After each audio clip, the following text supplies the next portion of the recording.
Hey everybody, welcome back to the Fish Tank. I'm Fish, or as some might say, just a random guy. And it's tournament time again. That's right, it's Knight's Duel number 25 today. Can you believe it? 25. It's Team Mana Frenzy and BetaDwarf presenting this event. I'm here on my own today, but not entirely alone, because Sinobii, of course, is behind the scenes, making everything run smoothly. Now, what do I want to tell you about today's event? As always, it's going to be a two-part event. So we're going to have the Swiss format where the players will play against each other, kind of earning points, and they'll be playing against other players of a similar record. And then we'll have, what we'll probably have, depending on the number of people once it's confirmed, is we'll probably have 5 Swiss rounds and then a top 4 elimination coming out of that. So we're going to be best of 3 for the Swiss rounds and best of 5 for the elimination rounds. Now, it's a bit of a weird situation because we are still on the same version as we were for the last tournament. Normally we have one tournament a month and that's one tournament per version, but we're still on 1.47, which is unusual, but that's because the patches were previously every 4 weeks and, well, every 4 weeks-ish, the first Thursday of the month. So basically monthly. But that was changed for various reasons. So the patches, the seasons have started to last for 5 weeks. And obviously, because that's slightly longer than a month, then the patch date starts going back in the month. So for this event, we had to either do it before the patch or delay it longer than normal because we don't want to do it around a patch.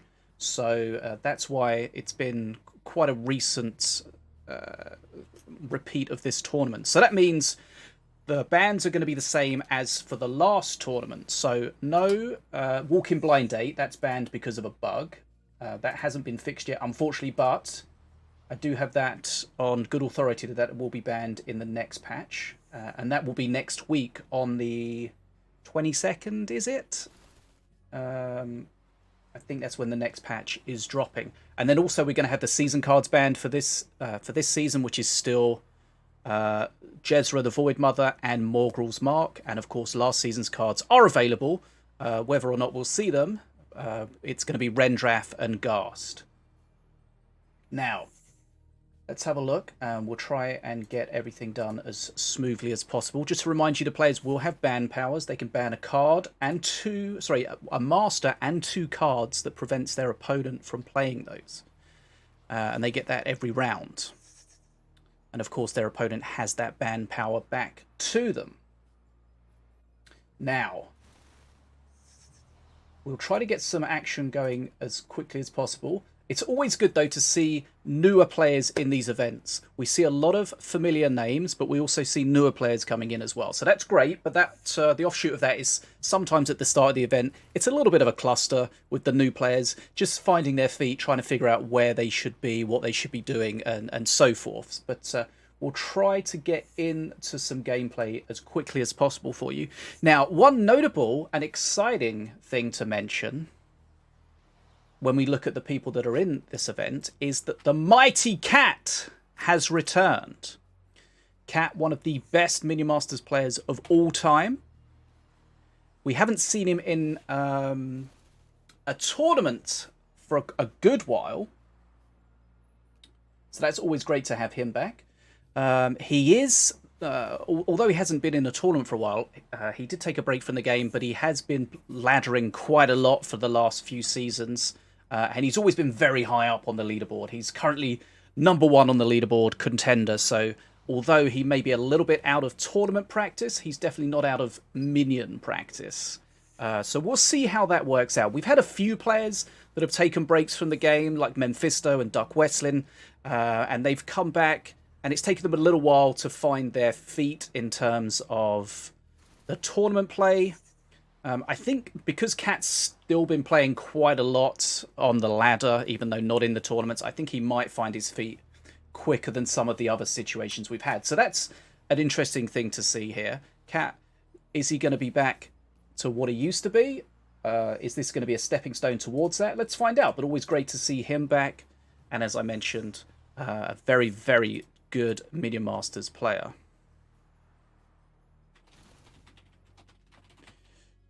Right. So let's see what's going on. We've got a giveaway going, so make sure you get into that as well. So I'm just trying to manage everything together here. So remember from the last event, Silco was our finalist, our grand champion. His first tournament victory of note, at least for some time, beating Memfisto. So it'd be interesting to see if he can build on that today. And we had a good chat with him after that tournament last... it was like 3 weeks ago or something. So we got Dark Crow. Dark Crow was missing from the last event. He wasn't available. So he's back. That's good to see. Set. Good to see him here as well. We've got Renzo and Destroy, Memfisto, YkZen. We've got Katt. That ain't it, Chief. Silco, Sentera, Westlin, Derez. Not 100% sure if Westlin is checked in or not. He wasn't when I last checked it, but we'll see. Nataraja, Fruit and Garbage, Ficus, Everdream, Jules, and Yuzu T. So some familiar names and some newer names. And great to see some of the players, the new players from the last tournament, back in this one. So, for example, Derez and Fruit and Garbage, I think, to name at least 2 of them. So great to have you guys here. I know you mentioned in the stream after the tournament last time you had a good time. And yeah, good to have you back. So we've got a $400 prize pool. 1v1, no wildcards, of course, because there's no wildcards in solos anymore, thank God. And we've just got those bands that we went over. Reminder that we will have a 3-minute delay just to make sure everything is above board. So talking to the chat will be a little delayed as always, but I will do my best to keep on top of what is going on. Let me just make sure that we've got that. I got set up for the stream earlier than normal, and then I sat here for like an hour just trying to figure out what I'd forgotten to do. And now we've gone live. I remembered! Brilliant.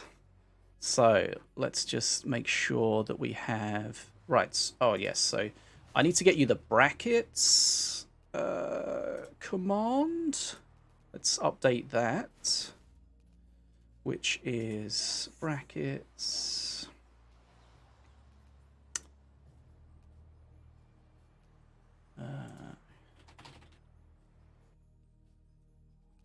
Okay, brackets for today's event.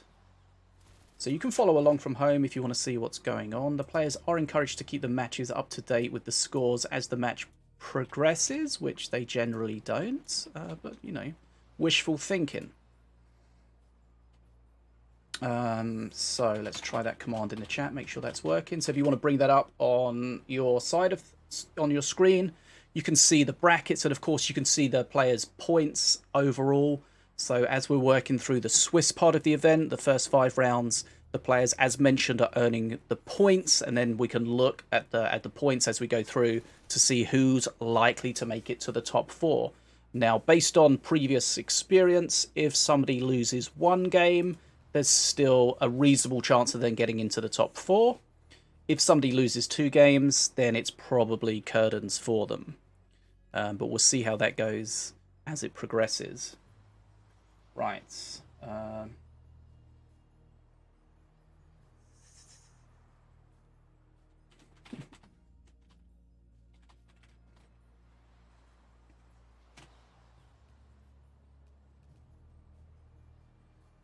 Thanks for joining us, guys. Always good to see you here. Oh, no.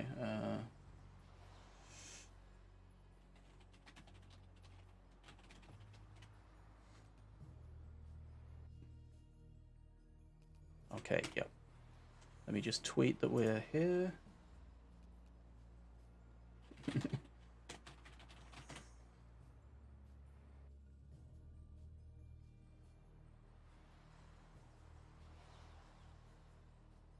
So there's no PTR this weekend. We've already had a PTR this season for the new cards and the balance changes. So if you were part of that, good stuff. Appreciate you helping out.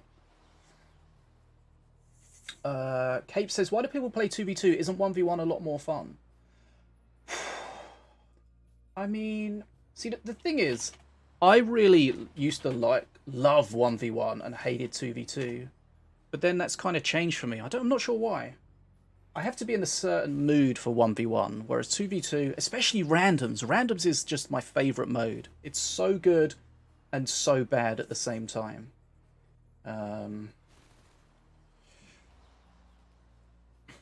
Right. Just trying to choose who to go for first.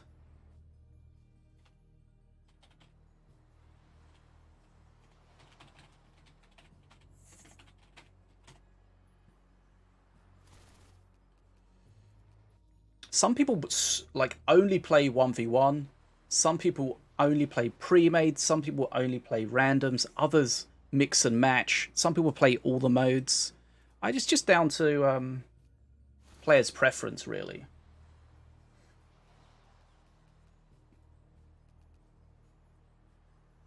Right, so looks like we're going to go into our first match very soon. We just make sure that we've got everyone set up. We're going to have our dual deck technology. Fingers crossed that's still working. No reason why it shouldn't, right? Right, so we got our brackets on.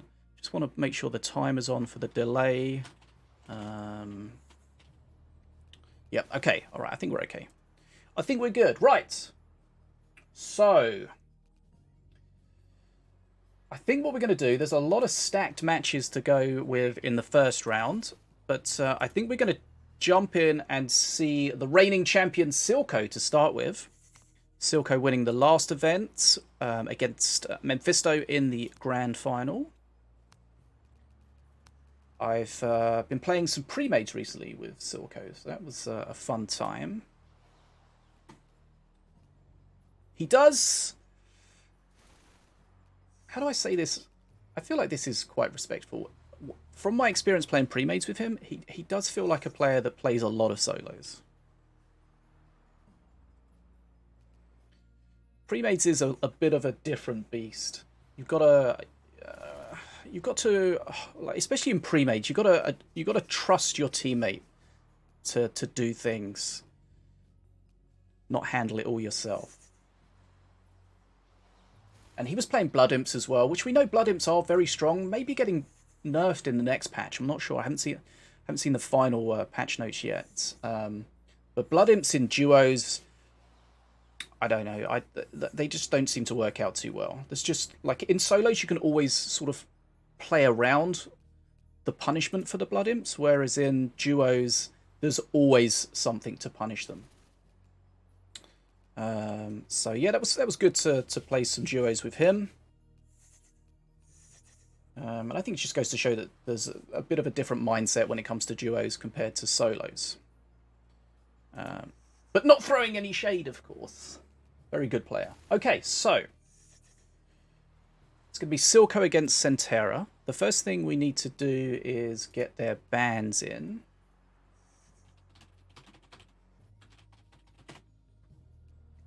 And of course, the best part of 2v2 is that whatever happens, you have someone else to blame.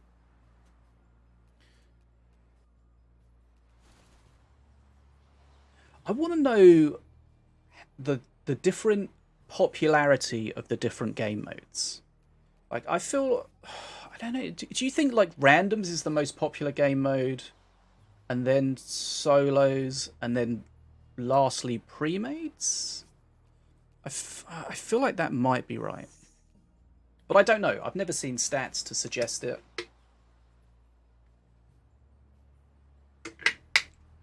If you look at the leaderboard, I think you kind of give you an idea, because, I mean, you've got to play a lot to get contender, for example. So there's a lot of... We've got 4 solo contenders. 5 solo contenders, 5 random contenders, and no pre-made contenders. And I think that's primarily because pre-mades at the top really do struggle with long queue times. So although you might have a very high win record, you can't crush so many matches out. Right, so we're going to have a look at our bans for this first match. And then we'll get into the action. So Sentera against Silco. Silco against Sentera. Let's get it the right way round. Yo, what's up, Blue? How you doing? Okay, so we're going to have Silco as player 1. and Sentera. Both of these players are very experienced players. Okay, let me just get my screen up here. Okay, so Silco banning APEP. I mean, if you've seen my recent Minion Masters meta videos, you'll know that APEP's very, very strong. Caged Prowler and Shield Captain Avea. It always surprises me that Shield Captain Avea keeps dodging the Nerf Hammer. And then Sentera's also banning APEP, Shield Captain Avea, and Azog. Now, if I remember correctly, in the last event, Sentera kept banning Bats, which was kind of a weird one because, like, very few people were going to be playing it. Right, so both players banned APEP, both players banned Avea, fairly expected. Okay.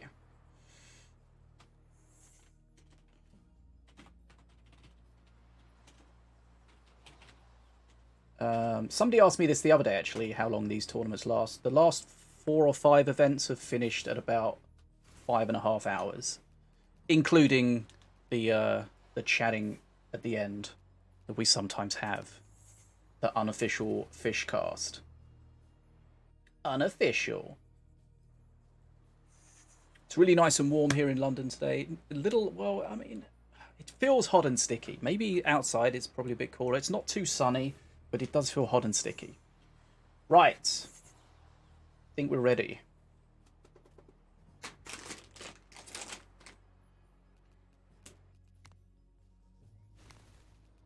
Right. Try and take a brief pause from global chat, because that's always a thing. Stay hydrated, folks. Do fish drink? Don't know. Okay, so hopefully the players have been given the go-ahead. Blue Inside says, I think Adventure is most popular. I don't think overall that's correct, but there are definitely some people who find Adventure their favourite mode. And that's good. Because, you know, some people don't like the competitive aspect of the game, right? Some people like player versus environment, that kind of roguelike, roguelite, whatever you call it, kind of progress. Some people love that. Some people hate it. Some people play it as just like a little extra game mode. Some people main it. Right, looks like we're going into game number 1 here.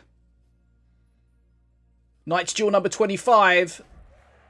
The opening match featuring Silco, reigning champion, against Sentera. Looks like our dual deck technology is set up correctly. Full screen projector onto this screen. Okay, so we've got some Outlander tech, King Puff, against Volko with the Wolves. Oh, he's setting them off with the Screaming Scrat. Is that Giga Brain? Maybe. But of course, you know, ideally you want to have your opponent set the Wolves off. You don't want to spend extra mana to trigger them. Wolves potentially getting a nerf in the upcoming patch as well. Potentially. Haven't confirmed that. But Wolves do seem very strong. Especially when you consider how many decks on the solo leaderboard play Howling Moon, which you would think would be a 2v2 only. Right. Mana Chasers coming out. Tass is going to be able to clear. Oh, it's going to stop the Wolves, though. Those Wolves into the Tass are a problem. That was a bit of a misplay from Sentera there. He knew that was going to get shut down. Remember, the Wolf has to drop to half. The unit that has the Lycanthropy on it has to drop to half its health that it received the buff at before it triggers, so it dies in one big time.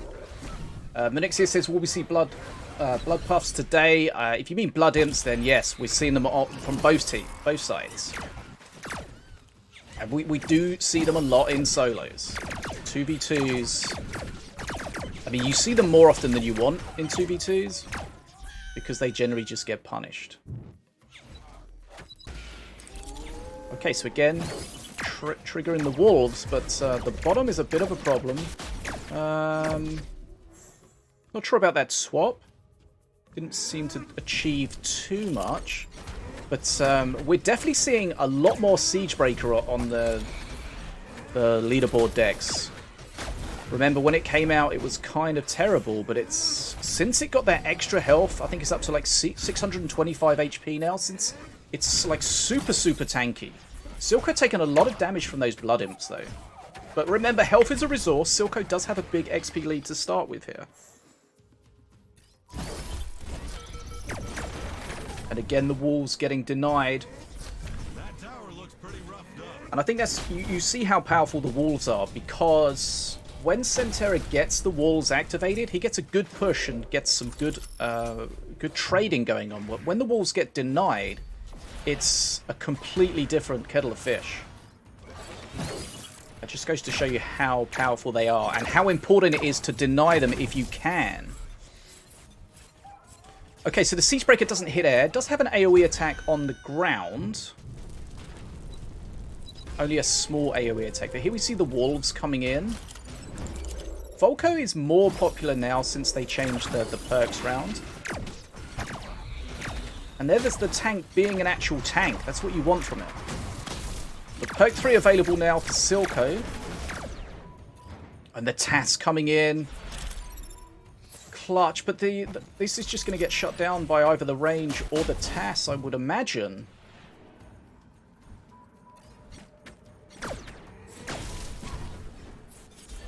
Okay, so Sentera's very low HP. Needs to be careful, because we can get to the position where Silco could just start playing that TAS over and over again on face. Right, so here comes the wolves. Big bridge burn at the top. Remember, bridge burn does double damage, but that's some... The Blood Imps are going to be punished at some time. Sentera got a decent push going, but he's going to succumb to Silco's push. 1v1, yeah, 1v1 is definitely more intense, I would say, and it's way more punishing if you make mistakes. In duos, if you make a mistake, you've got your teammate there to help. You've got double masters to help you defend. Whereas, of course, in solos... it's just yourself. Right. Okay, let's... So that's 1-0 to Silco. Let's get these scores on the screen.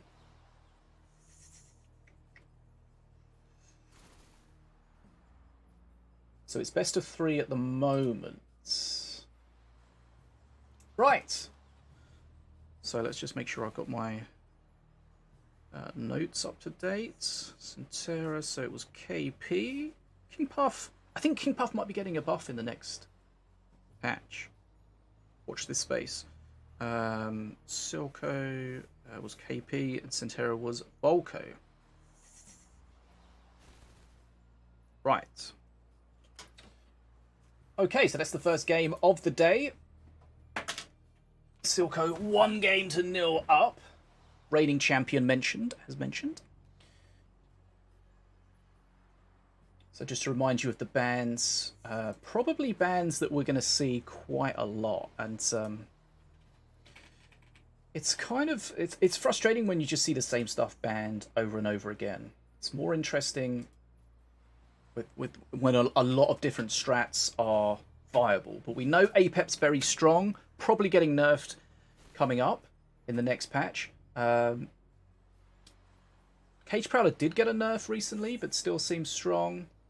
And Shield Captain Avea always, as I said, always seems to avoid the nerf bat. She's one of those cards that is very difficult, I think, to balance, because bad players, lower ranked players, I should say, will struggle with her. And also she is nowhere near as good in 2v2. So she's a card that's... the strength of her is very, very different depending on the level you're playing at and the game mode you're playing at.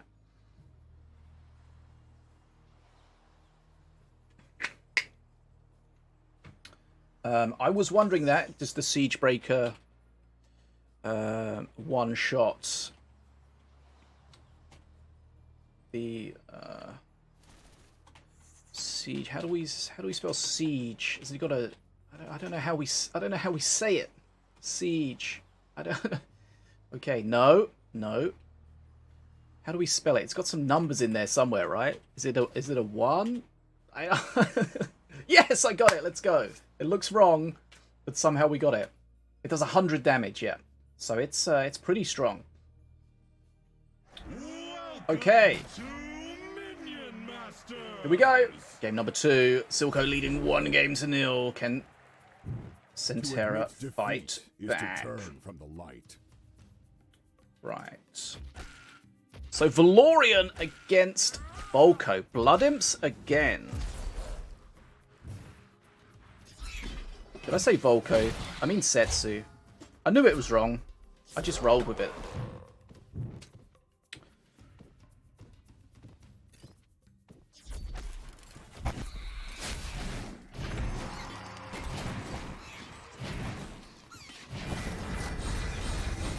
Okay, we're gonna have to... Jin goes down. Some early pressure. Nice little impetus blast. Pulls things out of the pocket. You tend to see Blood Imps and the heal puff play together, right?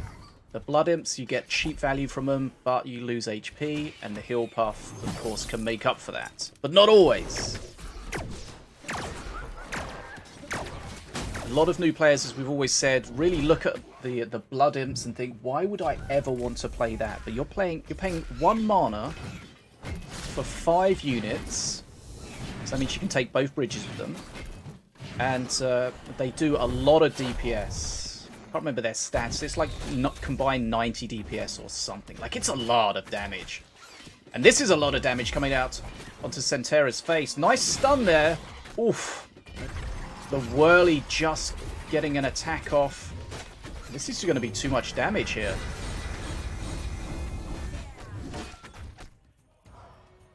Very powerful, the Woodsman. Even if it's a groggy one, it's still pretty tanky, decent DPS. 45 HP. What does he have for a killing blow? Searing Light does not hit face. So that's out.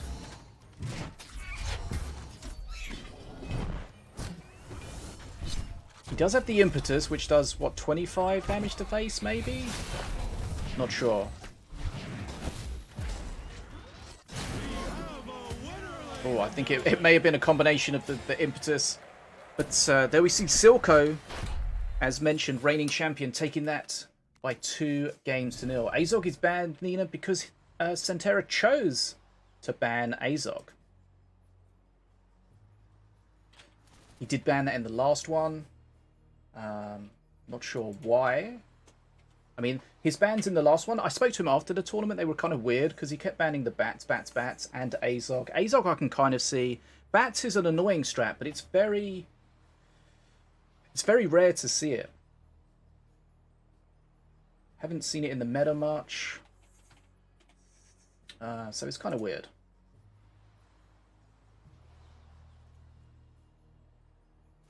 Right. So, let's make sure we keep up to date.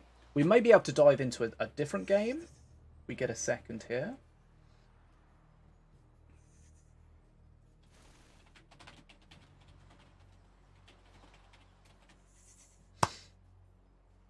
Right, so Dark Crow's beaten Renzo, Set's beaten Destroy, Westland's beaten Derez, Nataraja's beaten Fruit and Garbage, Ficus beaten Everdream.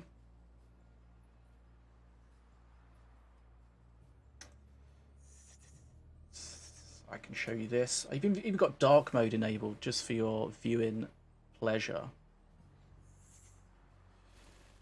Jules has beaten Yuzuti. Where did we get to? Nataraja, Ficus. So it's looking like most of the matches. So apparently Memfisto and YkZen did start later. So let's see if we can get in that, see what's going on.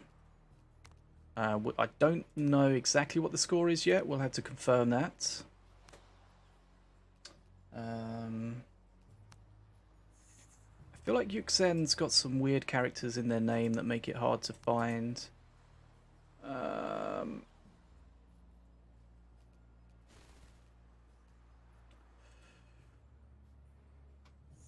Yes, I was right. Calling them weird characters is probably rude, but the point stands.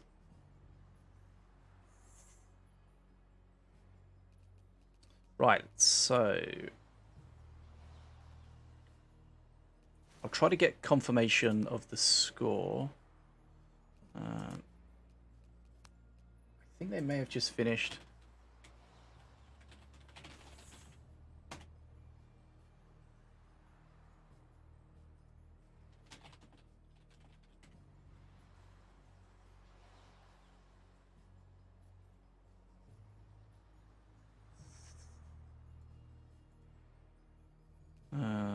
Okay.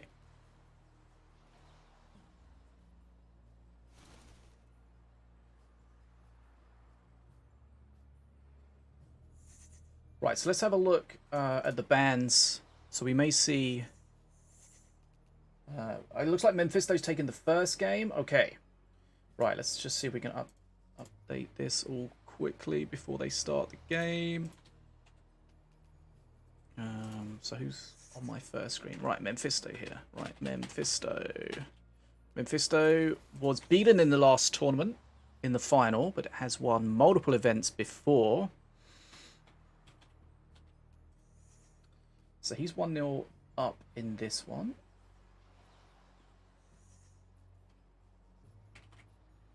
Okay, and then let's look at the bans. So it looks like... Let me just set this up quickly. Okay, so Memfisto banned Wrecked, Avea. No surprise there. And Azali.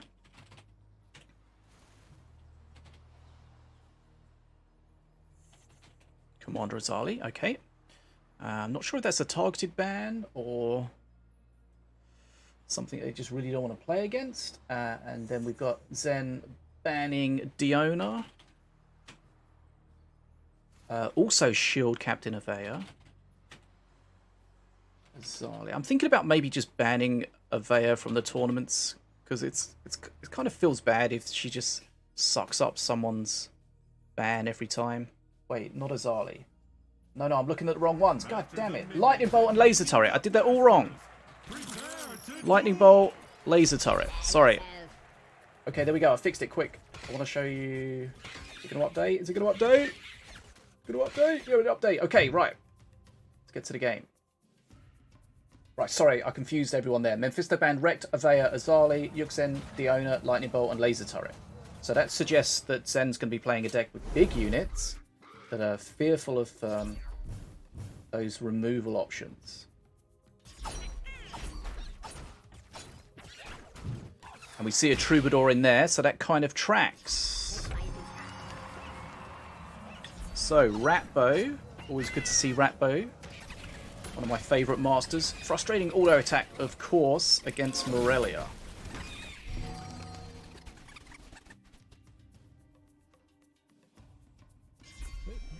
And there we see that here, we hear the Troubadour, we don't even need to look at it. So, the Spirit dropping on the Troubadour, what does he have to deal with it? Now, the Cursebearer is ideal. I didn't get to see if that was Troubadour into Cursebearer or Cursebearer into Troubadour, but the Cursebearer's DPS against a big unit like that is amazing. It's a lot of mana, but what is it going to do? He's going to do some face damage here, but of course the bridges are remaining red for a while whilst this gets dealt with. So, kind of two things being achieved at once there. But Memfisto does have an XP lead to start with. Rocket Scrat getting huge value there. Did lose some of its range previously. Now it's going to be interesting because Memfisto, of course, Ratbo with the Daka will have the opportunity to potentially land a huge hit on something.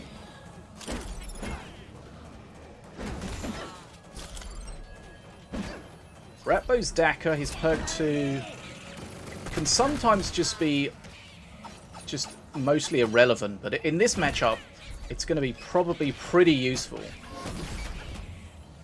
Impetus to get the heal away from the Colossus.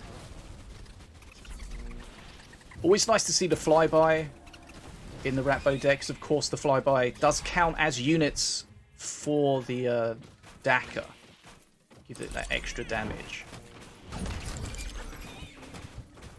Jolo doing Jolo things.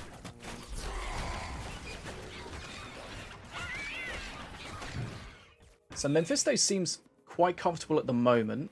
We know that Morelio's always going to have that perk 3 dragon push that needs to affect the match substantially, whether that's killing the opponent or giving them huge XP. The problem is here, like, he could have used the Skellies there to block the Daka. I know he wants to use the Spirit, but, you know, if he heals this, then maybe, but the Rocket Scrat takes out the heal. He had to block that.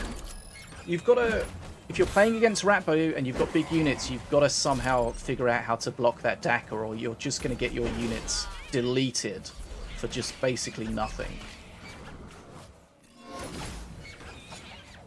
Cape says, did they remove summoned units getting pushed to capture the bridges? Yes. So a few patches ago, they removed collision bridge grab and units being placed directly on the bridges.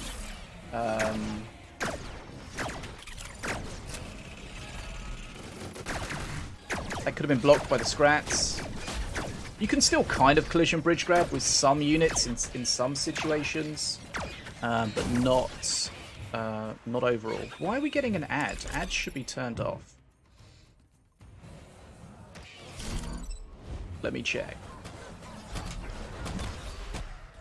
But yeah, this is just frustrating. He can't really do anything. He's just going to play into the Daka over and over again. I thought I turned ads off. I'll check in a sec. Right, Gamer Guy, what's up?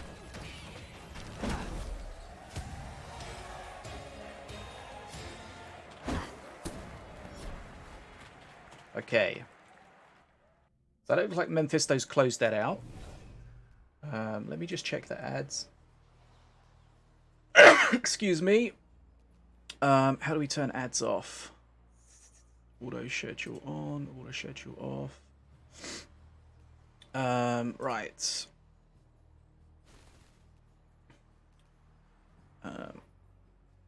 Ads. Activate. Okay. Activate your schedule. Okay, ads are off. Right, okay. Sorry about that.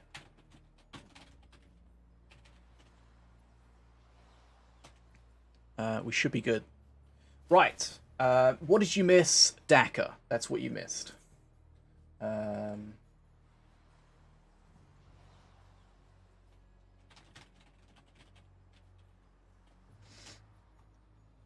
That was kind of unfortunate for Zen getting against a Ratbo, but I think he could have done... I think he could have done better with blocking the Daka. That's, you know, that's all that game comes about. The Zealot, no, the Zealot wasn't banned. It was Shield Captain Avea that was banned. I'll just show those up here. So there was a situation where the Daka could have been blocked by the skeletons from the spellbook. He didn't want to use the spellbook because he wanted... Well, he didn't want to use the skeletons from the spellbook because he wanted to use the Spirit. But the Spirit on a 98% dead Colossus is not worth as much as the skeletons stopping any damage to the Colossus. But yeah, just an unfortunate kind of matchup. But it could have been played better. Right. So that should round out the first lot of matches. So we're going to round 2. So there's going to be, I think, 5 rounds of the Swiss, where the players are going to play against each other. You can always follow along from home with the brackets. And we'll bring them up here for you.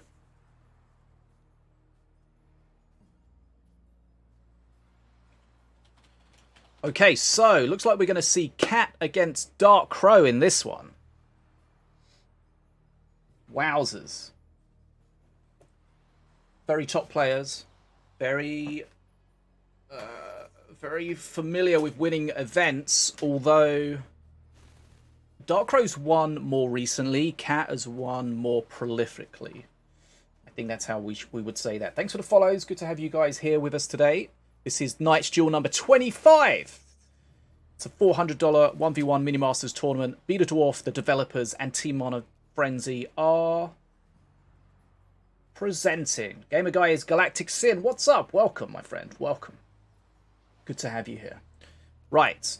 So, let's see what the players are going to ban. Probably a Veya.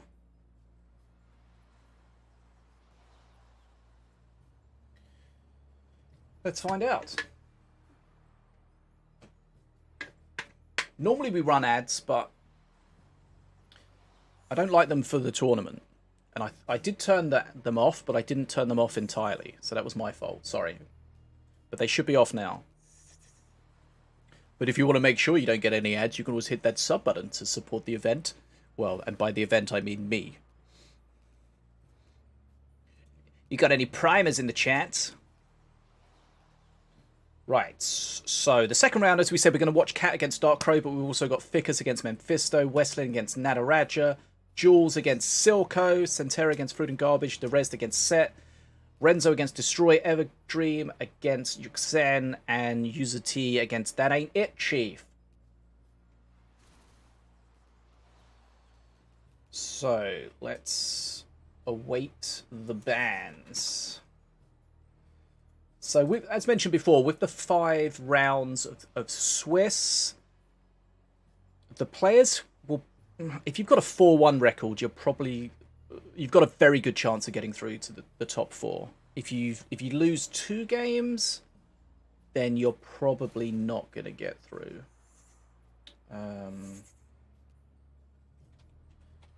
Let's see. Okay, so Katt against Dark Crow. I don't know if Katt's changed his in-game name or not. He's kind of been playing under a pseudonym. I don't know if he's changed it or not.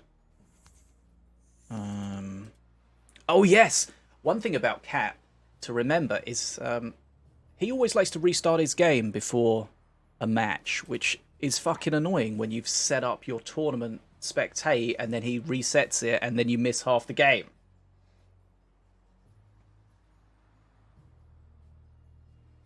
Prophecy says, do people build their decks after the bans, or do they have to make a deck but then changed? As Memphis says, after the bans. Okay, so you make your bans and then you decide what you're going to play with those bans in mind. So what the top players will do is they'll have their decks and then they'll have an idea of what's likely to be banned. And then they'll either play different decks around that ban, or if appropriate, they'll replace those cards with something similar. And of course, as we know, the best bans are the ones that really remove entire strats, removing things that can't be easily replaced. And remember, they can ban 1 master and 2 cards. Okay, so we're just waiting on bans from them.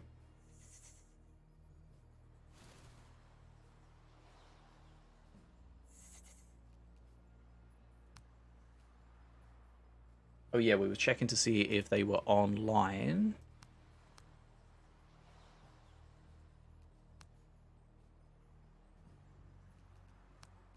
I don't want to, like, let everyone know what Katt's secret name was, if he's changed his name. But I can't tell if he has or not. Okay, I see neither of these. Okay, right. Welcome to the fish stank. No. Prophecy says you can, yes, you can tell from the bans, you can get an idea of what they're going to play. That's kind of the problem with the bans sometimes, is that you show your hand a little bit. But also, as Memfisto says, it could be a debate. Yeah. You could ban something, ban like the anti-big card text, so your opponent thinks, oh, they're going to play some big stuff, and then you don't. Got him!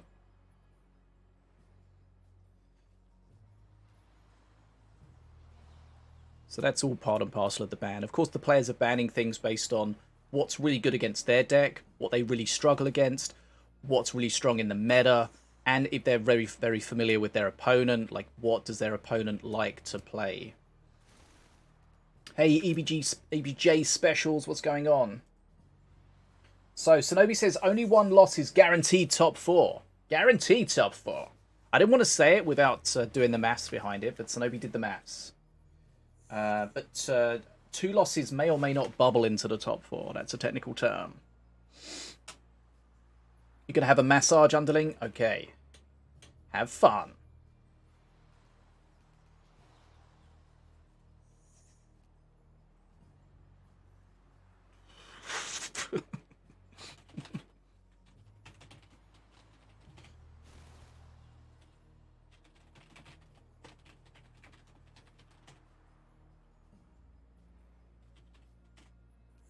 Okay, just a bit of a delay on the bans. Not that they are undecided of what they want to ban, just they don't know where to do it. And I don't normally deal with that, so I can't answer their question. Yeah, so Memfisto in the chat mentioning about restarting the game. Like back in the day, the Minion Masters performance really tailed off the longer you had it open. There was like a memory leak or something in the version of Unity. But that's not really something that happens anymore. Eek says it's smart to do it since it reduces the chance for the game to crash. Yeah, I don't think it's necessary, but there's no harm in doing it, right? Just like also clearing your replays. People say that sometimes you should do that, but I'm gonna have loads of replays, and I've got like nearly over 800 replays in my folder. It's not really a problem. Right, okay. Sorry for the delay. We shall get to the bottom of this.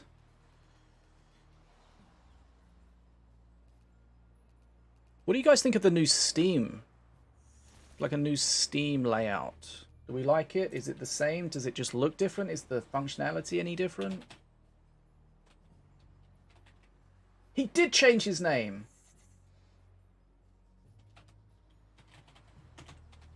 The cat is back.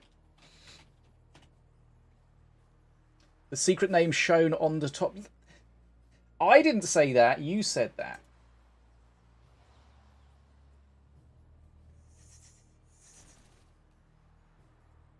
I'm just respecting people's right to privacy.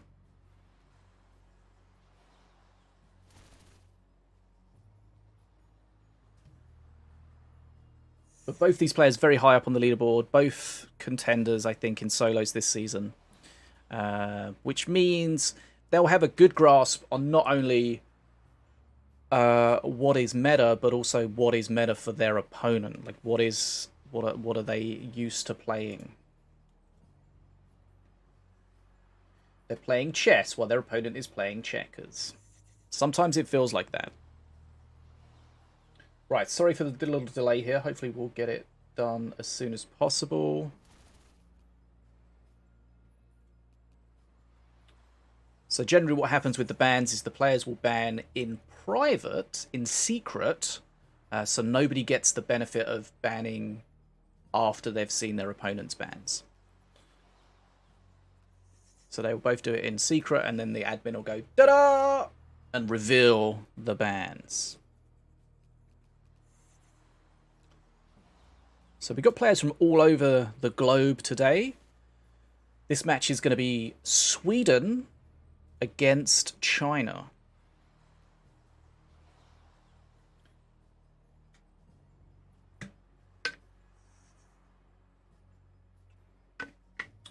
Show Me the Money says, next week free DLC? No. Next week's patch is going to be the 3rd patch The third update in the Arise expansion, right? So you've already had your Arise free DLC. It's the same expansion, it's just a different patch. How many times have we gone through this? I'm not mad, I'm just disappointed.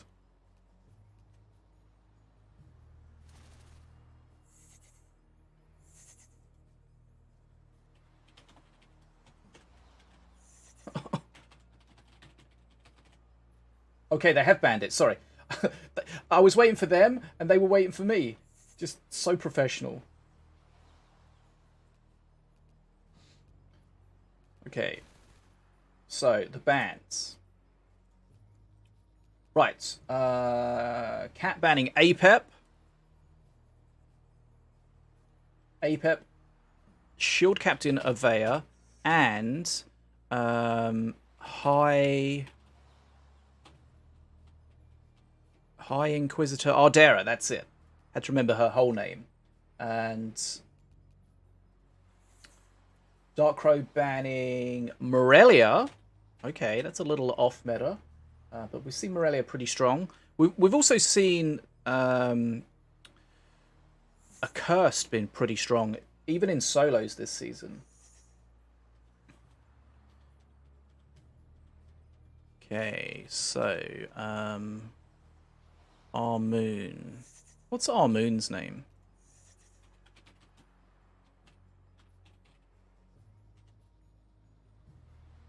Herald Armoon. Okay, I couldn't remember his first name. Harold Armoon. Right, so Armoon and... Oh, both of them banning Ardera. Okay. Right, I think that's correct. Okay, let's get this locked in. Are they online yet? Hello? Oh. Right. Dark Crow. Okay, sorry for the delay. A little bit of it was my fault, but not much of it. Why do I not see Katt online? You like the new Steam? Nice.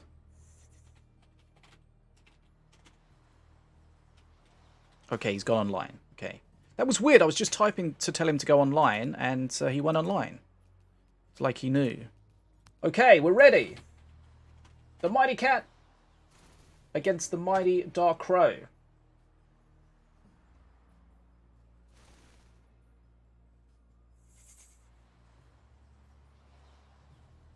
I don't really use the Steam overlay much. I kind of hate it. I'm trying to get back into using it a bit more. I just don't like Steam, just overall. Dark Crow is Chinese, yes.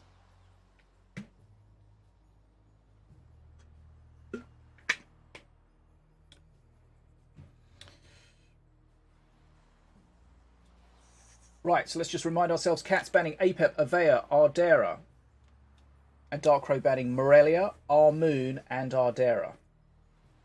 So, the Avea ban is definitely just a meta ban. Armoon, Herald Armoon, that feels like a targeted ban, I think, because Katt's definitely played that on the leaderboard this season, as well as Ardera. Ardera's getting a change in the next patch. She's going to lose Mythic, which she had to kind of prevent her from shielding other Arderas by preventing them from being on the field. She's going to lose Mythic, but she's going to gain some functionality that means she can't shield other Arderas. Which is good, because it fixes the problem without giving her the actual bonuses that a being Mythic has, like not being able to be moved by spells, not being able to be killed by destroy effects, for example. So that's a better change for her. And yeah, the issue was just her being able to shield other Arderas. Kind of just got out of control.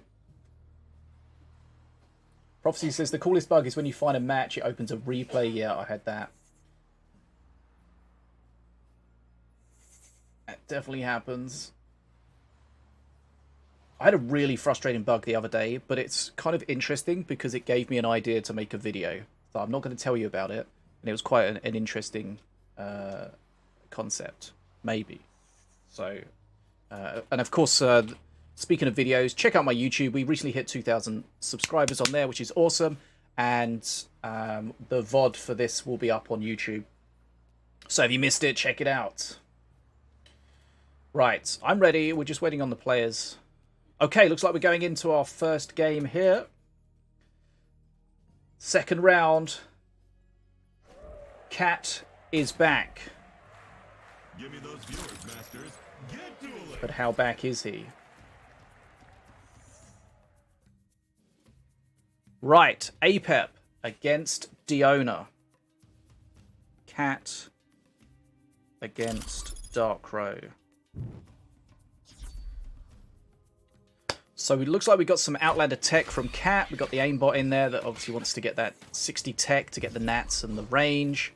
And we got Scrats from Darkrow.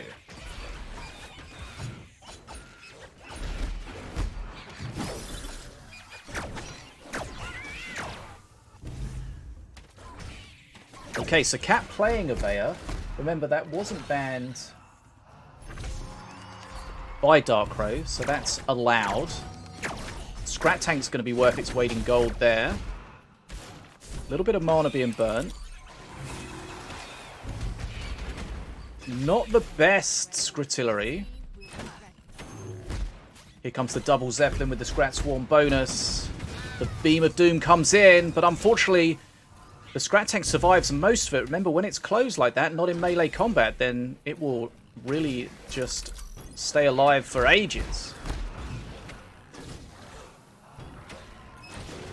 So I think maybe one Avea activation to start with, which is not ideal. You want 2 per cycle, and then on your 3rd cycle you have her activated, but that didn't quite happen this time.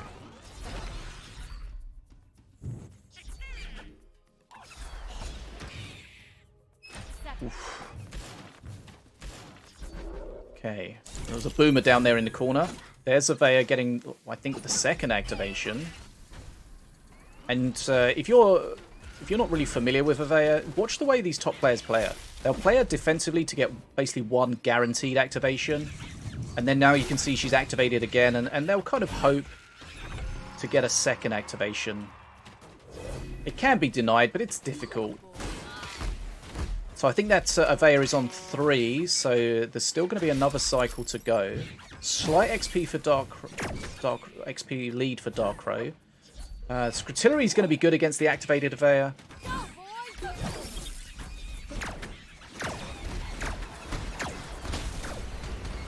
This is going to be a lot of pressure. Apep does have a better auto attack than before. Blood Imp's got absolutely shredded in the corner there. And the Scrat Swarm Chisma just going ham. Katt can't hold on here. Darkrow takes the first game, 1-0. Blood Imp's got absolutely murdered. And remember, Chisma will regularly will fear itself back after the attack, unless it has the Scrat Swarm bonus, which I think is 3 or 5 Scrats in the opponent's side of things. And in that case, he will just keep on attacking. And he is so difficult to deal with in that situation because he attacks pretty quickly and his attack is powerful. So it's difficult to play on him and shut it down. I just want to remind myself what the Scrat Swarm bonus is. Okay, Scrat Swarm. It is 5 Scrats. Okay. I thought 3, but 3 didn't seem right. It is 5. Right. Okay. So Darkrow taking that. And that was a situation where the longer the match went on, probably the better it was going to get for Katt with if he got the activated Avea. But it felt like we did have some good ways of dealing with it from Darkrow's deck. The Chisma Boomstick would definitely do okay against it if it can stay alive. The Scritillery would be pretty good against it. The Zeppelin Bombers coming in from above as well. So there we see Avea is strong, but not unbeatable.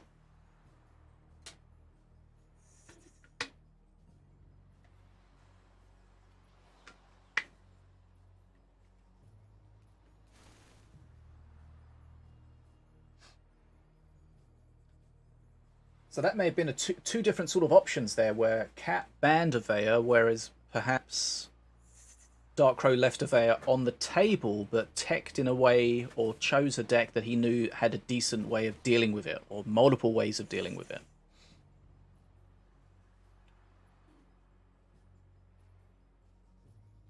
And yeah, that activated Chisma can get out of control. That's a long message.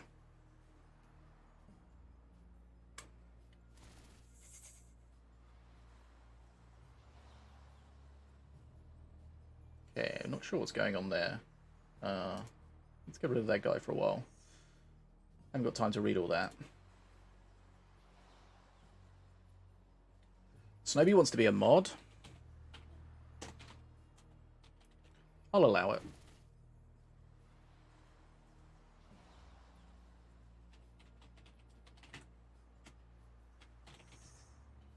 I couldn't tell if it was like just a long, like proper message or just some nonsense. I don't want to just immediately delete it.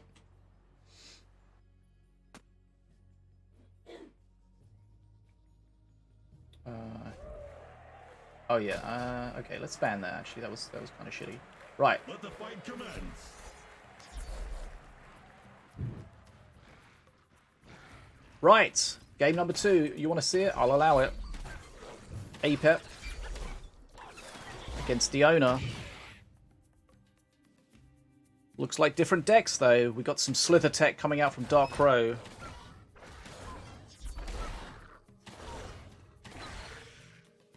Impatient? No, not Impatient. Idol of Sacrifice.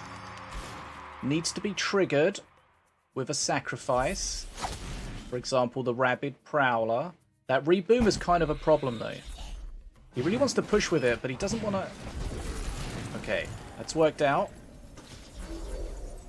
Well, that Boomer though, not staying around. Blood Imps are going to take some damage there, but of course, a hit on the Blood Imp is better than a hit on face.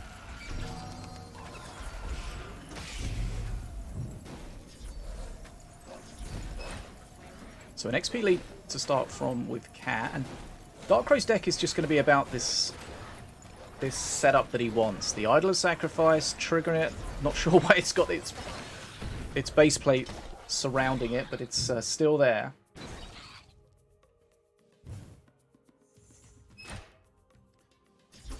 Okay, so Katt's playing Korgoth from the looks of it.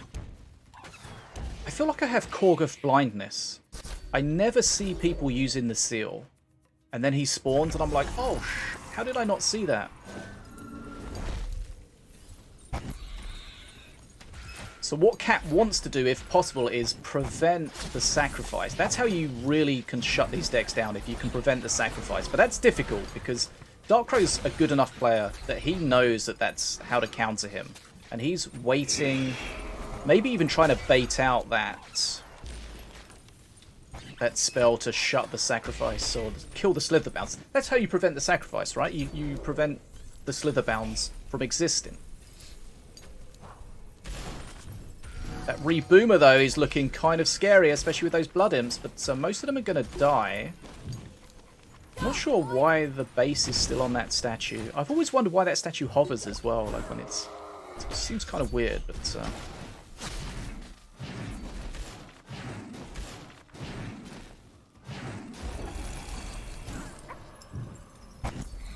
Right, let's see. Another sacrifice coming. That Frostbear is such a problem though. It just shuts just shuts the whole push down really. Prowler's gonna die, and so that means that oof, that's a lot of damage from that Reboomer on the Blood Imps from the looks of it. Gotta be real careful with that.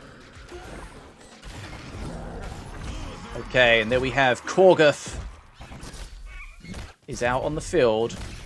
So remember, Korgoth will invoke on kill. And the invoke will replace a Voidborn card in your hand with one more value, but still at the old cost. I thought he was going to get the Fireball invoked or something there. It didn't seem to happen. Okay, he's got a Nether Step. You can't use Nether Step on Mythic units. So he needs to keep that in mind. He's got to watch out though, because this Prowler and statue can do horrific damage.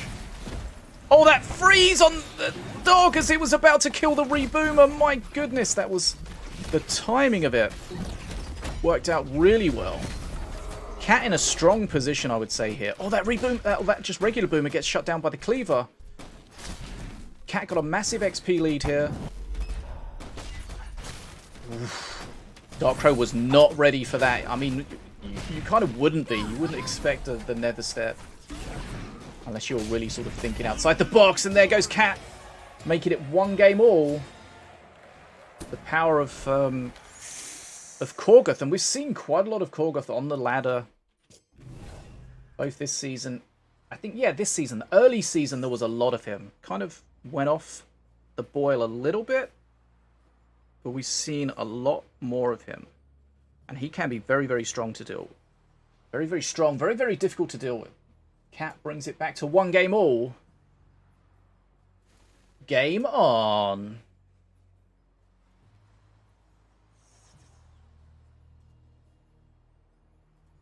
Okay. Whew. So Katt seemed to be in control of that, even without Korgoth. So you may have... Yeah, Korgoth may have been kind of his win condition, but it was only sort of part of it. It was very control-y.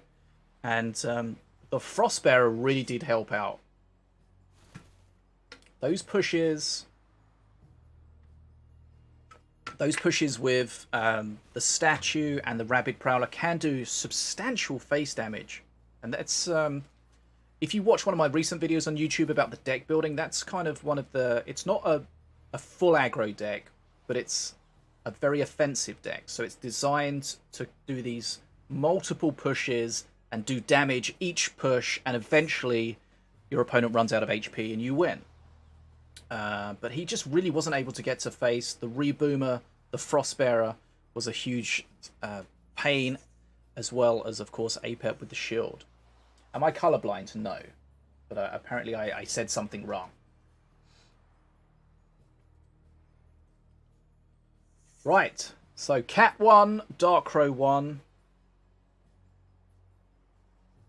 And there was a time when those impatient statue decks were almost impossible to deal with. Do you remember back when we had that season where all the statues were 1 speed too fast? I think they should have been 3 speed, but they were 4 speed. And it was just horrific. But of course, that was fixed, and the statue's not quite the same as it used to be. But it can be difficult to deal with unless you've got the right tools. And the Frostbearer slowing everything down was exactly what he needed. Okay, so we're just waiting on the players to get ready for game number 3. So remember, as Sinobii says, you can get, or you will get into the top 4 with just 1 loss. But if you lose more than 1 game, you're pretty unlikely to get through. Not impossible, but pretty unlikely. And we'll look at the standings as we go through. It's a little too early now to look at the standings because it's not really going to tell us much. But when we get to game 4, round 4 and 5, then we'll have a look.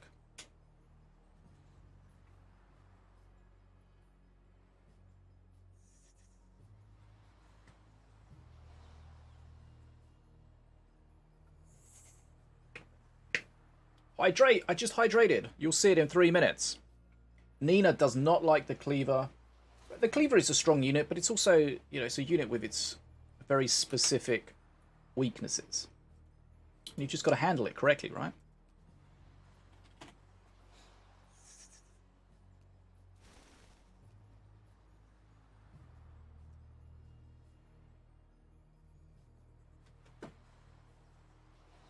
Normally you want to play the cleaver defensively, get the value out of it, especially if it's a Doom cleaver. And then once it's flown the nest and gone to the other side of the arena, then you just cross your fingers and hope you get some value out of it.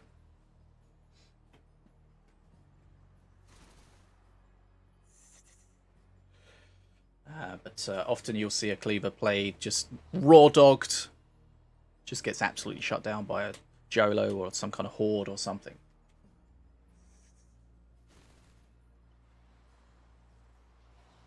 I mean, it's just like any card, right? It's got its strengths, it's got its weaknesses, and as long as you play it with those in mind, you can get value out of it. Right, the decider. Let the fight commence. I need to change this to say round 2, actually. Glad I noticed that right at the end.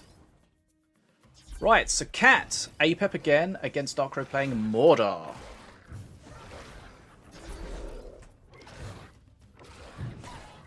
Now, Avea against Mordor is always interesting because Mordor just easily triggers the Avea. Rock Rivals, remember, since it got changed 3 or 4 patches ago, it will always give that statue. Okay, Big Beam. We see the Beam being one of the removal spells of choice in solos. I think the most meta spells, if I remember from the latest video, again, Beam, Chain Lightning. See, here you see Avea is going to get immediately, easily activated there. Battle Monkey's going to do a good job, though. The Prowler's going to spawn. I think it only took that hit from the Rocket Scrat, so that's going to be enough for it to spawn. Right. This is going to be a... Oh, okay, not a Puff Res. Right. Puffs don't res anymore, remember? Prowler, res. That's nice. So Darkray's units are powerful when they're together like this, but of course they're just going to be beamed. The Giant Growth gives that a second life, really, to that Golem. It was almost dead. Darkrai having to tank that with the half. Right, XP lead for Katt. We know late game Mordor really starts getting stronger. Only one Avea activation at the moment. This statue's going to start getting DPS pretty savagely. Avea does get one activation out.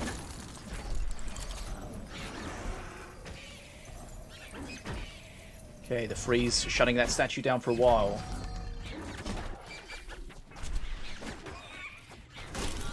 Here comes the beam.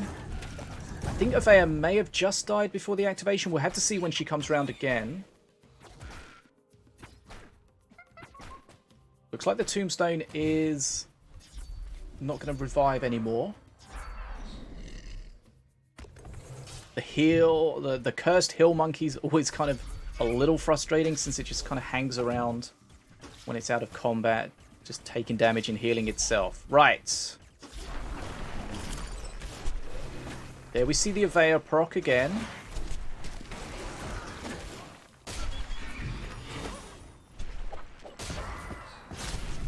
Are we going to get a beam here? Yep. There's not too much Darkrai can do against that. He just has to really soak that damage and try to just outvalue with the revives. The tombstone goes down. Nothing on the field. And Mordor's always been a bit coin flippy with the reses. And it's still definitely like that. If you just miss a res, it can be huge. He's going to get a good res here from the looks of it, though. Big blue golem res. Is it coming out? There it is. Only about half HP. That big tombstone at perk 3 could change things for Darkrai. Battle Monkey doing a good job, but just way too much range DPS on it. The aimbot is so strong. The marksmanship and the nats. The nats also get marksmanship as well from the looks of it. Right, there's the activated Avea. Can that change things? It's going to be a lot more meat. If I say change things, it's already kind of in Katt's favour. He's taking a lot of damage here, his Darkrai. I don't know if he can survive this. There's the beam. The beam on the unit, on the tombstone, so it kills it as it revives, or almost kills it. That's frustrating. Do we have any face damage for Katt? I don't think... Well, he has the beam, of course. Yes, he has the beam. So this is GG. So Katt, he can just cycle for the next beam. And again, this was a situation where the Evea does make his deck stronger once it's activated, but he's already winning by that point. It doesn't really change too much. Okay, so Katt is back, and he's taken that by 2-1.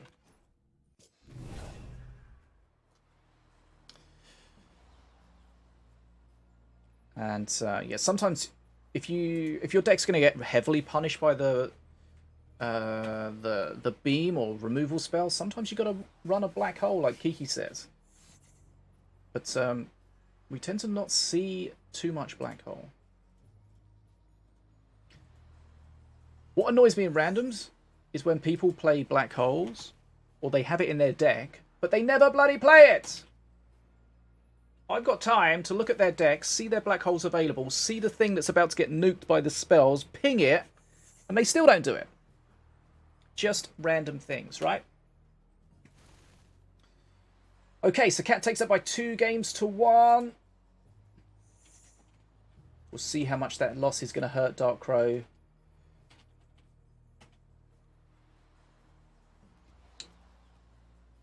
Okay, so let's have a look at the standings. Well, not the standings. Let's have a look at the matches for this second round.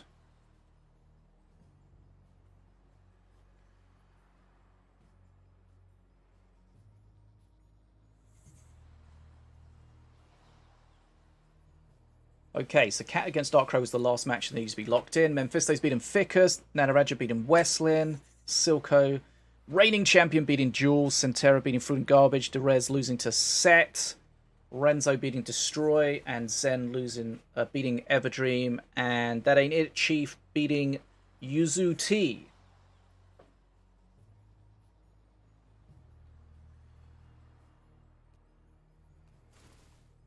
Right. So once Katt's match is locked in, there it is, we should get a refreshed page, and then we can see the matches in the third round. Remember, the way the Swiss event works, or the Swiss part of the event, is the players will be playing other players of a similar record in today's event. So if there's somebody that's winning a lot, they should also play other people that are winning a lot, and vice versa. So that should hopefully keep the matches competitive.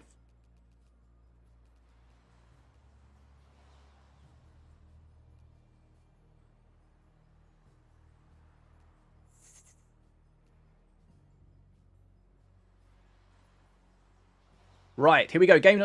Round number 3. Silco against Set. Memfisto against Katt. YkZen against Nataraja. Dark Crow against Sentera. Jules against That Ain't It Chief. Renzo against Ficus. Yuzu T against Fruit and Garbage. Destroy against Weslin. Everdream against Derez.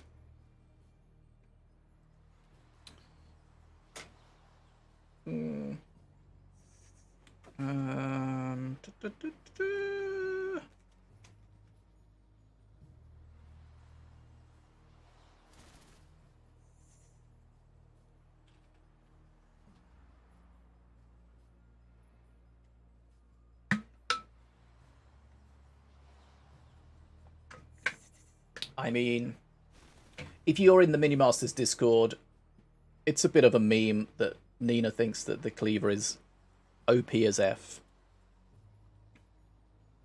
But everyone's entitled to their opinions, right? Right, who should we watch?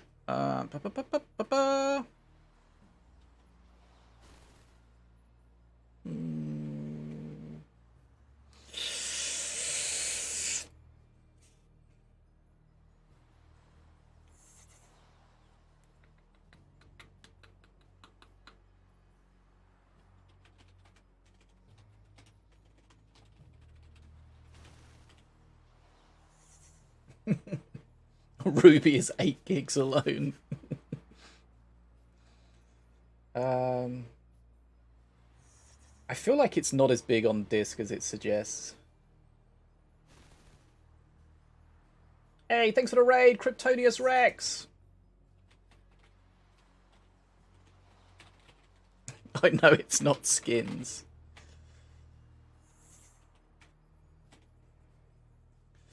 Right, sorry.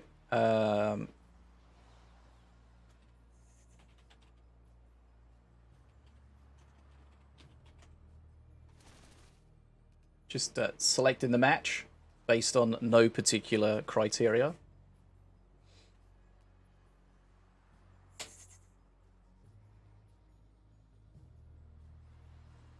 Right, so this is going to be the third round of 5 Swiss rounds. So it looks like we're going to see Renzo against Ficus.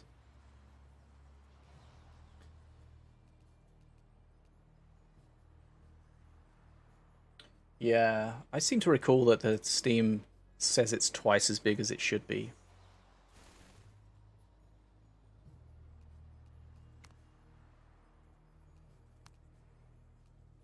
Okay. Ficus.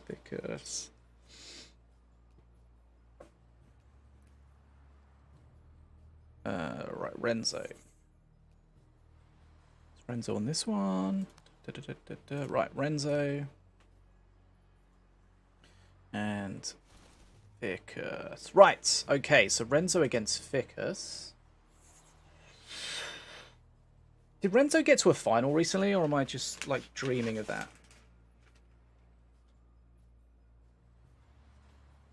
I know it seems pretty unbelievable. Or maybe he got to the top 4. Oh, he got to the top 4 where he's beaten by Memfisto. Okay. You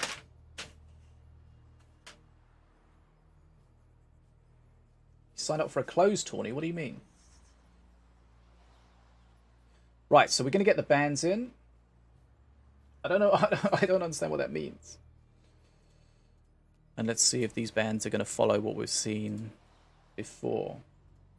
Oh, you signed up for this tournament that was closed. Okay, right, I got it. The winner gets $160, and then I think the top 8 get money. Right. Okay, so Renzo. And Ficus. There's like 7 different ways to spell Ficus. Ficus. There's a K, there's a Y. Let's go with that. Right. Or there's some numbers instead of letters. It's always a fun time. Okay, so we're just waiting for the bans to come in from these guys, and then we're good to go. I've been drinking a lot because it's really hot. And now I feel like I need to pee like a racehorse.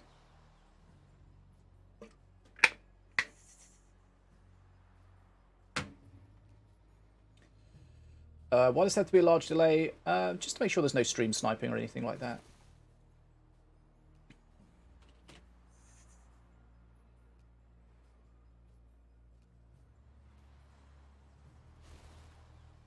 Just to keep everything above board.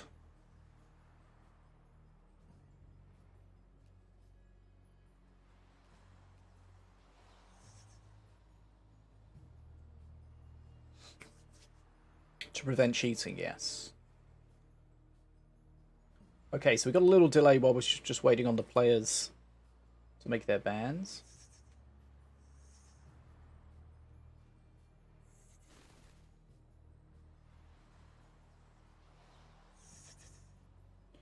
Yeah, if you were able to see what your opponent was playing, it would definitely give you an advantage, of course.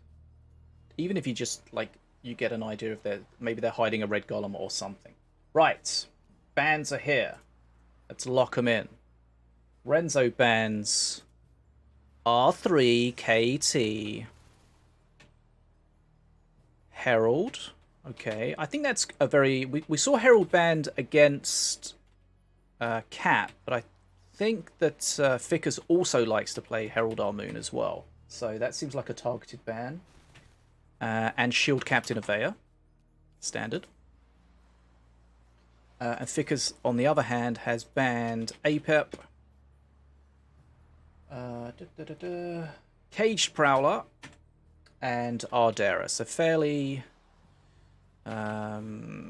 fairly meta bans there. Some targeted bans, some meta bans. Okay, let me reset the score. Sorry. Trying to keep on top of everything and kind of failing. Okay, so this is the 4th round. Okay, so we're ready to go when the players are ready. So, the reminder of the bans, we've got Wrecked, Herald Our Moon, and Shield Captain Avea that Renzo is banned. Remember, his ban prevents his opponent from playing them, but he can play them if he wants, unless they're banned back towards him. But they haven't been. Apep, Cage Prowler, and Ardera. Kryptonia says, I signed up for number 24, but not 25. God, a personal cleric error. God damn it. Okay. I don't know why it would let you sign up for a tournament that's closed. Maybe we need to check into that, Sinobii. We're going to get some frickin' Napoleon Dynamite. God, frickin' idiot. But my lips hurt real bad. I haven't watched that film in a long time. It's such a good film. Frickin' 12 gauge, what do you think? Right, are we ready? Ficus is here, Renzo's here. Okay, we're going into the match. This is the 3rd round of the Swiss. It's best of 3. It's Renzo against Ficus. Prepare to duel. It's hammer time.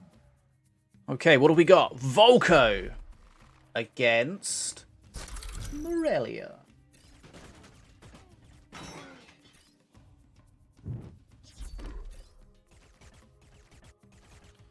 Right, so Ardera was banned. Whoa,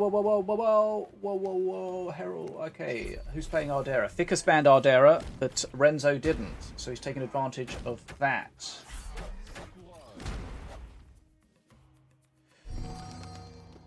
Awkward hand there, having to play the Banner Man.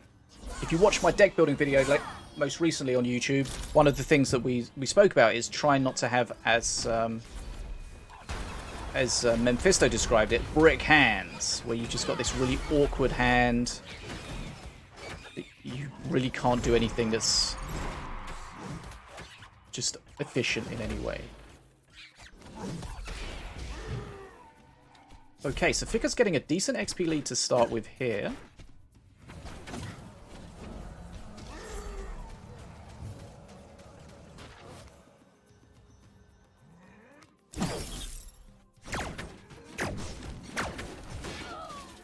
So we've got some Outlander tech.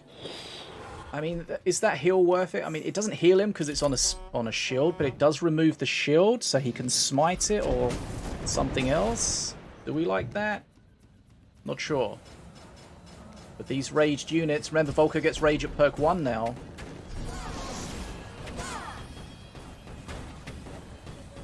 Ficus did do some good Slapdaddy, and that's correct. Herald Our Moon or Slapdaddy if you prefer. Okay, so he spawns the shield guard, so it does trigger. The shield's kind of irrelevant there, but it does get the rage. That's Ardera's party trick, right? When she dies, she rages everything around her and gives a divine shield to anything that's Empyrean. The shield captain, it's interesting that both players are playing the... it's not shield captain, it's the brother... The shield guard of light, that's the one. I know this game. Interesting they're both playing it. Some decent damage coming out from this one. Onto Renzo's face. Now, Ficus would love to be able to get the push with Ardera behind, but the Scrotillery is kind of shutting that down.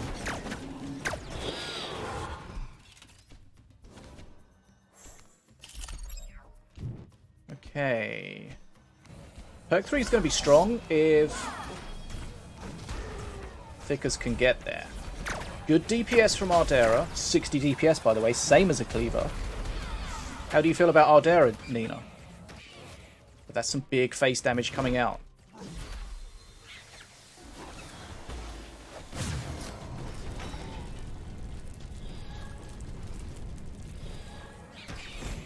Okay, so the spirits are going to make this guy a little tankier.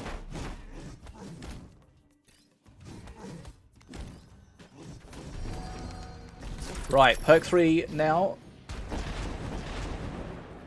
So, oh, that's so much face damage though. Right, he's probably going to save up for his dragon here. Is Ficus. Renzo wants to get perk 3 to get that Berserker Rage on his melee units.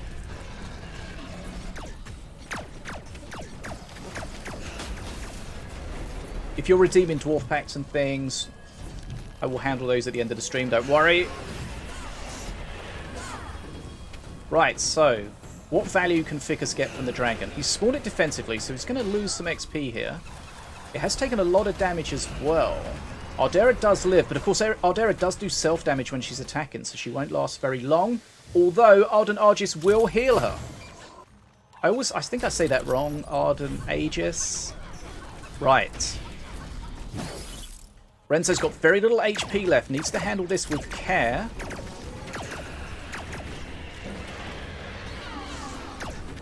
Shield Guard doesn't quite get the rage. Was just out of range. That could be important. I don't like the smite there. Doesn't really do too much on the shielded aimbot. Now Ficus has to try to hold on and get to Mana Frenzy. He's got a good XP lead, but these big pushes are going to be fairly scary. Goes for the double hill. Nicely done. Ardera does get absolutely shredded though. Those Legionnaires were too late. They absolutely went down as well. And this is Renzo's chance to win the game. He has to win it here, really. The long game's not going to work for him. He's got to try and close this out if he can. The Scrats on face. The big damage coming out. Rocket Scrat comes in. 216 HP left. Very close to Mana Frenzy though for Ficus.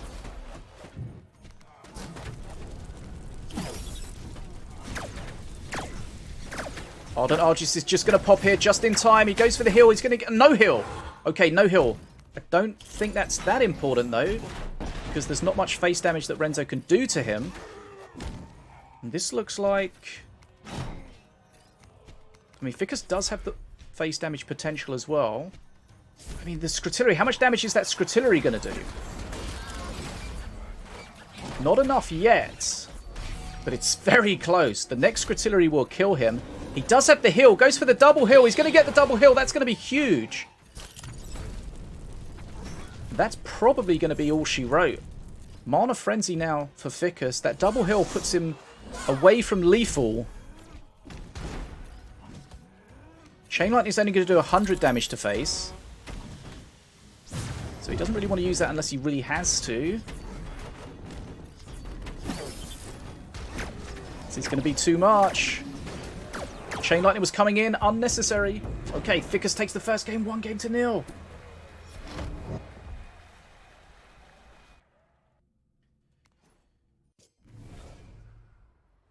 Some scary pushes from both teams. The Morelia Hill coming in absolutely clutch. I had a randoms game the other day with a master Morelia player who basically failed to heal for the entire game against double Gax in a match that we would have easily won if they'd just healed. Thanks for that. The healing is really important in these sort of situations. You don't want to heal unless you have to, because in this deck he's getting the value out of the spirits. But sometimes you have to.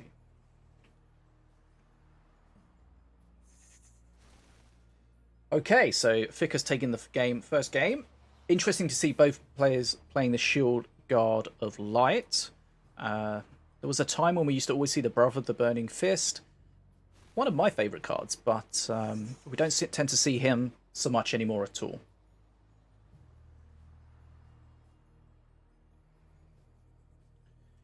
I mean, Ardera and Cleaver are completely different units, right?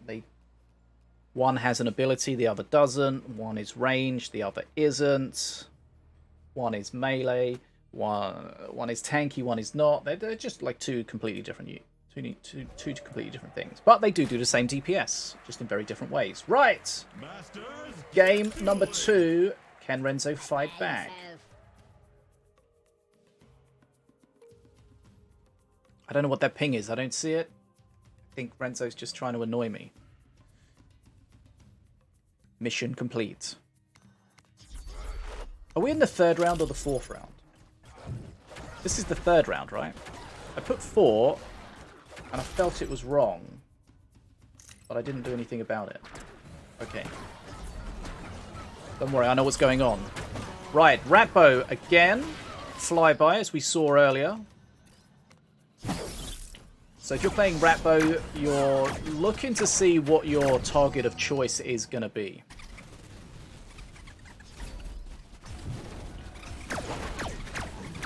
Now, Ficus will have potentially more ways of blocking the Daka than we saw in the past.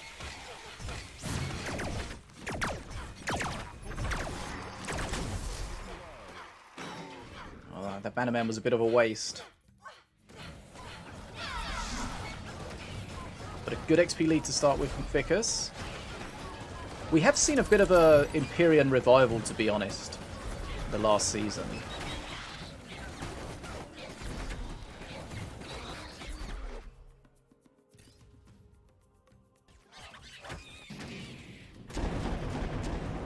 So that you might think, oh, the Chain Lightning only killed a couple of Marines. Well, it killed a couple of Marines. It did a bit of face damage. And crucially, it stopped those Marines taking that top bridge. So when you're talking about how much value you're getting for your plays, every bit is important. We know how important XP is. Look how far ahead at the moment Ficus is on XP.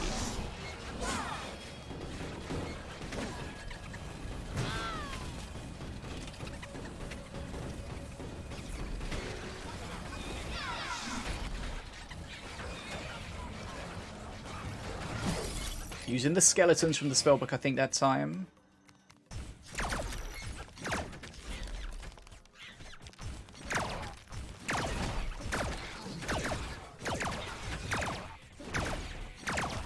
One thing to remember with the Daka is that shield captaining, the shield guard really did not want to lose its aggro there. One thing to note about the Daka is that it's still a cycle-based perk. So if you've got a really heavy deck, you're going to get less overall Daka value. Poison's going to clear the bottom, but the bridge will stay red. Good XP lead for Ficus to start with here. Right. I mean, he knows he wants to Daka the Ardera, but the Ardent Argus is great because it puts something in front of her. Remember, the Daka will hit the first thing, the closest thing. Right, so this is what he wants. He wants the Ardera to die here. And then activate the shield. She's slowly dying. That was a situation where if she did more self-damage and died quicker, it actually would have been better for Ficus. For perk 3, Ficus so far ahead on XP here.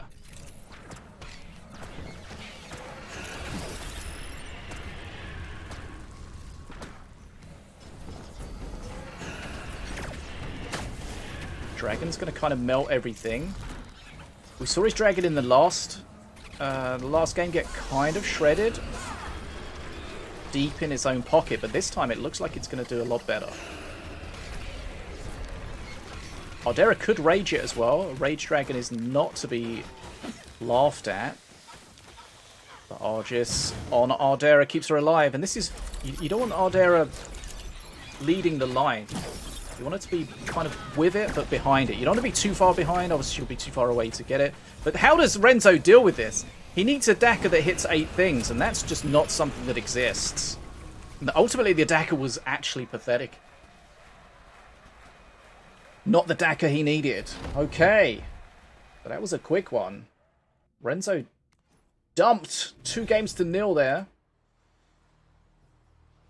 By Ficus. Very strong showing from Ficus in that one. And we've definitely seen quite a lot of good performances from Ficus in the past. I think in the last event, Ficus got a little bit unlucky where he discovered some bug with Korgoth, which I don't think it prevented him playing Korgoth, but it in his mind it prevented him from playing it. Right.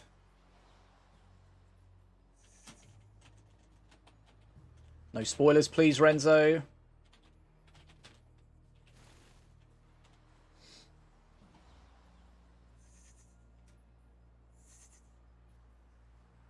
Okay, so let's report that. 2-0 to Ficus. I need to pee something fierce.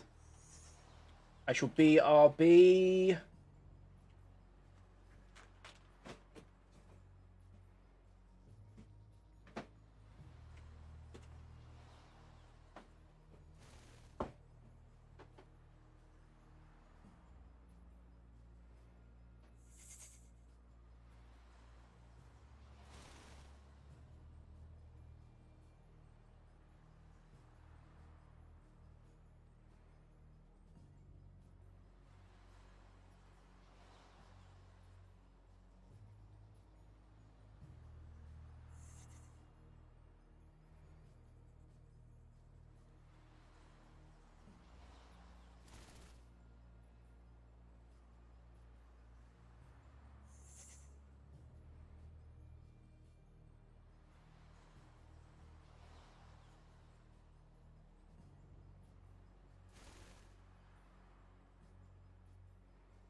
Okay, back.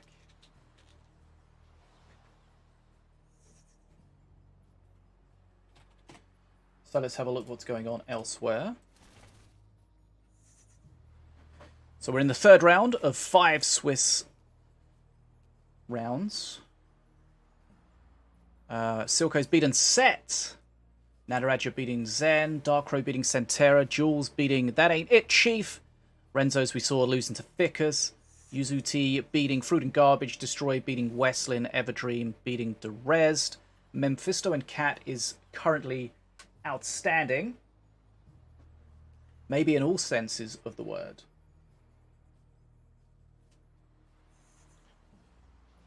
Feels like you could play Ficus's deck with Valorium without too much trouble.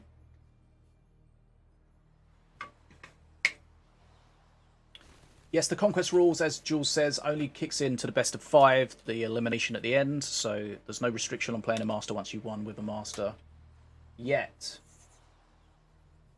Okay, so we're going to see if we can jump into Katt against Memfisto.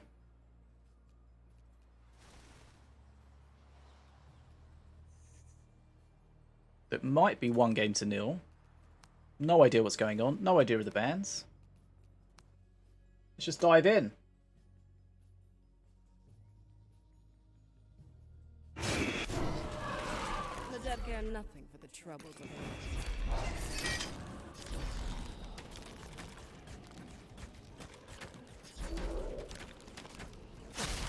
Okay. I think it's 1-0 to Katt, but we're not sure. We'll confirm. Right, what can we get here? So it's an Accursed Morelia deck. It's interesting to see so much Accursed in solo this season, which previously we very, very rarely saw it. And I don't think anything particularly changed to make it so. It just happened. It just started. Right, so XP lead for Katt. He's at 34 Spectral Essences. Remember, he needs 80 to get to Ascension and trigger those extra benefits. That Reboomer getting a lot of value, doing the weird thing where it pops off the bridge because units can't spawn on the bridge. Well, that skeleton didn't have a fun time. Okay, so good XP from Memfisto for a while, catching up here. Blood Imps are out. Remember, Memfisto does have a Reboomer, so that needs to be played carefully. And this is what we talk about when you're playing Blood Imps in solos. You've got to look at making sure that you can play around them. And that was a nice heal from Katt, because not only did it double heal, it also killed the Ruffles, which prevented the XP from Memfisto, that yellow vial. There's one. Go get it, boy. So Katt's deck should have a good power spike at Ascension. Perk 3 with the dragon, of course. Taking the opportunity there with the Chain Lightning to shut down the Reboomer. Doesn't quite hit the Cage Prowler, but it would take more. The Cage Prowler now takes over 120 damage to shut it down, so one Chain Lightning hit is not enough. Oh, the Prowler goes back and it's gonna... Well, it doesn't quite get hit by... It doesn't get hit by the Reboomer because it's on the same team. We've seen how impactful the Dragon can be. That Unholy Ground's a little bit too far away. Morelia not aggroing on. And I think Katt got a little unlucky with where the Skelly popped out. And you can see Katt playing the Blood Imps around that Reboomer, keeping them away from it. Both on field position and cycle position. Right, perk 3 for Memfisto is going to get that second trap. That's what I'm looking for. Memfisto, one of the very few players in the game to have that Diona Dynasty skin. It is on offer, of course, for the winner here. So we could have somebody else having it. Torn Trap keeps the Reboomer alive. Dragon's going to shut down the Prowler. 130 damage from the Breath. Oh, actually it's 260, isn't it? Because it's activated. So that definitely shuts that down. What can Memfisto do against this Dragon? The Dragon does one of two things, or maybe two of them. Sometimes it gives you a good lot of XP, sometimes it does a lot of face damage. But as long as it does one of those, then you're going to be fairly happy. And it's even stronger with the backcapping not being so easy as it used to be. Right, so XP almost leveling up. Memfisto was ahead, but this Dragon is helping. And not only the Dragon, just Ascension in general. That's a lot of Skellies. Dragon's still alive as well. Heal Puff popping. How does Memfisto clear this on his face? He doesn't.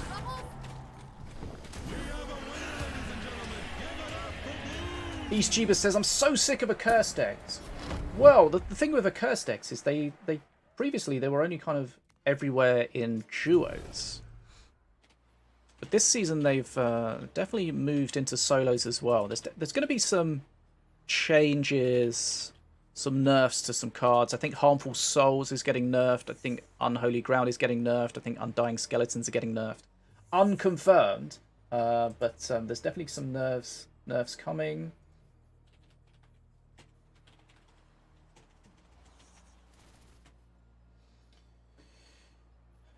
And I do have a YouTube video about Accursed Ascension if you want to learn how to use it. I'm just waiting to get the score confirmed here.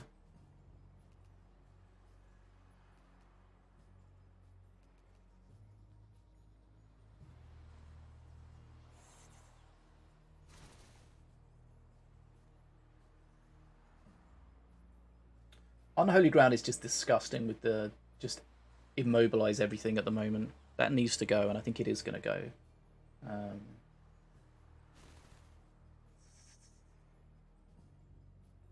But it's still going to be strong. You're still going to see it everywhere, really. Since it does what other things can't do.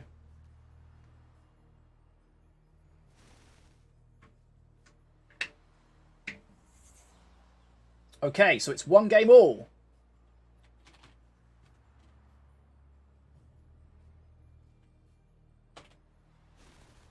Right.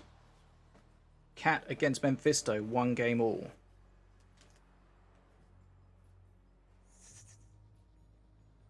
Third round still.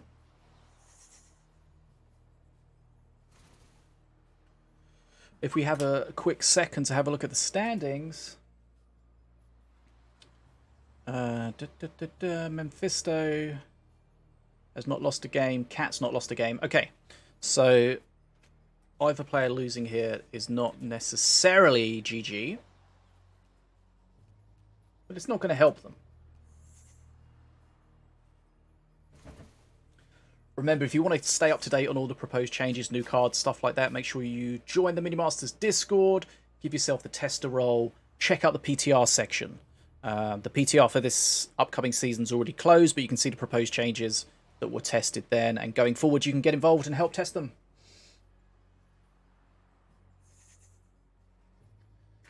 Okay, so 1 game all, Katt against Memfisto. Why do we think Morelia is... It's not Morelia, but why do we think Accursed is suddenly all over solos? I definitely had a look at a leaderboard this season, and there was a bonkers amount of Accursed in solos.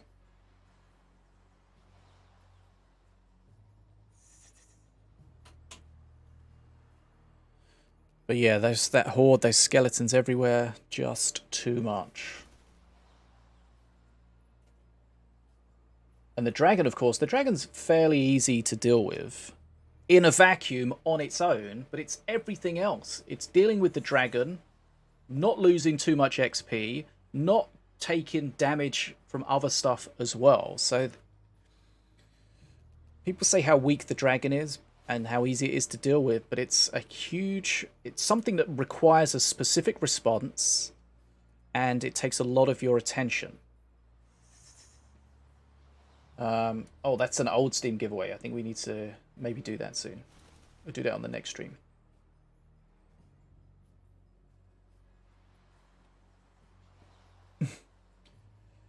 It's interesting to see it in solos. You do tend to get a different kind of Accursed deck in solos. You don't really see breath at all. Okay, here we go. Game number 3. Katt against Memfisto. Still in the Swiss part of the event. Neither player has lost yet. Someone pinging. Where are these pings? I can't see where these pings are coming from. Right. Reboomer. Spawned in the middle. Which way is it going to go? We don't know. Now we do. That's a little tip. Sometimes when you're spawning stealth units, if you spawn them right in the middle like that, your opponent doesn't know which way they're going to go. Sometimes you don't know. Okay, so Katt's playing Apep and Korgoth. I always get Korgoth and Kurnoth confused, but Korgoth is the big guy, Kurnoth is the little guy. I think a Wheel of Doom at the top there. No, goes for the Battle Monkey instead. There is no requirements to be for the tournament. Everyone is welcome.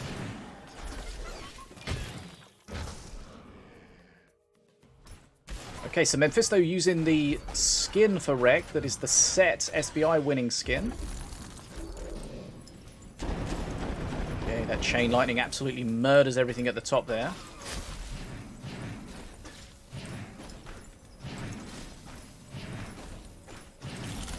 So Korgoth needs to be activated. Well, you need to use his seal twice, and then he'll be available. Base damage coming out here. Nice use of the spell, the seal there, to juggle the Jing, keep the Jing alive. Right, what's he got in his hand? One of the fun things about playing Korgoth or the Invoke decks is that you get just random cards, really, right? He's got the Bats, he's got Azali. These cards did not start in his hand, in his deck. Needs to be careful with this Battle Monkey, though, because, of course, if he puts too much around it, that Battle Monkey will start going ham.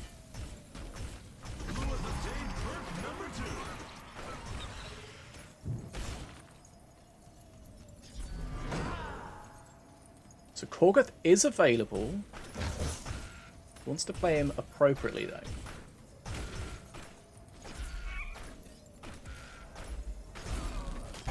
Here come the bats. Remember, every mana that you spend will give you a bat. Chain Lightning only hits 5 things now, so it's not great in this situation.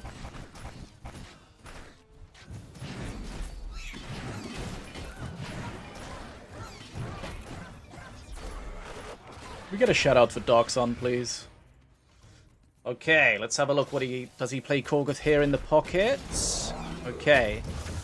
Remember, Korgoth has this huge long attack, so you want to try to aim it to hit as much as possible. Didn't really hit what he wanted to there. And now it's attacking nothing since the clone died. So Katt needs to be careful, taking a lot of HP damage here. Does have a heal puff. YkZen.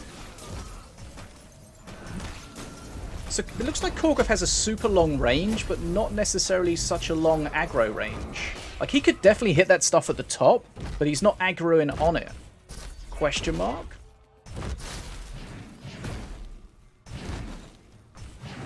Katt has a cleaver, so according to Nina, that should be GG.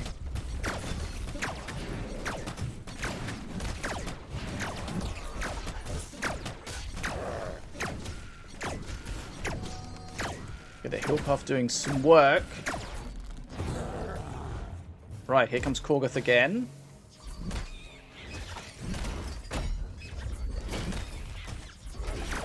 You can definitely ping up in the corner somewhere where it just that makes the noise and you can't see it, just to annoy people. Okay, nice fireball at the bottom there. One of the things you've got to be careful of with the invoke stuff is that cards can get invoked as you're about to play them. So you go to play something and then it changes to something else and suddenly you've Magma Stormed your whole unit, your whole army.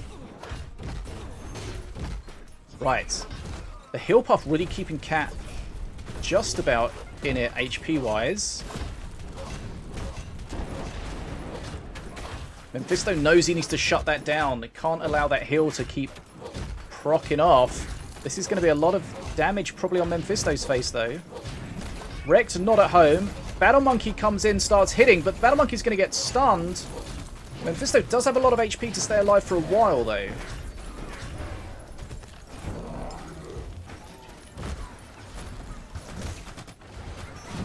Right, here we see big damage coming out. Doesn't quite kill it. What's he got at the bottom? Needs to be real careful. He's got Gorok's Gate as one of his cards, but he doesn't want to use it because he's so low on HP and it will have Blood Pack, so he needs to be super careful with that. Really wants to get it invoked to be something else. Kind of frustrating right now. I don't think he can stop this damage on his face. That Whirly Scrat's going to spin. And Memfisto takes it. YkZen just not getting the value he wanted. The Gorok's Gate was annoying because he couldn't use it because of his HP. Okay, so Memfisto takes that by 2 games to 1.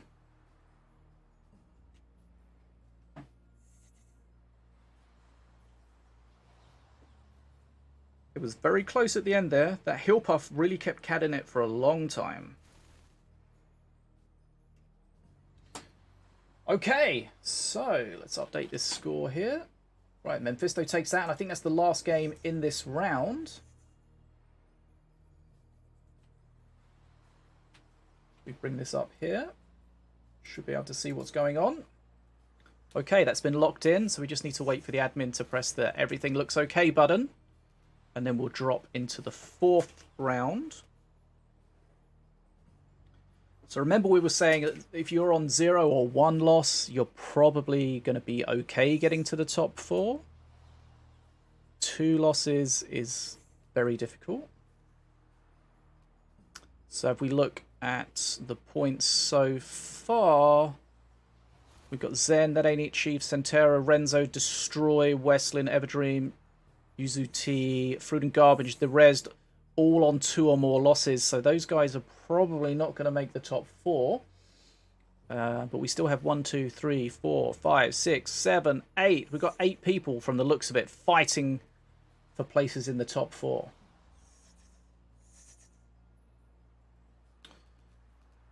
Okay, let's go back to the overview. Remember, you can check out the brackets. There should be a link somewhere. If you want to follow it from home, see what's going on, follow the standings, all that stuff. Right, so we're going to have Nataraja against Jules. And if we look at the standings, Jules has got 1 loss. Nataraja hasn't had a loss yet. So, okay, so Jules loses this, then he's probably going to get eliminated eventually. So a lot is on the line for him. Right, so Jules against Nata. So we get the bans in when we can.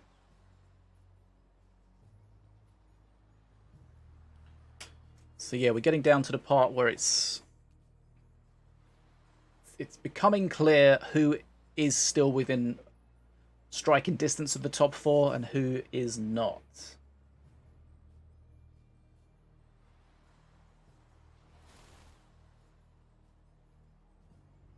Okay, so let's reset our bands.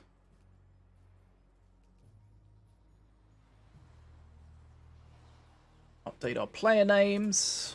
Right, thanks again for joining us. This is Night's Duel number 25. BetaDwarf and Team Mana Frenzy coming together for your enjoyment. Appreciate you guys being here.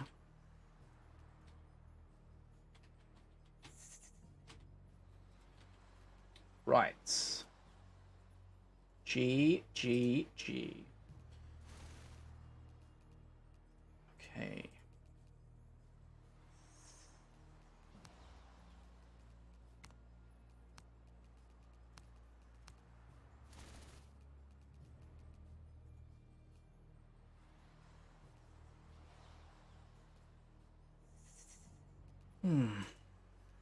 Okay.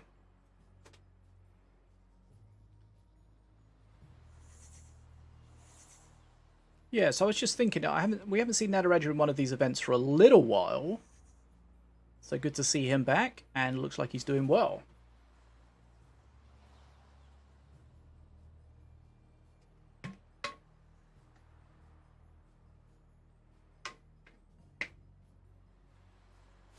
Okay, so round 4, we've got Silco against Memfisto, Jules against Nataraja that we're going to see here, Katt against Ficus, Darkrow against Set, That Ain't It Chief against Everdream, Renzo against Zen, Yuzu's T against Westlin, Sentera against Destroy, Food and Garbage, and Derezed.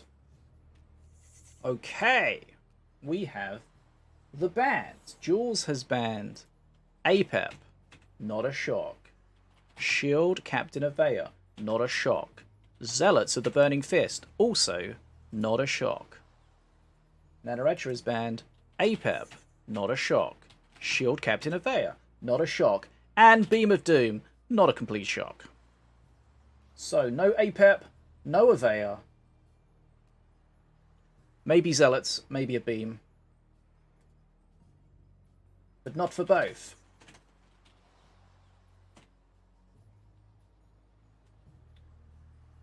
Right, so the question is, like, if Avaya's banned, then that kind of bans that whole deck strat. If you ban a beam, then you probably play the similar deck. You just remove the beam and replace it with another removal spell that may or may not work out.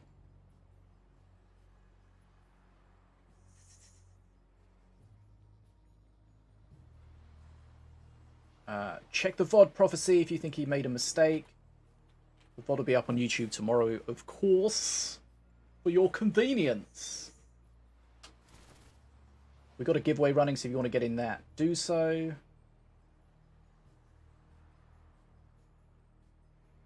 Little bio break for one of the players. Can't confirm which. Could be both. Not sure.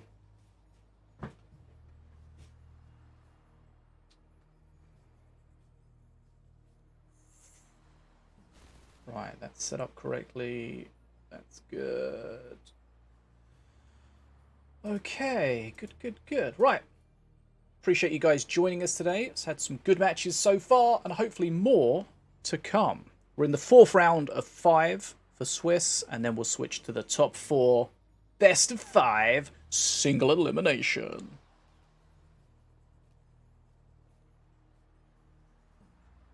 There's a link in the chat for my super useful Minion Masters guide on Steam. Put that together recently. It's really just a hub to find all of my video content, and some images and stuff.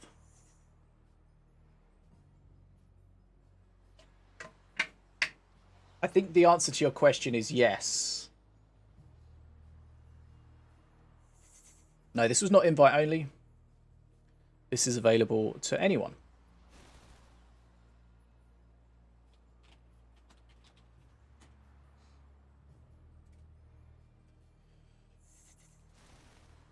Right, here we go. Looks like the players are back.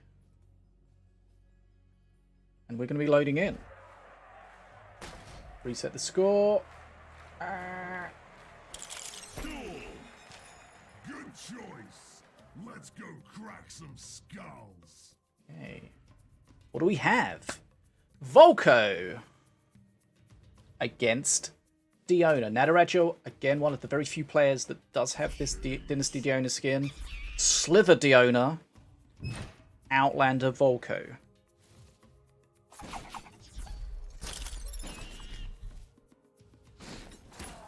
So we got the idol statue in here. We've seen that a couple of times. Idol of Sacrifice. Kind of went out of flavor for a while, but looks like it could be back. Doesn't quite get the rage, I don't think, on that golem, but that golem looks massive. Nats everywhere. Huge stun. Oh, that stun was absolutely clutch. That DPS is fairly horrendous. Nice taunt trap, though. Berserker. Not Berserker. Well, it's Berserker Rage, but it is the Rabid Prowler. Absolutely shreds that. And that looked terrifying, but that Prowler was not really too bothered about it. Prowler killing both of those little guys is important because it means that Jules then has to do something else to take a bridge. Lash of Armoon comes in. The bottom bridge will get taken, though. Disruptor Puff doing Disruptor Puff things.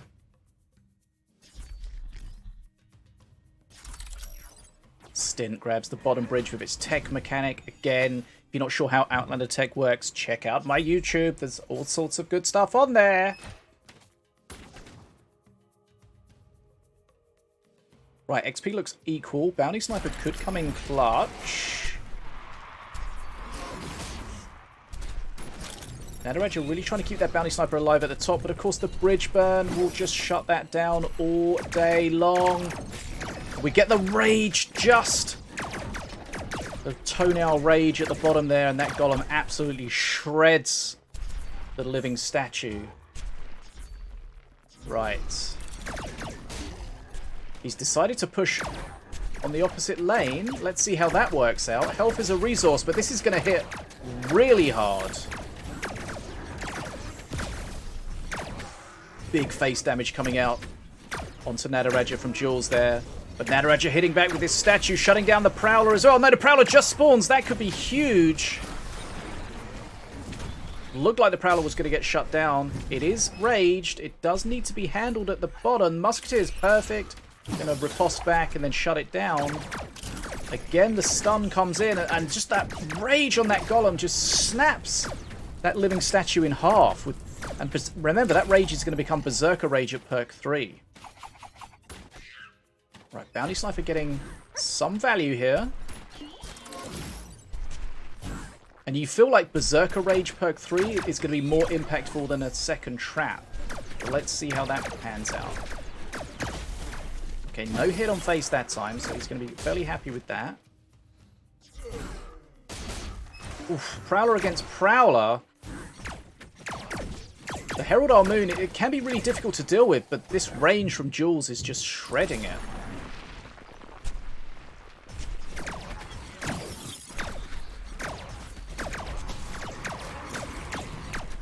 As Prophecy says in the chat, you can tell why Nataraja did ban the beam, because that's a real good counter to the Herald. Oh my god, that statue just exploded. Can't tell if that's raged or not. I don't think it is. A growth burst buff is there as well, so that thing is just terrifying. Okay, Bounty Sniper gets a kill just before it dies to the Master, so that's going to be happy. Berserker Rage at the bottom. What does Nataraja do here? It's so difficult to deal with.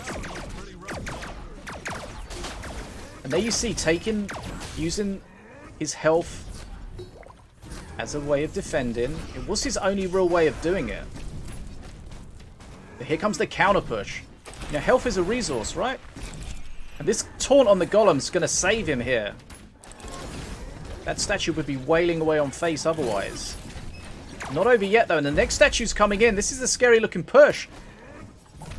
I think Nataraja's going to take it here. He looked like he was on the defense for the whole time, but then suddenly that push came out of sort of nowhere.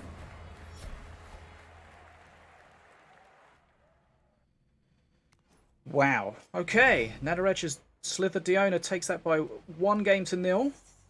And it looked like Jules was quite comfortable. The golem was always just shredding the statue. He was okay until he wasn't okay. But there was a real clutch part of that game where Nataraja used his face, his master, his health as his defense. And I think that was the only way he could have survived that. And he made the right decision. Health is a resource. You don't have to finish the game with 3,000 HP. That doesn't help you. But he knew his only way of shutting that down, that push down, was tanking it on face, killing it quickly. And that's exactly what he did. Really well done. Sometimes you've got to just look at the field and say, look, I just can't beat these units head on. I need the defensive bonus of my master and the tower as a tank. And luckily, he just had enough HP to survive it. And then suddenly the match just turned on its head. It just came out of nowhere where he was just able to suddenly get this huge push. And I think I was trying to figure out where that second statue came from, but it was from Rock Rivals, of course. So even if that first statue hadn't killed him, the next one would probably have come in and done so. So Rock Rivals, very different to how it used to be, where you used to just use it once, get rid of the statue, and then easy clap. Now the statue spawns every time. Right, here we go. We're going into game number 2 here. Thanks for tuning into the Senior Network. Jules against Nataraja. Nataraja is a previous champion. So he does have some pedigree here. Setsu against Diona. Not sure how strong Setsu is in solos. Definitely very strong in duos. Right, Howling Moon is going to help Jules getting through the health pools of the statues and such.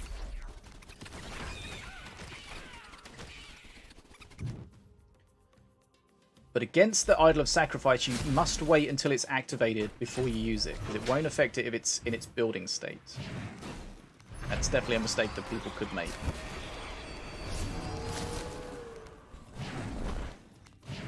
Okay. Well, that's nicely handled. No res as well. Double wolves. See, and that's the situation where he used the Howling Moon. Didn't really get too much value out of the health reduction. It was all about the 2 werewolves. Right, so this is a good push. Unholy Ground's going to keep that Rabid Prowler busy for a while. That's kind of annoying. Nataraja taking some decent base damage here.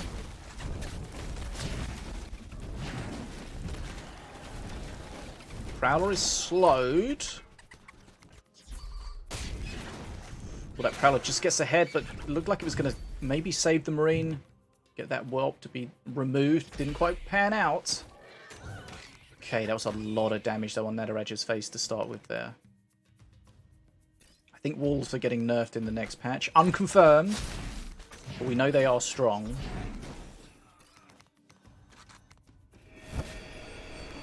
That's such a huge health sink to beast through that crystal construct.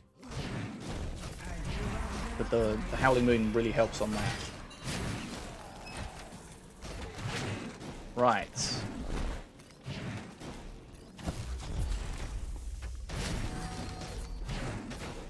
Trap gets stunned. The Shock Rock trying to re-aggro everything, so try to keep that Jing alive for as long as possible. Right. Mana being burnt here by Nataraja.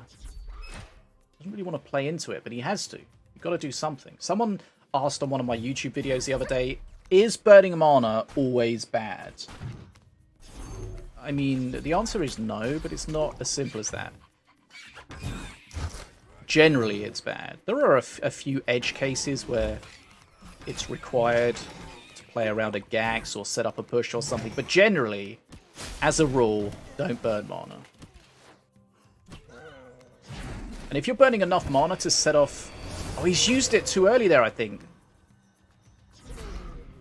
I feel like that's a misplay, because the statue doesn't take the health debuff until it becomes a living statue. The Howling Moon does not affect the buildings. But let's see if it changes much. Now the flyby has slowed that statue, but that Rabid Prowler is still alive. And you know how good I am at defending against the Prowlers. Oh, Prowler's still just alive. Okay. Perk 3 Setsu. That's going to give him some extra tools to deal with.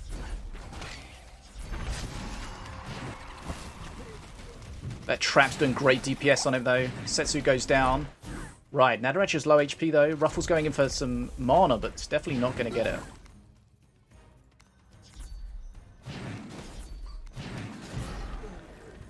Okay.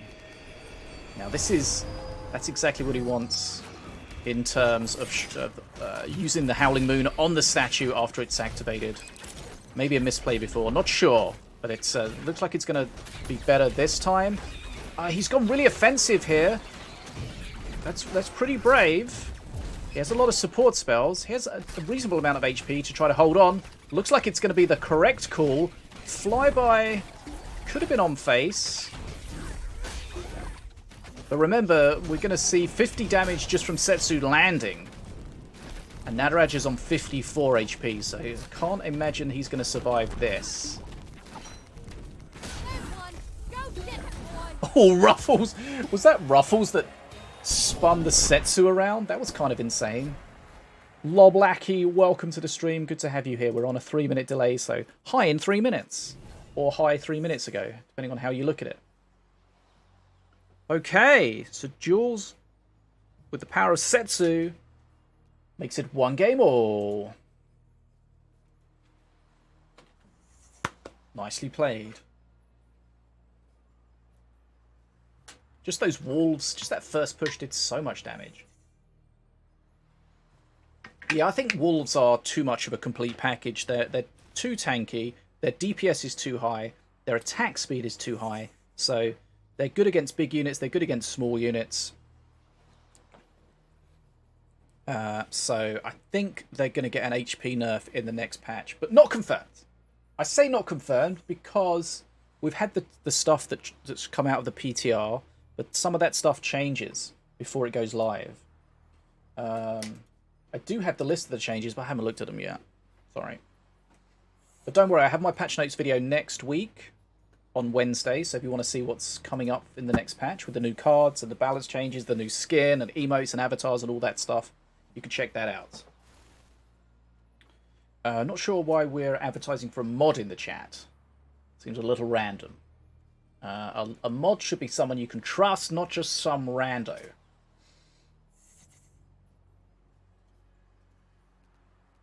Right, let me see. So this is 1 game all. We are going into game number 3. So remember, if Jules loses this, he's going to have a real tough job of getting into the top 4. Nataraja can still do so regardless. Right, Volko. Jules back to Volko, who he lost with against Ratbo. Always nice to see Ratbo. We saw a powerful Ratbo beat, I think it was Darkrow's Ratbo beating Katt earlier on.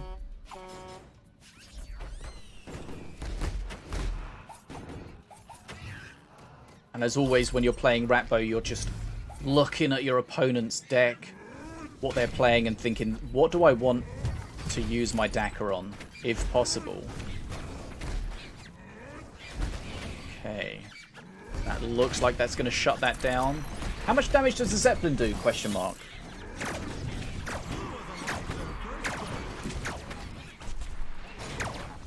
Use our chat bot. Does 70 damage, so two hits from the Zeppelin is enough to shut down the Prowler. Right. The Nat DPS as well as that giant growth. Oof. And then it gets raged. Oof.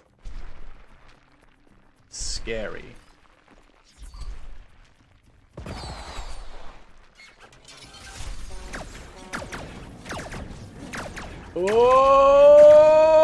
Oh, Vok just gets snapped in half. Remember, it stuns now the unit that it pulls towards it. Big push at the top. Push at the bottom, but not as big. Impetus splits those over. That statue's going to die. This is going to be so much damage from the looks of it. Jules' face is getting tickled. Nataraja's is getting shredded. Huge stun comes in. What does he have to shut this down? Nothing. The answer is nothing. Jules takes it with a huge push on the top lane.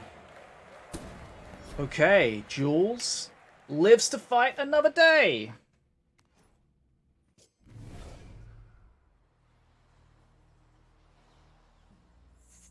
We saw some scary, similar pushes in the first game, but Nataraja had the tools to deal with it in that situation, but not here.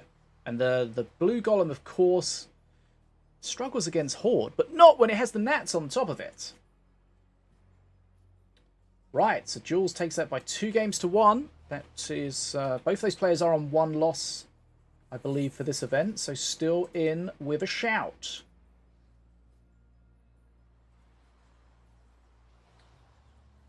Okay, let's see what else is going on. Right, 2-1 to Jules. Okay, so that might have been quite a quick one. So there may be some other matches outstanding that we can peek into. So Renzo's beaten Zen, Westland's beaten Yuzu, Destroy's beaten Sentera, Fruit and Garbage beaten Derezed. The rest of the matches are still outstanding. Now, let's have a look at the standings. So Katt against Ficus could be interesting. Both those players are on 1 loss. So the loser will get eliminated. Dark Crow against Set. Remember, you can check these at home as well if you follow the brackets. If you have the internet and a web browser, you can probably check that out at home. Dark Crow against Set. Got distracted because I was being stupid. So Set's lost 1 and Dark Crow's lost 1. So, yeah, a lot of these matches really going to be key as to whether people get through or not.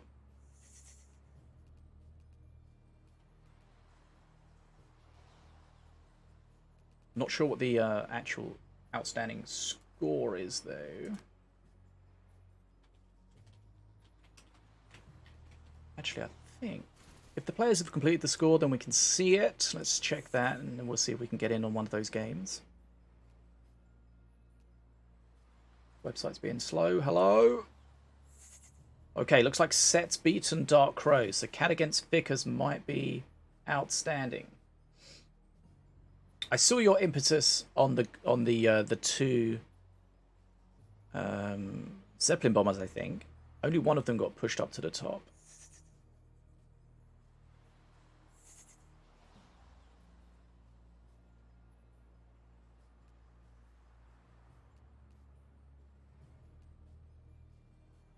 Okay. Okay, so Katt is 1-0 up against Ficus at the moment.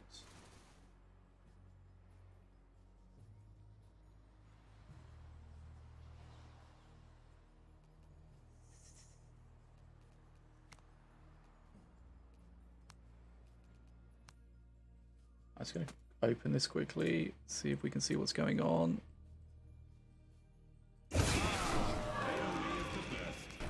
Okay.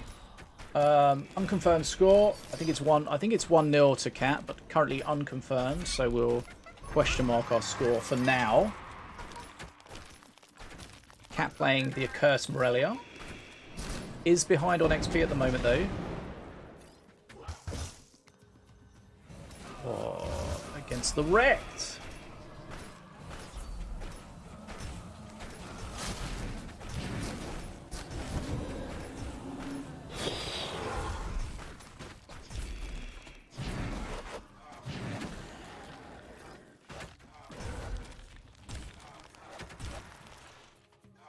So we know the Ascension decks can get strong. Late game, you're going to have the big push with Morelia as well. With Nivea, sorry.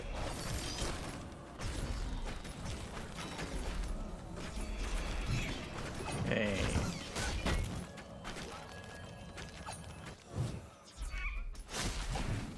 $65 Spectral Essences for Katt. Needs to get to 80 before Ascension hits. You generally get one, well, you get one for every mana you spend on an Accursed card, plus a few other little ways of getting them. I don't think he has any of the additional ways of getting them. Needs to be careful with that Battle Monkey.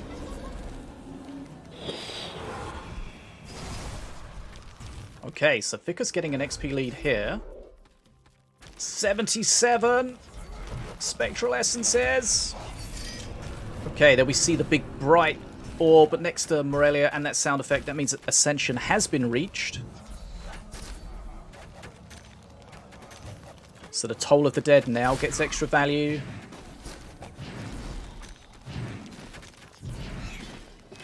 The Nirvir's Breath from perk 3 will be activated. The Skeleton Crew gets more value. Unholy Ground gets more value. Okay, looked like... So there's a weird interaction there. It looked like the perk 3 from Wrecked was stunned, which normally the abilities can't be stunned. So it's Wrecked is kind of a bit of an outlier, bit of an exception to that rule. And now we see these extra skeletons spawning from the Toll of the Dead. That's where they get that extra value. All of those corpses being reanimated. So Katt does find himself behind on XP, but looking to catch up. That Battle Monkey trying to do as much as it can, but ultimately the breath just slowly killing it.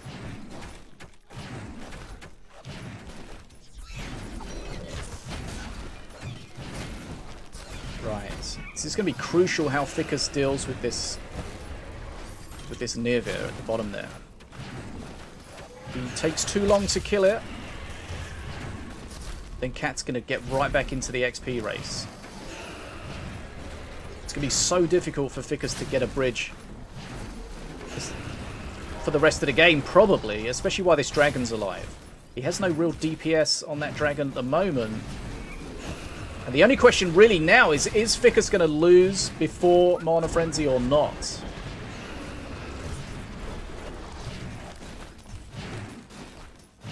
The answer is yes, he will. Okay. So I think that's 2-0 to Katt. Unconfirmed, but I think that's what that is. Don't worry about the wrong names on the screen. Let's just pretend that that's correct.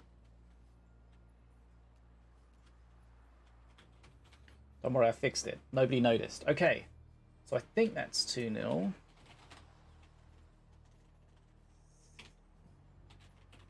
Question mark? Shall we look?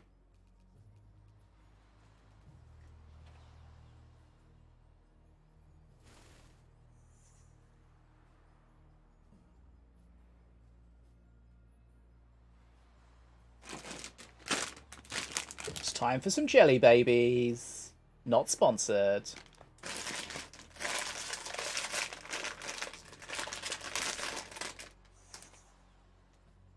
Thought I was going to get embarrassed and not be able to open them. Crushed it. Like a beast. Okay, so Katt's beaten Ficus there. So we're going to go into the 5th round, which is going to be the final round for the Swiss part of the event.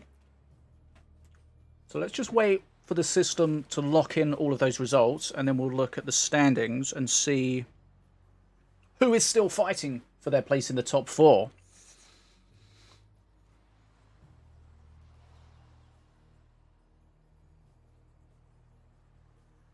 I think Dark Crow may be on 2 losses now. So that's going to be a struggle for him.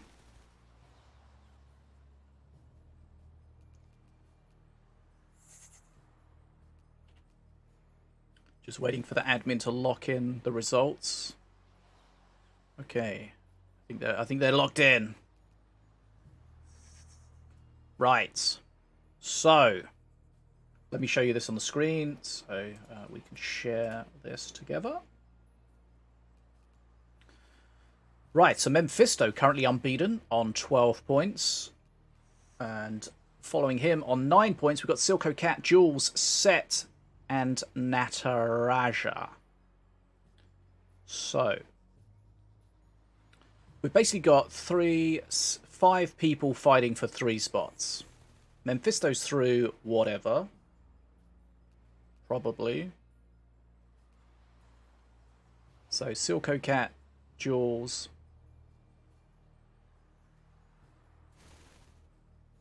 Set and Nataraja. Let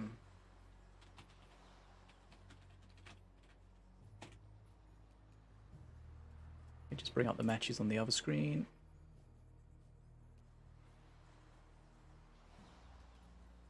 Okay, so I think we're going to see Set against Memfisto. I don't think we've seen Set yet today. So Memfisto's probably through whatever. But Set is definitely going to need to win this to have a chance of getting through. If Silco, Katt, and Jules all win as well, then Set's not going to get through.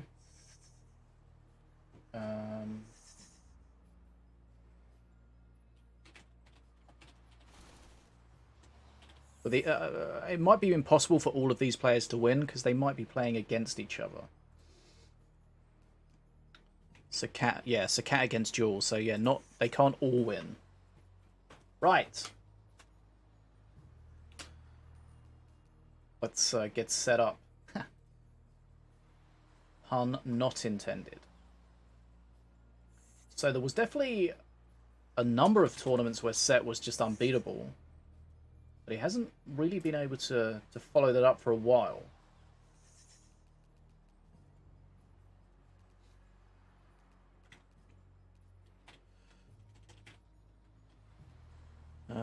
Okay, hold on. So, Set, Memfisto. So this is the last round that's best of 4. Best of 4. Let's go for the draw. Okay, looks good.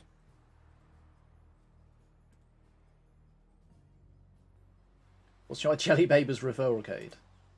Use code FISH if you wish at jellybabies.com. Good times. Right, that's a big jelly baby. Thank you.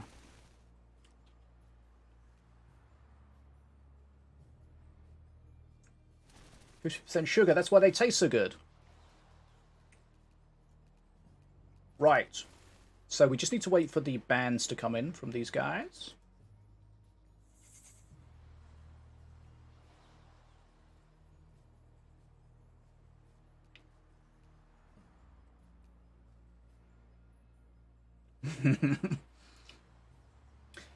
Look, Todd, I'm sorry that I muted you.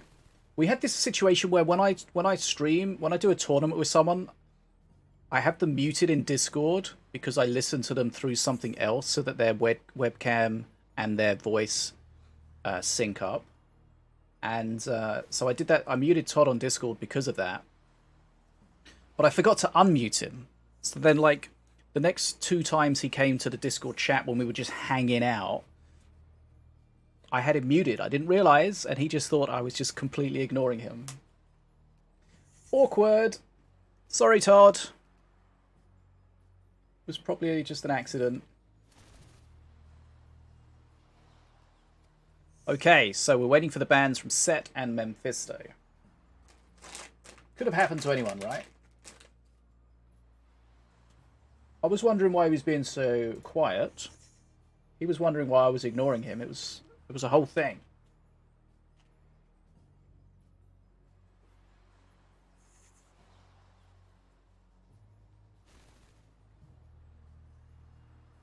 I would never do that to him.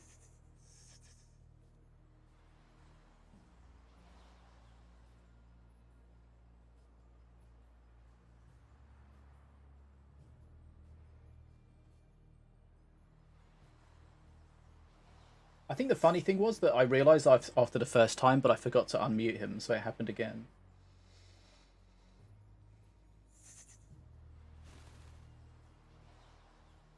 Good times. Right. Where are these bans?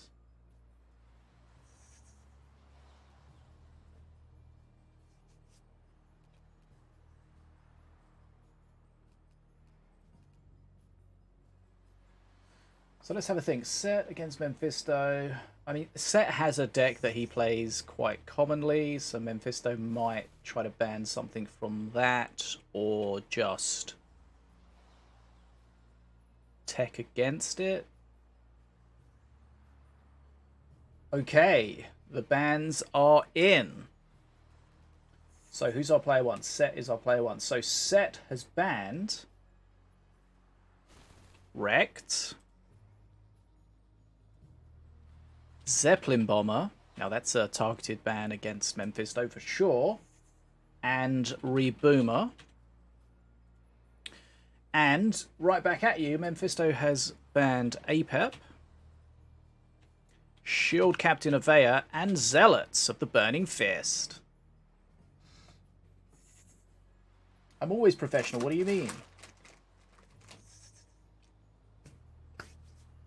Oh, check out my latest YouTube video, Minion Masters Summoning Sickness Explained. Mechanic, beginner friendly, examples. Do it. Okay, so there we have it. Those are the bans. Oh, am I ready? I'm not ready. I nearly said I was ready, but I'm not ready.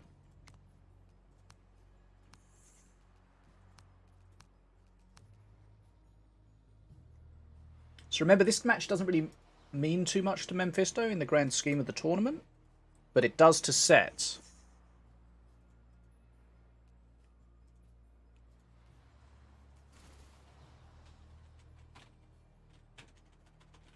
Okay, I'm ready. Are you ready? Maybe. Right, good to see you guys here today. New faces and old, always fun to see you guys. Appreciate you hanging out for the event. We've still got a lot more matches to go.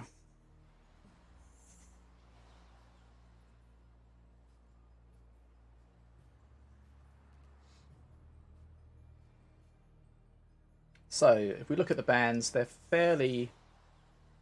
The Masters are fairly meta bans. The Zeppelin is a specific ban against Mr. Memfisto. Avea is a pretty meta ban, and the Zealots also... I think the Zealots are getting nerfed in the next patch as well.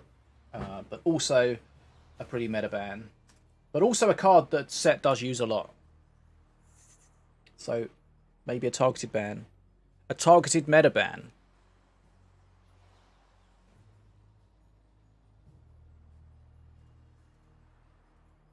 I'm sorry, Todd. I don't know what I can do.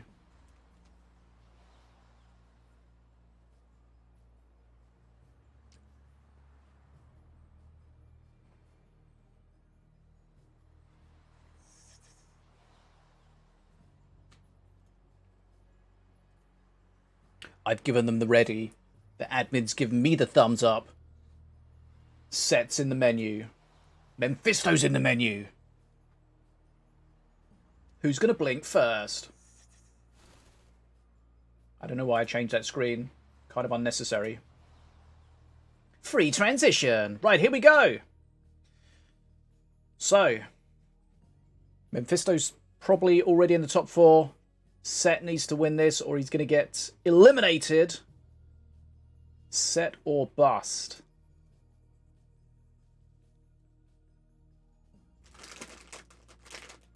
Bit of a delay. What's going on?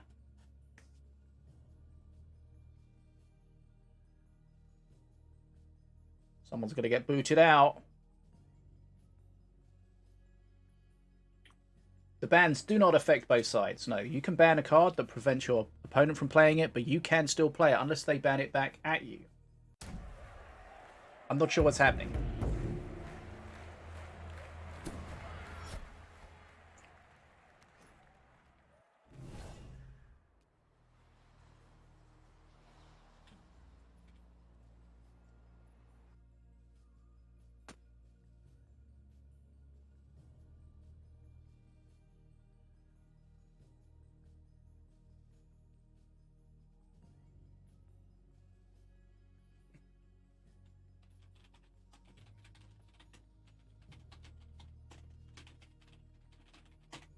I don't know if they're okay or if I'm just broken.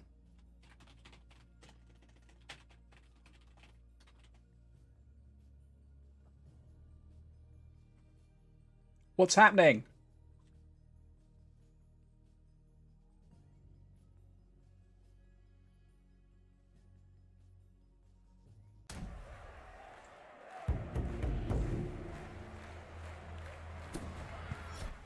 Okay. I don't know what's happening.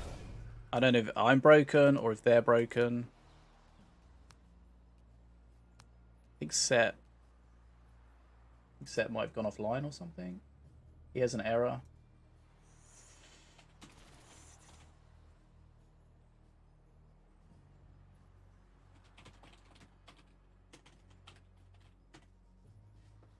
Okay, the good news is it's screwed for everyone.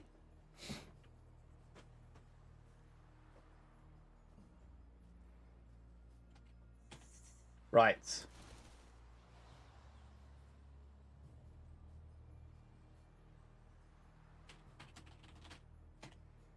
They're going to restart their game.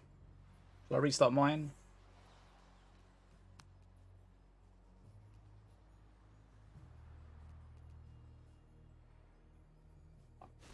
Common sense would suggest yes. I'm sorry about your lunch. I'm trying to get this. It's not my fault.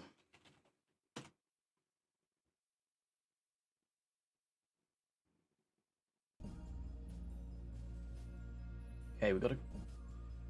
They're probably going to restart and go straight into the game and not wait for us. Quick, quick. Right, Set against Memfisto. Where's Memfisto? Here he is. Yes, they're in the match. God damn it. Of course. Set. Oh, walrus noises. Right, okay. Are we good? Are we good? Are we good? We're good! Let's go! We only missed 40 seconds. Let's go. Almost. Right, Diona against Morelia. Brothers of Light. Defense is going to slow those down. Stop their shield as well. XP's about level. Sorry for missing the start of that. Wasn't entirely my fault. I told you I shouldn't have restarted my game.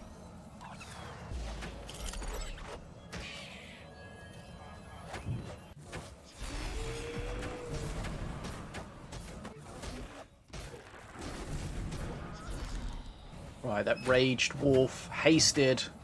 That thing's going to be a big beast. Okay, so we've got red golem tech from Memfisto, so he's going to be wanting to take face damage. Heal puff out, which is not ideal for that. Remember, when you're under 1500 HP, then you get the big red golem, which is kind of a beast. So it looks like Set's playing his regular deck, but perhaps the Zealots switched out for something else.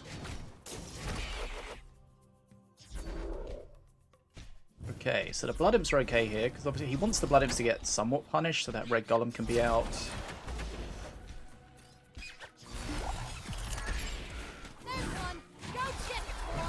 Okay, the Shen's going to be good to shut that down, but not good against all the little scrats.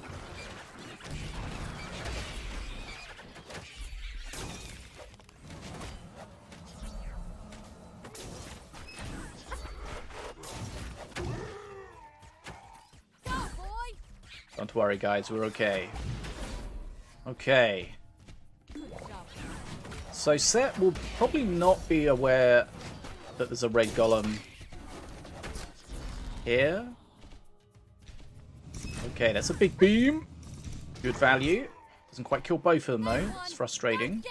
Ruffles is going to have a bad time there. Memfisto right on the cusp, though. It's kind of interesting he keeps playing the heal puff. Okay, so the red golem's activated now, but it's not going to be activated for too much longer with the heal puff popping off. Is he going to use it? No, he doesn't. Okay, so he's back above the 1500 threshold, so the red golem's not activated at this point. Remember, if you spawn it when it's not activated, you just get a blue golem for 9 mana, which is not ideal.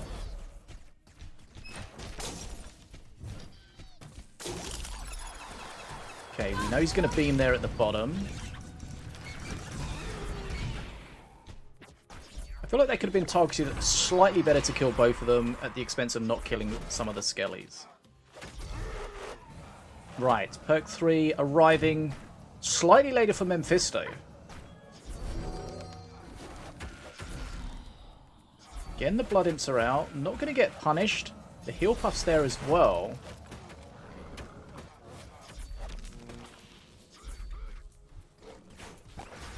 XP lead for Set.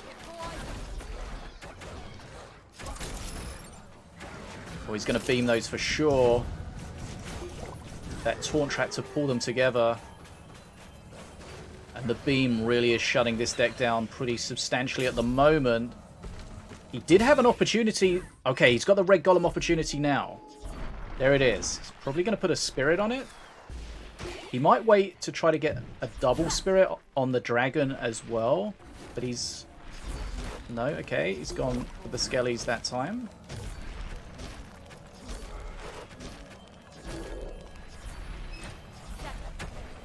Right. Shen, of course, is going to be great against the Red Golem.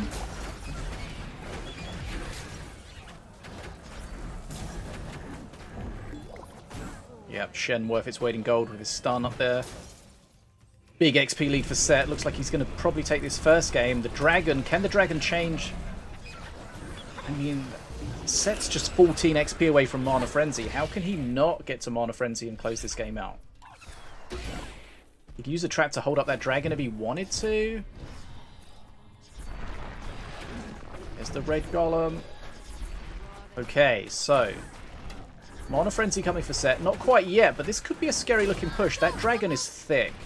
Shen's going to be great at shutting it down, but there's also going to be a push at the bottom as well. Right, Mana Frenzy for Set. But this is a very, very scary looking push. That Dragon's still healthy. That Red Golem's going to start spanking everything shortly. Shen's down. The Dragon lives. Okay. He might not have the bridges, but he does get a bit of a benefit in Mana Frenzy.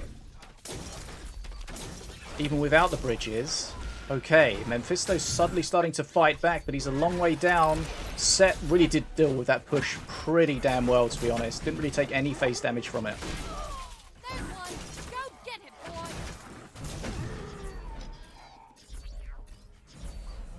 And here comes the power of the Frenzy. Memfisto too far away from his own Frenzy. Okay, Set takes the first game.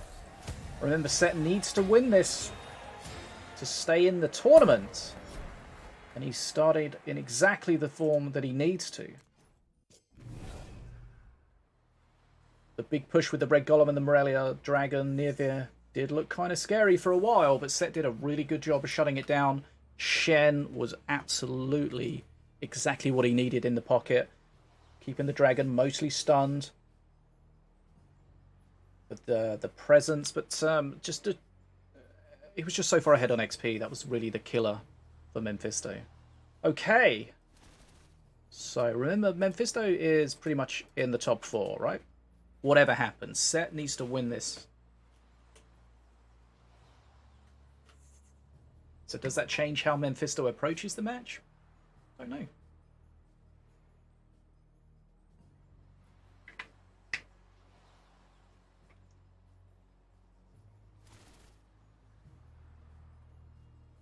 See if we can see what's going on elsewhere whilst we're waiting. Brackets available, exclamation point brackets. Okay, so Silco's beating Nataraja, so Silco's in the top 4. Ficus has beaten Westlin. Fruit and Garbage beaten Yen. I think Yen managed to make that game. Yazuti beating Derezd. Okay. So Silco joins Memfisto on 12 points, but of course Memfisto still has this current game outstanding. So not too much that we can grasp from these points at the moment. Ficus is on 9 points. So Ficus has forced his way into the top 4 at the moment.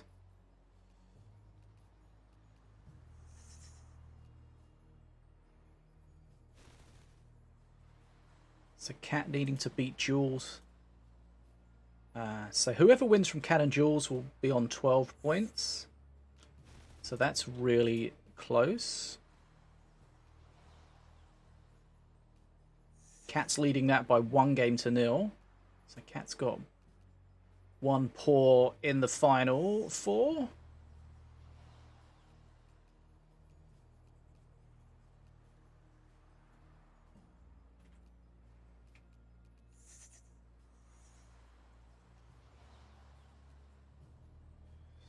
So Set, yeah, it's really on a knife edge at the moment. If Set wins, he goes up to 12 points. So Ficus, Nataraja. So Nataraja's lost. Ficus has won. Okay, does this show me how many games, how many matches? Okay. Tangelizer says, interesting deck from Set. Never seen it before. I think that's followed with a giant kappa.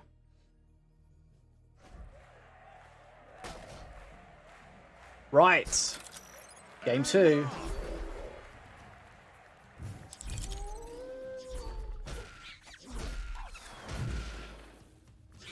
Looks like Set may be playing the same deck.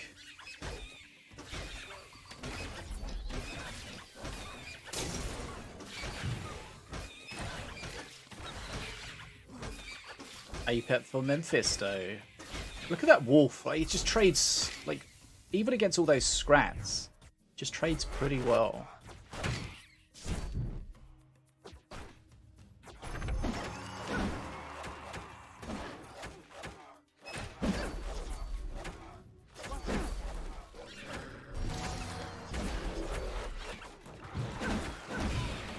So the players should be pretty familiar with Set's deck, because this is a deck he plays a lot.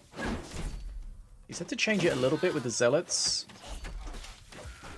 being switched out, I think.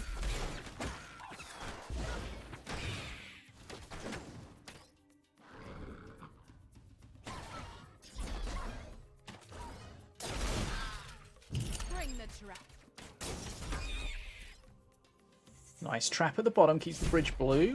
Can't take a bridge with a trap, but you can support it or deny it. Rocket Scrat's going to shred everything at the bottom. Berserker Rage on the Zealot at the top is going to get in the bear trap, unfortunately.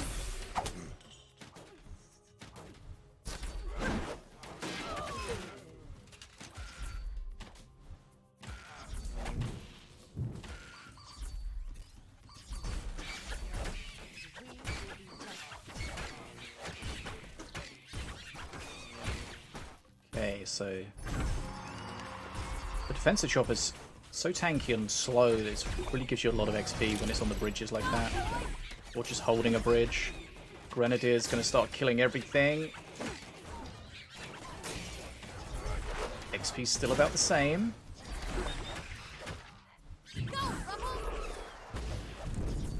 Activated dragon. Well, they're not real.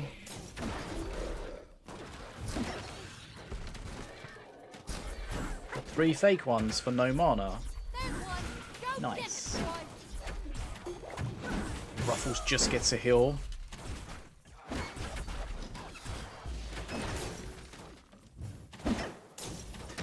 That's Zealot doing a lot of damage. Remember the Zealot that remains. Does it have haste and rage now, or is it still Berserker Rage? I can't remember. We've had so many changes with that. I feel like it's haste and rage. But the DPS is about the same.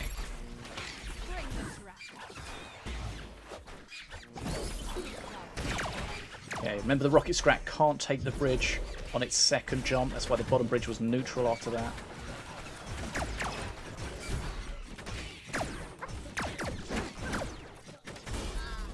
Again, Set eking out a little XP lead here. Ruffles grabbing a hill, that could be important. That's very likely to be a fake cleaver. The beam's still okay there, even if that was a fake cleaver. I assume he knew it was a fake cleaver. It's against Apep, it's very likely to be a fake cleaver.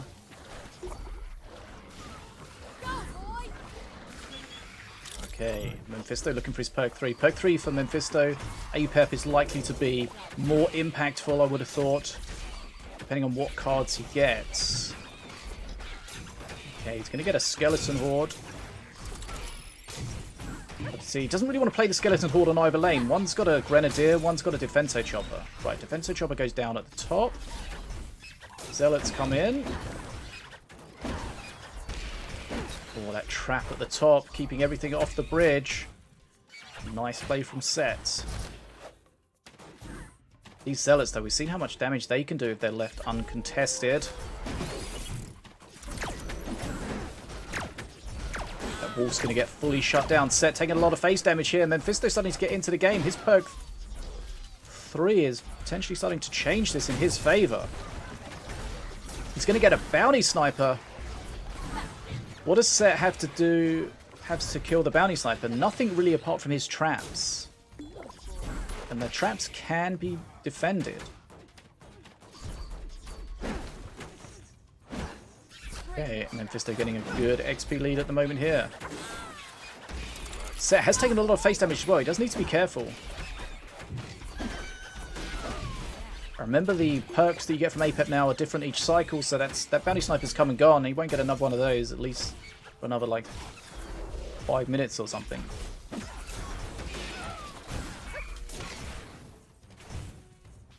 Okay, 167 versus 173 XP. It's still very close, but it feels like Memfisto is, I know will mock me for saying this, in the ascendancy. Okay, that's a very strong beam, though. But even though he beams that, there's still more coming. Okay, the Zealot did get Berserker Rage there, so maybe it didn't get changed. Maybe that was a proposed change that didn't go through. Maybe it's for next patch. I don't know, but it definitely had Berserker Rage. How is a Werewolf with Rage only 4 mana? It's a good question. It does have the limitation on how you can spawn it. Right, Mana Frenzy for Memfisto. Set really low on HP. Beam is in Memfisto's hand, but Set is just above beam damage range. But Memfisto will be able to close this out. There's no way you can hold on. There's the beam, gets the clear. Tiny bit of HP left, but not much. Okay, Memfisto levels it up at 1 game all. He's not letting Set get into the top 4 without a fight, that's for sure. Okay. 1-1. Let's have a look at what else is going on.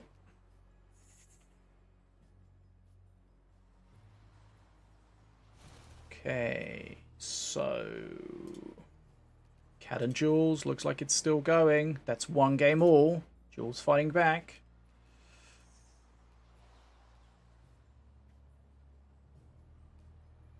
Dark Rose beat and destroy.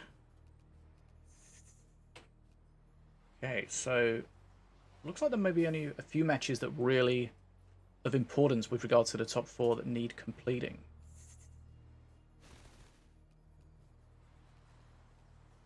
Okay, so Silco is finished.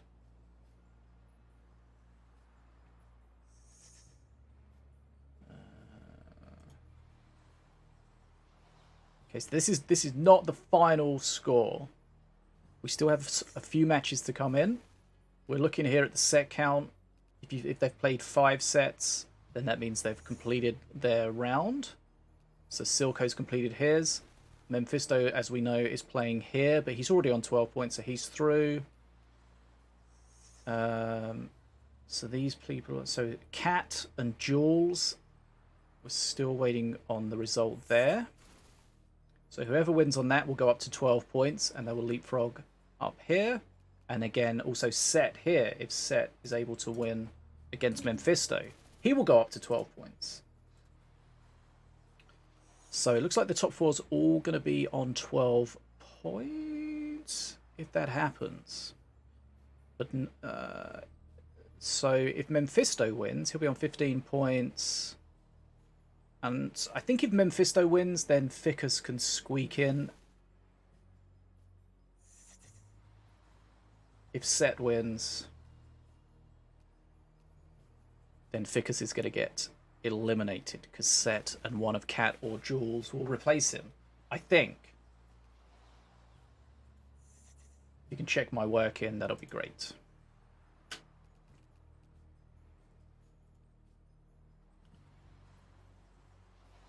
So I don't think Dark Crow can finish in the top 4 regardless of what happens. Basically. I think that's the situation. Unfortunate for Dark Crow. He's in the top 4 at the moment, but we've still got 2 matches to come. 2 results to come.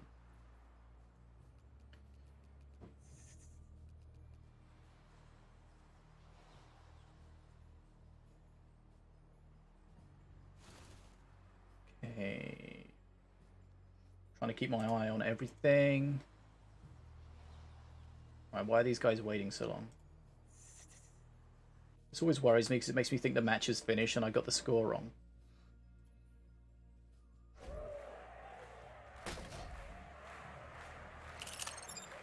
Let's fight. Well, you see, the thing is, Phosgene, I think it's quite easy to keep up to date on the changes if you just follow the changes. But when you follow the PTR as well, and you've got the proposed changes as well as the other changes that may or may not happen, that's when it gets confusing. And I think that's when people say, when a dev doesn't know exactly how much damage a spell does or something, and they're like, well, how can you not know? It's your game. I think that's, you know, that because of all these potential changes and things, that's why it's not easy for them to know.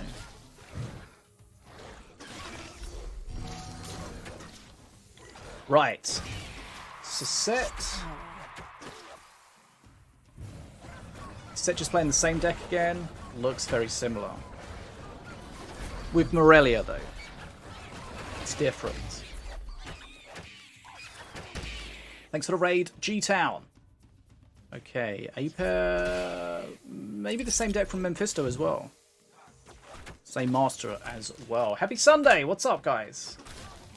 Thanks for the raid. Hope you guys are having a great Sunday wherever you are. Remember, guys, it doesn't matter where you are or when you are. It's always Happy Sunday. As long as you're doing big things. Okay, so I don't think he had the bounty sniper before. So maybe he's changed it up a little bit.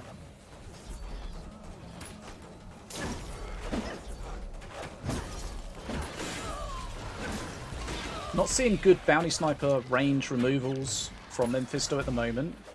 So Set needs to try to take advantage of that as much as he can. Oh, did I give a shout out to VTech? Why did I give a shout out to VTech for? Sorry. I'm stupid.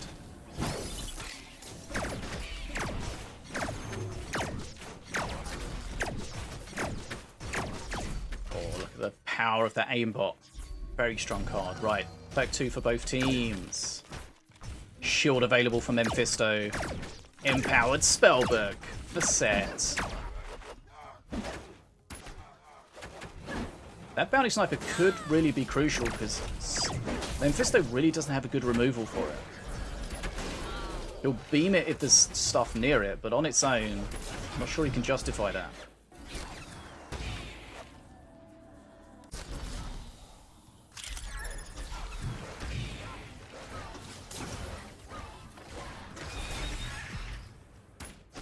Bounty Sniper does generate XP when it hits face as well. I'm well, my friend. How are you doing? Sorry for messing up the shout-out. Dark Crow says he can go to bed. It is late in China, so Dark Crow. Every cloud has a silver lining.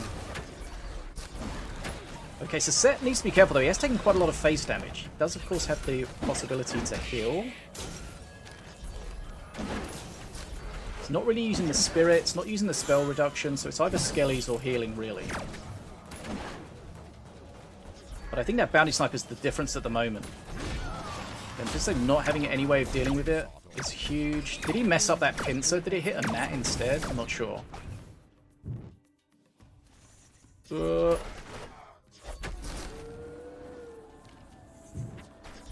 1-1, thank you. Thank you, Mark. Right, goes for the heal that time, because he has taken quite a lot of damage. Right, Dragon coming in here. Seemed kind of a weirdly positioned breath. Didn't hit as much as it could. Oh my god, look at that Berserker Rage Zealot all over that Dragon. This Dragon is getting slaughtered. Oh my goodness. Oh my god. Okay, that Dragon's at like a quarter HP, even less maybe. Okay, nice heal. But no, I mean, he could have gone... The heal was nice there because it did deal with the Hugger, but it didn't necessarily need to be dealt with. The Dragon would have killed it itself, possibly. But yeah, that Dragon got slaughtered. There you see how powerful that Berserker Rage on that Zealot is.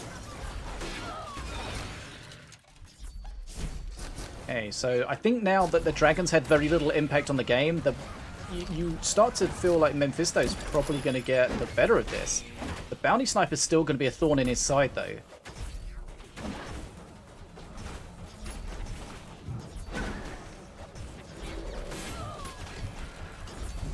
There's not really much he can do about it. He just has to play into it and just try to make up for it with the bridge control. Uh-oh, uh-oh, that Shen at the top.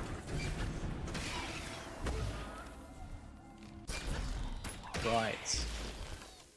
That Bounty Sniper is farming. It's dead, but guess what? There's another one available.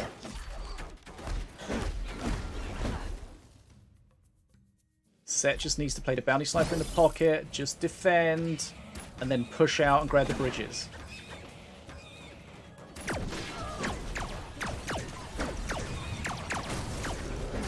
There you see the beam on the pocket, but that's such a feels bad beam, really. Okay. Set. This is so close, but I think that Bounty Sniper is going to be the difference. Even if I mean, he's got the bridges now, Bounty Sniper's going to come up.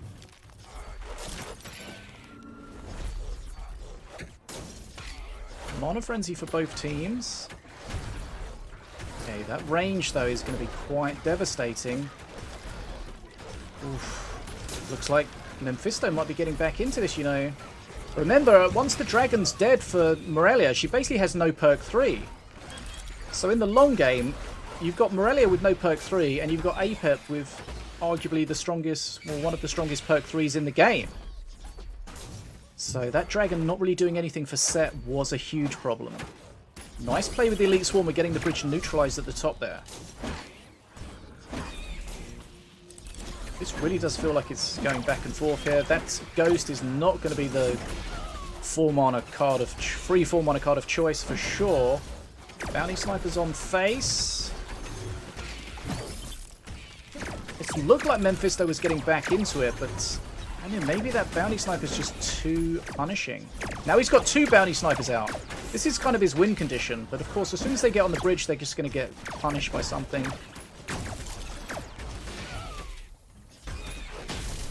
Bounty Sniper, definitely one of those cards, if it's not, if you don't have a counter for it, it can just be that. That's your win condition right there.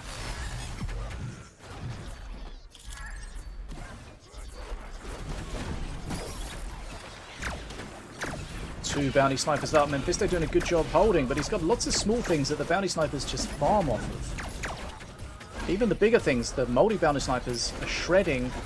Lady and Frey could be important. She goes down. Set knows. See, Set has that removal spell to deal with awkward things like that. Memfisto does not. That's 3 Bounty Snipers up at the same time. Big beam at the top, but then still 2 Bounty Snipers at the bottom, farming on face. This feels like this is Set's game, but it's going to take a little while to play out, I think.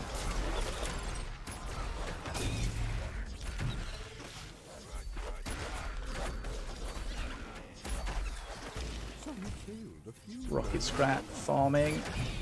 3 Bounty Snipers up again. Like, the Bounty Sniper's giving so much extra XP, but somehow Memfisto is hanging on. The beam is not really what he wants to be using in that situation, especially when there's not too much else around there except the Bounty Snipers, but ultimately he has to. He's going to start running out of HP soon. Those Blood Imps are going to be too punishing. Shen's on face. Okay, I think that bounty sniper choice from Set. I don't think he had that in the earlier game. But goodness me. He was able to carry... I think the bounty sniper carried that whole game. As I said, no perk 3 for Morelia after that Dragon's come and gone against Apep's perk 3, but it just didn't really seem to matter. No removal for the bounty sniper was just bad times. Okay, so that looks like Set's got his way somehow at the last minute into the top 4. So very well played to him.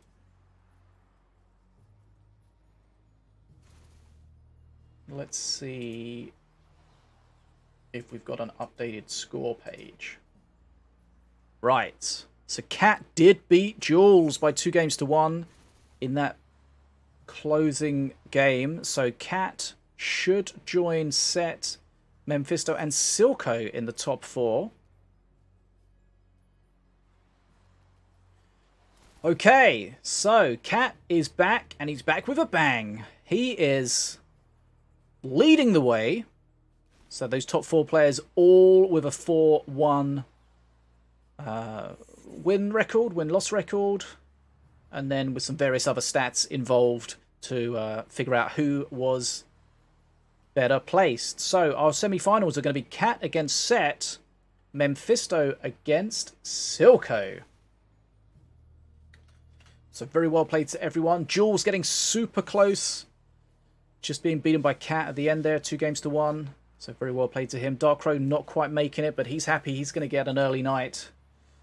But we still got some action left here in the fish tank. We're going into the top 4. It's going to be best of 5 conquest rules. So once someone's played and won with a master, they cannot play with that master again. So it's going to become more important for the deck choices. We know Set has this deck that he plays a lot, and he can play it with all sorts of different masters, which kind of helps him somewhat in this situation until someone counters it.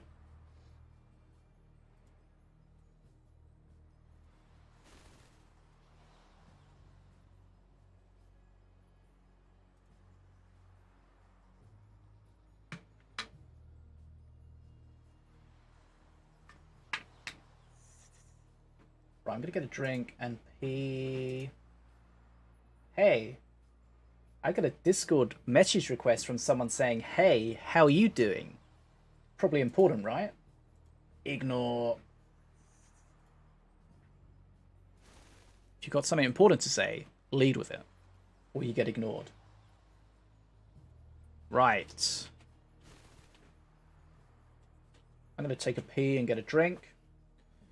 And when I get back, it'll be time for a semi-final.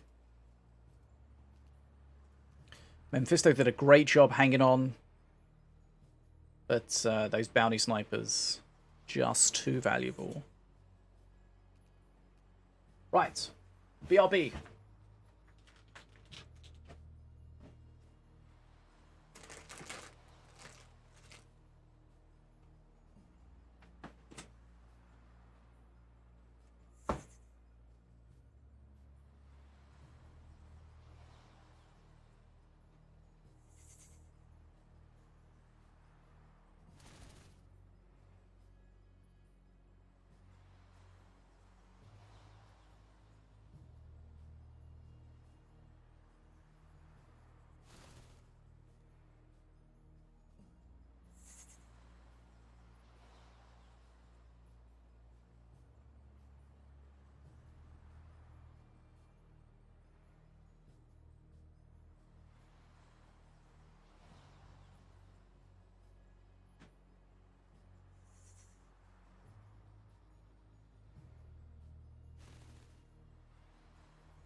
if you're wondering, yes, it is 27 degrees in my room.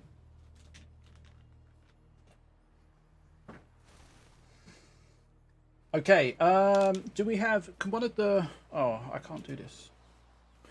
I was going to be lazy, but actually we can't do that yet. Okay, we can't do that yet. Relax. Right.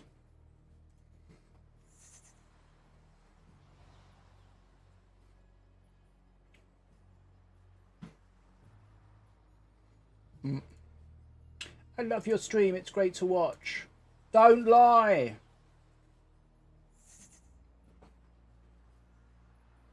What? What? Disu still plays, but he works during the weekend, so tournaments are not something he can make time for, unfortunately. Okay, so what we're going to do is we're going to watch both semi-finals. Depending on whoever gets ready first, they'll be the ones that we watch first.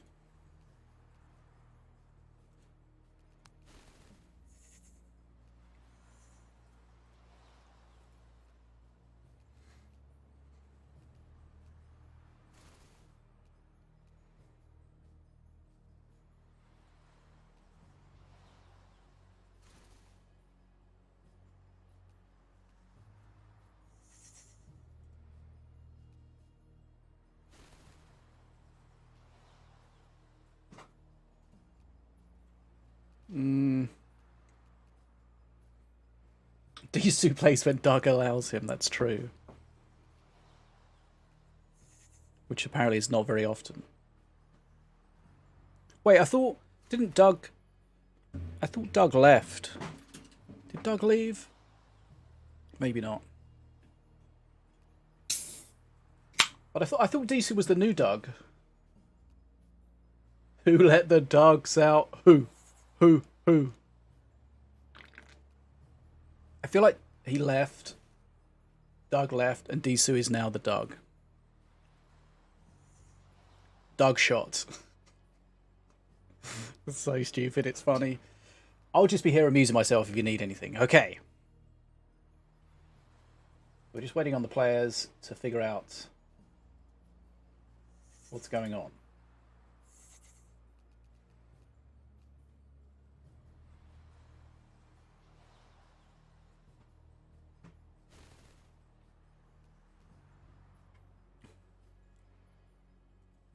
Right, top 4 time in the tournament. Live. I can type on stream if anyone wants to check it out. Right. Yes, always good to see Katt back, of course. And kicking some ass. But is he going to take some names?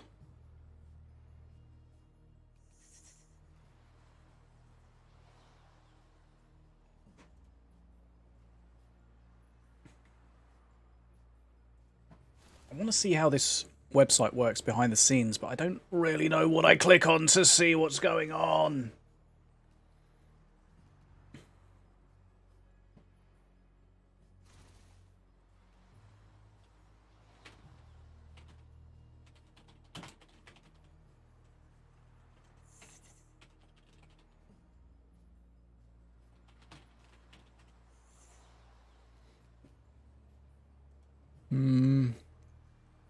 Don't know. I think I need to go to the admin part, but I don't know how to get there.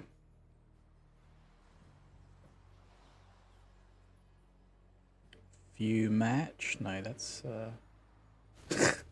Okay, looks like we're going to have Silco against Memfisto first.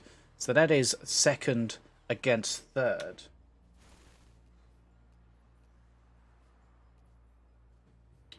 So, if we go brackets... and then we go top 4. So we've got Katt against Set, but first of all it's going to be Memfisto versus Silco. Okay, we've got some bans as well. Right, let's see if we can set this up quickly. So, which order do they appear in on the site? Memfisto against Silco. No, no, no, no, no. Okay, good.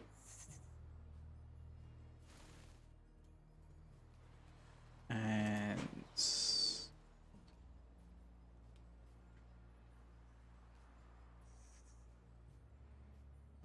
right. Who did I put first? I have a good short-term memory.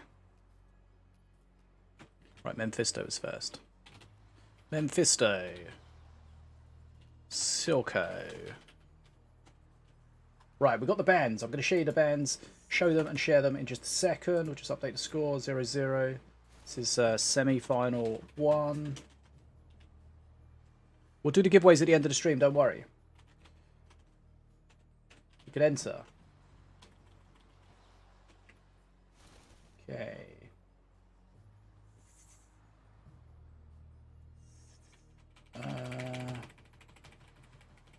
Do we have...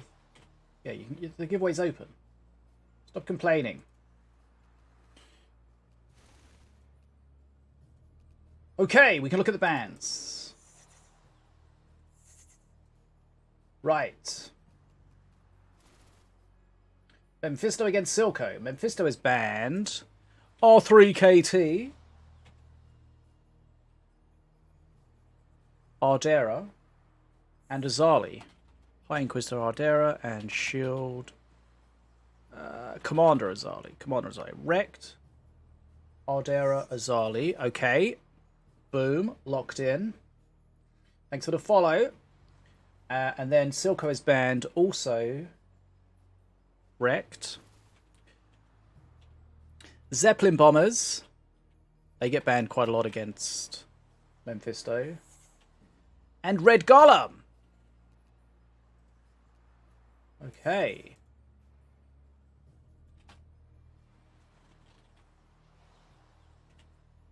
Right, so double wrecked ban. Zeppelin bands targeted, of course, against Memfisto.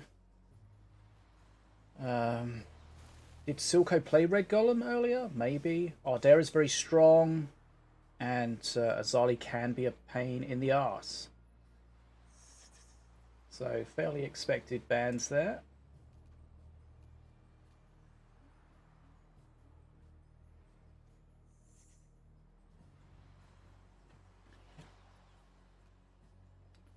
So,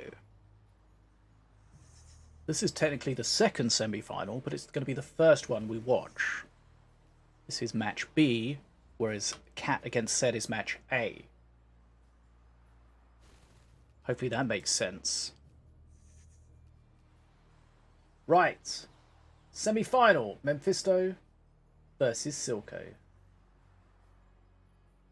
We are almost ready to go. Silco is the reigning champion. He did beat Memfisto in the final of the last event. Is Memfisto going to get some kind of revenge? Or is Silco going to double down? I don't know. I haven't got a crystal ball.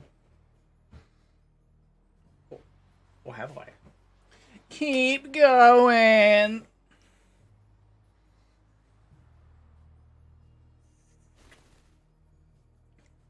Stretchies! Right, we are waiting, I think, for the players. Memfisto is in the menu. Silco's in the menu. Here we go! Let's get ready to rumble!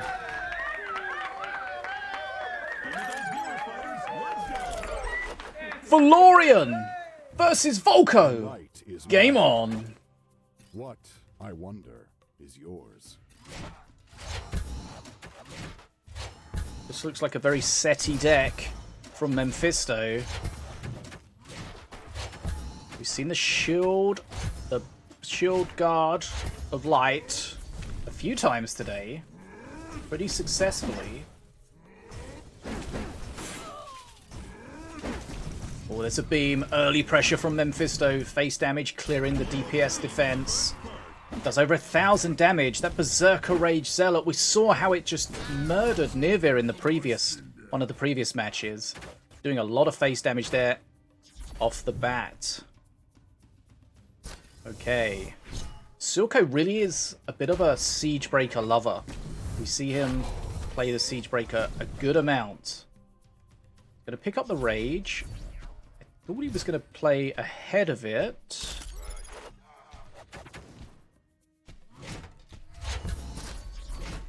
He may have been trying to not spend the stint tech. Okay, Scrotillery shuts down the Razor Squadron. And now Memfisto's taking a lot of face damage. Both players big early attacks.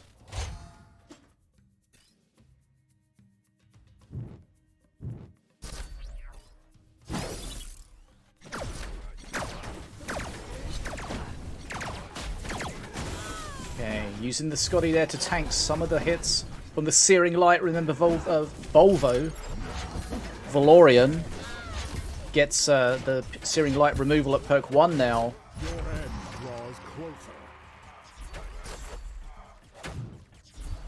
I don't mind accidentally calling it Volvo. If I call it Volva, then that's a problem. That Squire Puff holding at the top there, that's kind of annoying. Silco taking a lot of face damage. XP is equal, but both teams have done decent face damage.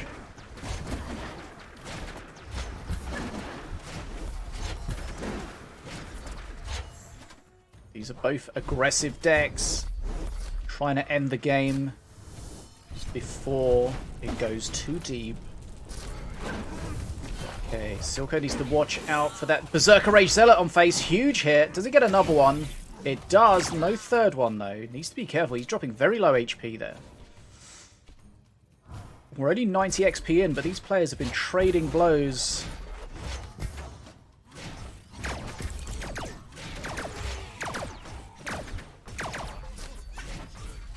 One more good Memfisto push could close this.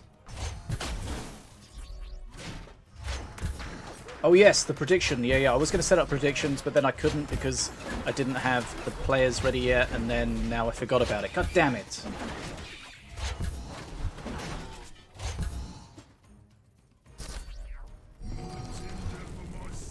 I'll try and do it quickly.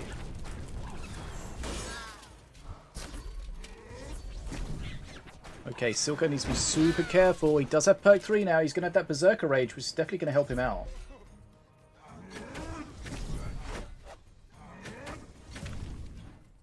Beam of Doom for Memfisto. 150 face damage the beam does. So Silco's not there yet. He's getting close.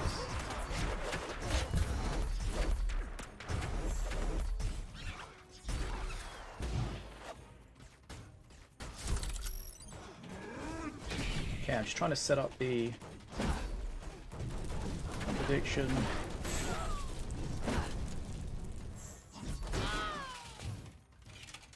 Okay.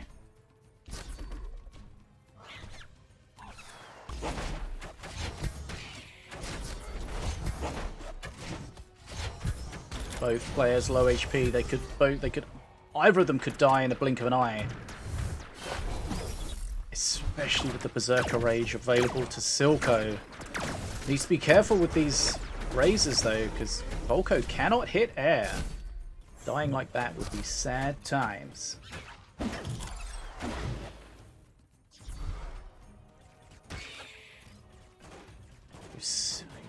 Can't allow that, can't tank that on face. These Zealots though have been kind of terrifying. He has to use the aimbot, the stint to bring the Zealot across because he can't tank it on face. That's caused a big hit here. This is trouble for Silco. What does he do against this air? Volko can't hit this air. Memfisto's going to take the first game. Razor Squadron. And that's a real problem when you're playing Volko. No anti-air from the Master. Both players really going aggro. Trading huge hits. But the air against Volko is always something to be of a concern for the Volko player. Okay, there we go. Remember, we're best of 5 now.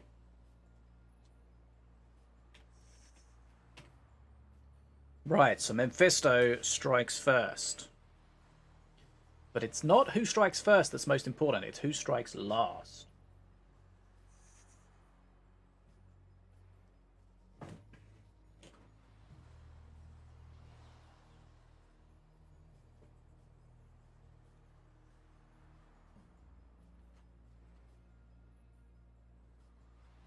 Right.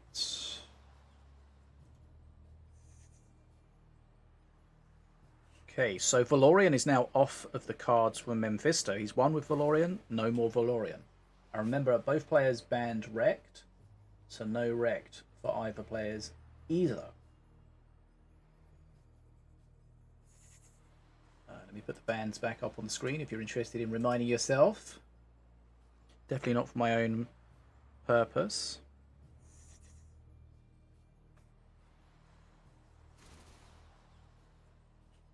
Right. Zeppelin Bomber makes sense. Raid Golem, maybe. Ardera, definitely. Azali. I mean, Azali's a strong ban, but I feel like there's some players that really get away with some good, strong Azali decks. Others don't so much. Like, if you're seeing Azali banned against Dark Westlin, makes sense. But has Silco played some Azali Mana Puff Madness himself? Maybe. So perhaps that is specifically targeted.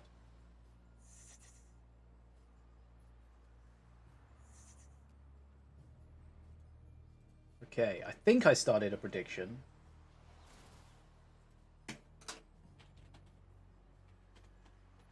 I don't know. I know what I'm doing.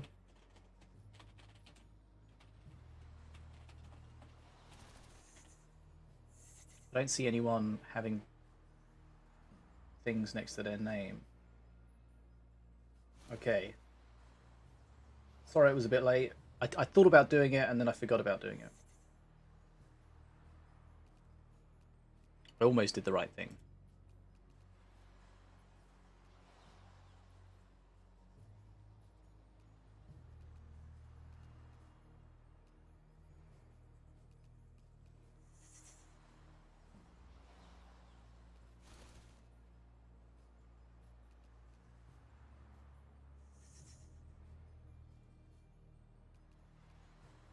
Okay.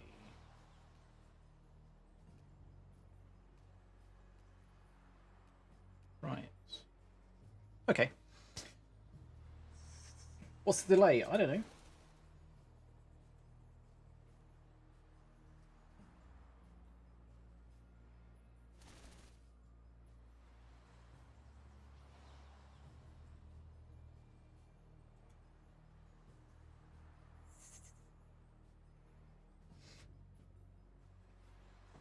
He misclicked the Scrotillery at the end.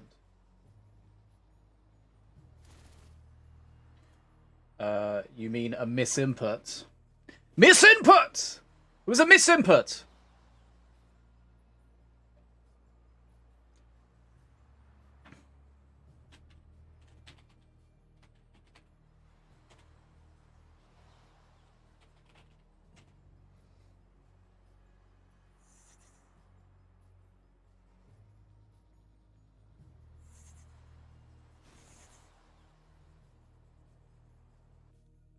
Okay, looks like we're loading in.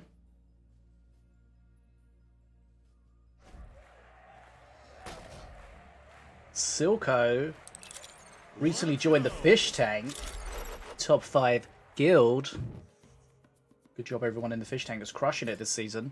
Right, Diona against Apep. Now this looks like a different kind of Apep.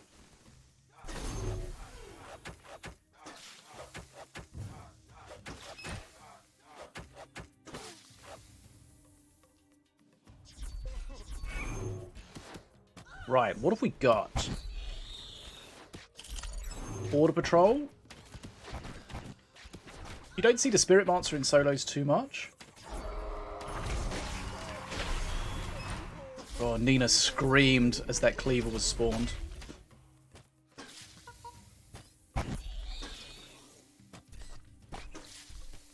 Okay. Cleaver's going to look a little scary. Okay, the Bannerman's going to really help out there. The trap, though. Cleaver's going to get a hit off. What's it going to hit? It hits the most valuable unit, of course. It's just the way it works. You got 17 scrats and Assassin around a Cleaver. Cleaver's going to hit the Assassin. Ooh, Blood Imps. Spirited Cowardly Imp.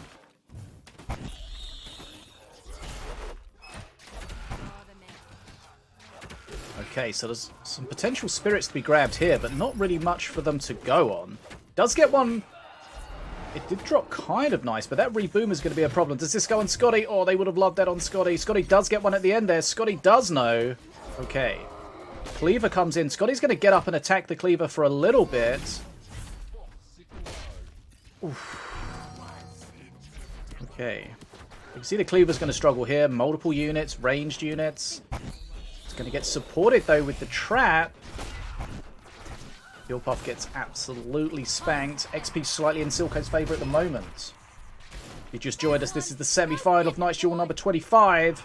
Memfisto 1, Silco 0. Best of 5. Okay. I think I said Border Patrol. Did I say Border Patrol instead of Armoured Escort, or has he got both of them? I don't know. He's definitely got Armoured Escort. The next 2 range units you spawn will have an Escort. Crystal Sentry. Plus, the unit itself will get range from marksmanship.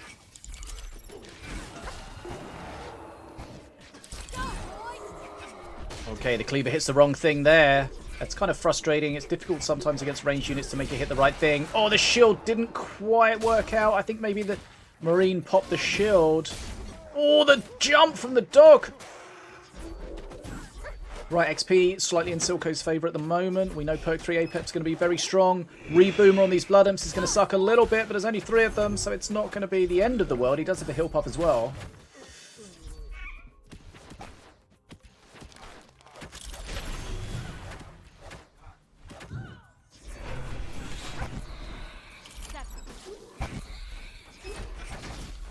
Right, looks like Silco's going to get to perk 3 first. Oh, nice Emphasis Blast. Cleaver gets a great hit. What does he tank it with? Oh, that's so unfortunate the way that it spawns at the front. These shields are going to slow down things, though, for a while. Just felt like a different kind of APEP deck. Right, Bounty Sniper. As his first perk 3 card. Can he get some value out of it? There are traps to put pressure on it. Looks like it's going to get some value for a bit.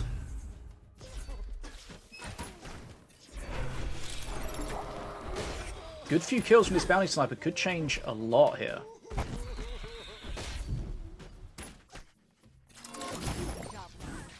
Okay, Bounty Sniper goes down. Cleaver, he doesn't want the Crystal Construct to get hit by the Cleaver. And it doesn't, right. Oh, that always kind of feels bad when you get that perk 3 Ghost. Unless you're just in a situation where it's actually going to be useful. Okay, Boomer on the Blood Imps. They do have a shield. But it's going to pop them again. Okay, only pops a couple of them. Still substantial damage. Silco is ahead on XP at the moment.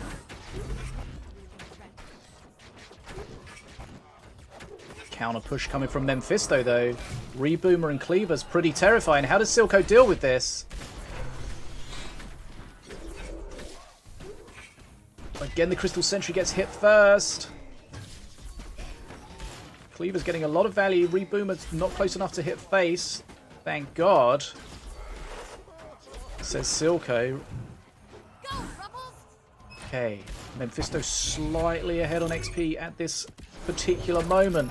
Blood Imp's out. Okay, so that looked insane, but he knew they were going to die pretty quickly, and the Reboomer wasn't going to be too much of an issue. Right. Memfisto getting an XP lead at a really crucial time. Crystal Sentry does not have Mana Surge anymore. Right, Memfisto gets Mana Frenzy. If he can secure the bridges now, I don't think Silco can hold on here. But let's see. Can he punish the Scotty? Reboomer in the pocket. Scotty goes in the bear trap. That's kind of annoying when Scotty goes into bear trap sometimes because it makes it harder to cap the bridge behind him. Seems okay at that point. Cleaver. Cleaver's going to get another hit here on face. 162 HP. Blood Imps are out. Can he punish them? If he's so low HP, the Blood Imps just need to be tickled, let alone punished. The Reboomer's coming in. The Reboomer's coming in. And the Impetus Blast closes the game out. Memfisto takes the 2-0 lead. Interesting deck from Silco. Just didn't quite work out. The Cleaver was very, very powerful. With the Armored Escort, does the unit always spawn behind the Crystal Sentry? Normally you want that, but in that situation, he really didn't. Don't know if he could have played it slightly differently, because the Sentry just kept getting cleavered, which is not a fun time. Right, that's 2-0. Memfisto, is he running away with this one? Or can Silco start to fight back? But remember, that means that Memfisto can no longer play Diona, Valorian, or Rekt. His choices of master are dwindling as he wins with them. Silco can play anything except for the banned Rekt.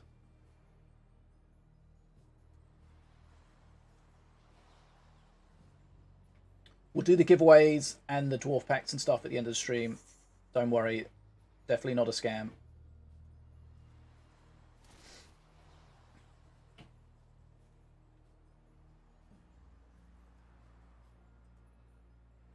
Okay. Right. 2-0 to Memfisto.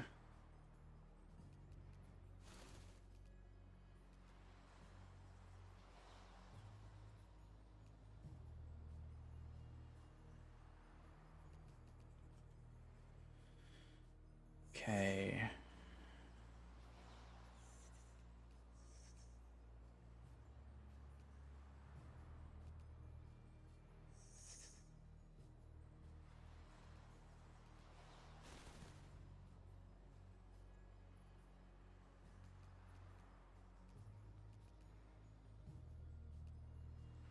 GG.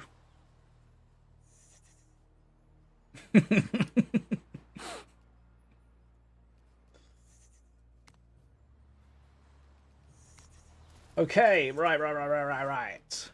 I don't know why we had to wait so long for them between these matches. Did I say Crystal Construct? It's an easy one to mistake.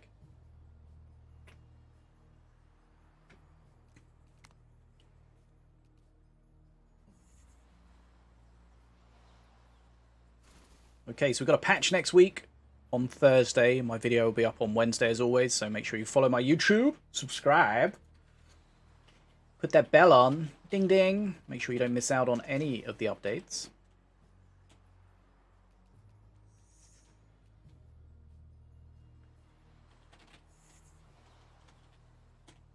Ding ding. Right.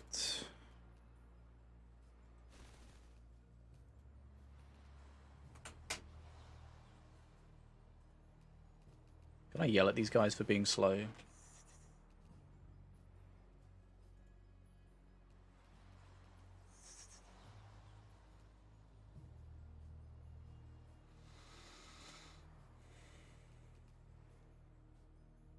How do I type? Oh, here we go.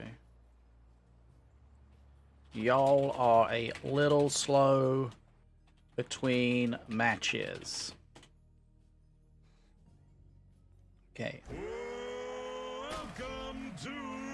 They heard me. Definitely wasn't just a coincidence. Right, here we go. Game 3, 2-0 to Memfisto. Memfisto Stormbringer. Got some Outlander tech. Silco KP. King Puff. Okay, so this werewolf, raged werewolf for 4 mana from the lone wolf. If nothing else is on the field, you get the wolf. If there is something else on the field, under your control, of course, then you just get the raged warrior. Not wrecked. Okay, bridge switch with the stun. Gets that ground between the ranged and the melee units shut down. Right, what do we have here? We have a big boy. Urclaw. So Urclaw is gonna... he's gonna be almost dead when he rages. Yes. Oh, okay. He lives. Might get a little bit of value here because he's going to be hitting hard and there's not much DPS on it. Okay. Gnats. Gnats, gnats, more gnats. Stop gnats. You got that meme. I love you.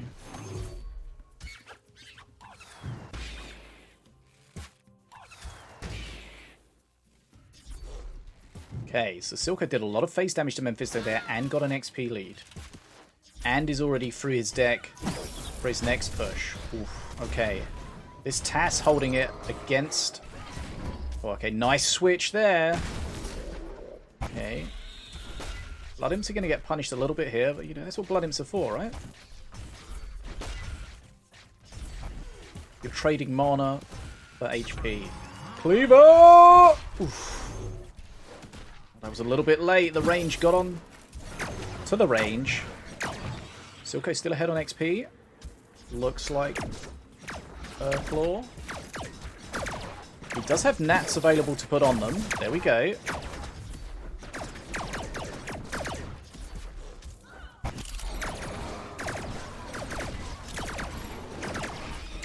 Berserker Rage. Cleaver doing a good job, but that Urclaw is hitting real hard. Cleaver goes down.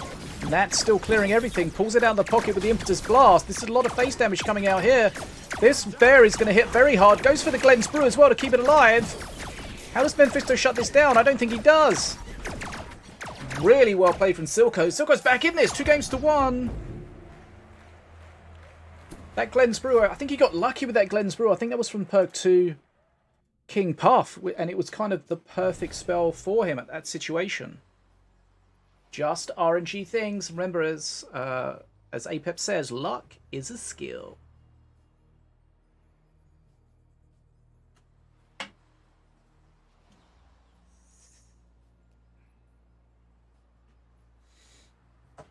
Right. So, 2-1. Silco's fighting back. King Puff has come and gone for him, though. Can no longer play that. Maybe they had to poo. Maybe. Listen, you poo before a match or after a match, not during a match. Until Minion Masters 2.0 comes out and you can play on your phone. And then you can poo and play.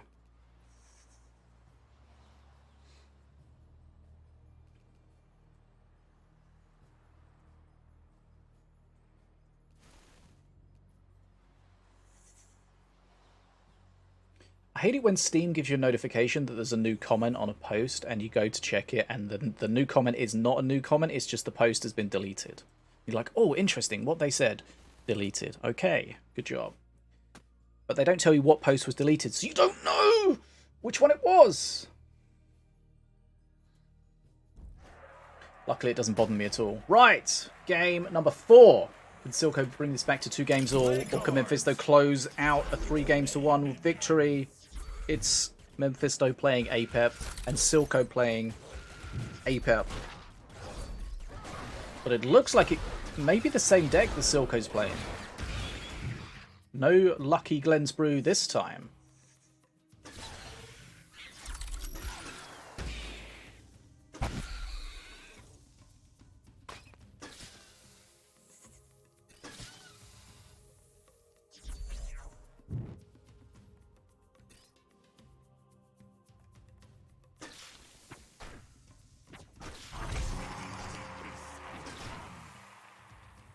Okay.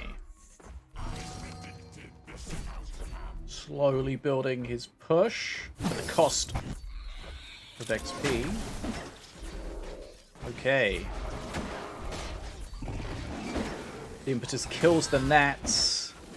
Okay, that bear got kind of shredded there. Just cleaver things, am I right?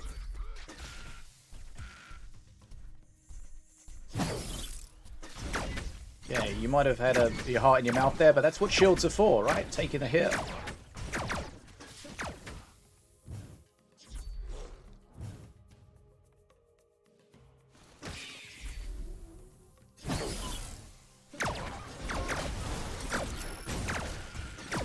Okay, the impetus trying to win him that trade doesn't quite work out. Heal Puff grabs the top bridge for a second.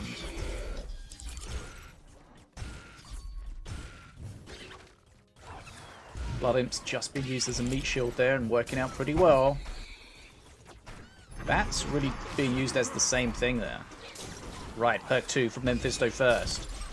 His shield is available, but he hasn't really looked like he's going to need it. Okay, Manixia, thanks for hanging out. See you soon.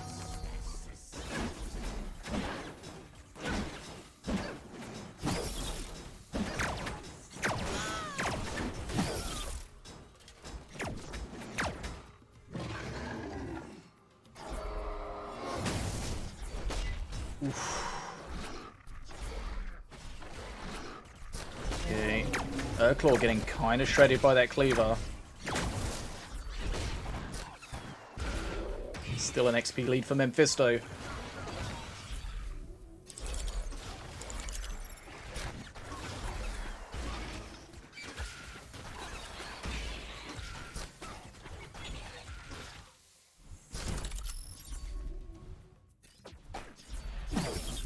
Both players using the Impetus Blast. We're probably going to get one here. Yeah, we could see it coming. I'm not sure if Silco reacted to it. He needed to be a little bit more preemptive with it.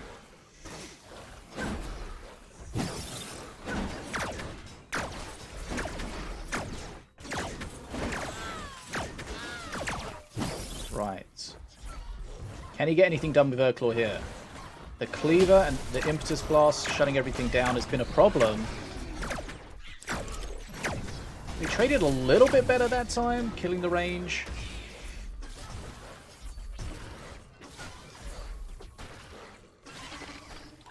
It does run on the Steam Deck, yes. This greeting got deleted. What's up, Captain Nemo?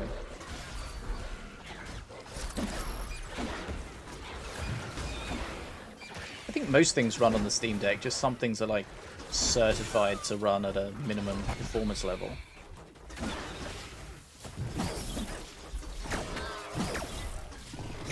Again, the cleaver just absolutely murdering. Right, Memfisto got to perk 3 first. Oof. That's a musketeer from perk 3, I think, for Silco, which is just what he needed against that cleaver.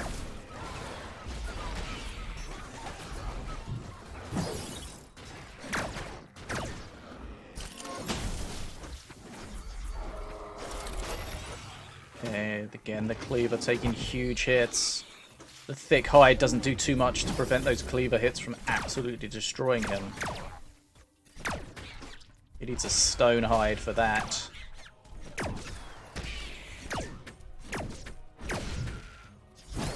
Yeah, this is fairly close though.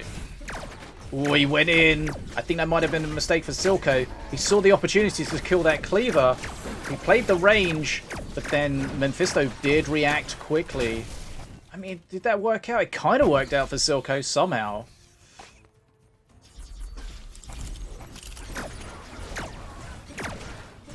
Okay. Kurnath. Will he use the spell to trigger the Kurnath? 10 XP ahead for Memfisto. It's getting real close.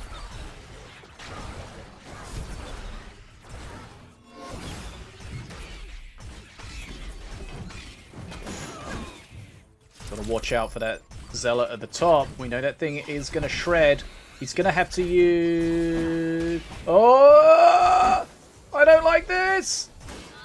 Oh! Oh, it lived! Okay, that aimbot living with 1 HP could be really important, but Memfisto's closing in on his Mana Frenzy.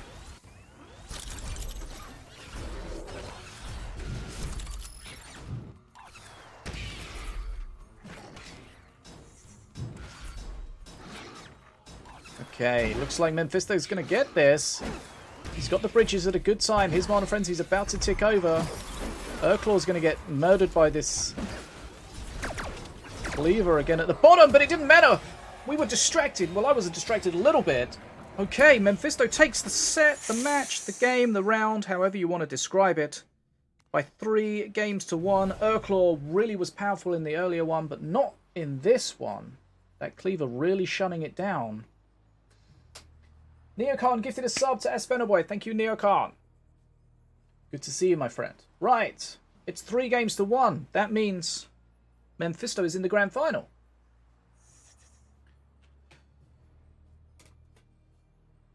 So that means that we have another semi-final to check out.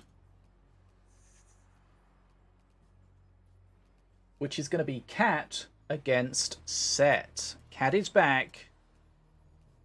But how back is he? Right. He was the top player in the Swiss format. But what can he do now when we get to the best of 5?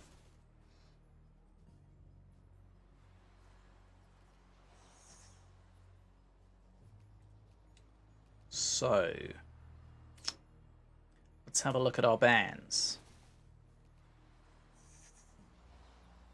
I'm going to set up the spectate first, so if they decide to jump the gun, we are ready. Not my first radio. Right, Katt's not online, of course.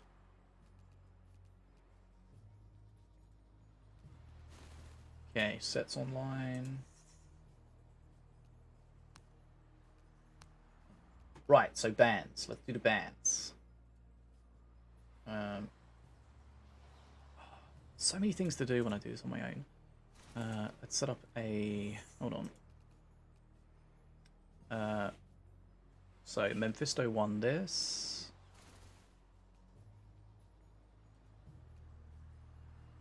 Right, manage prediction. Semi-final 2. Katt. Versus Set. Start prediction. Go. Right. Reset the score. Right, now we get to the bans. Okay, so the bans we have Set. Katt has banned APEP. Dun dun dun. High Inquisitor Ardera and Shield Captain Avea. No real surprise there. And Set has banned APEP,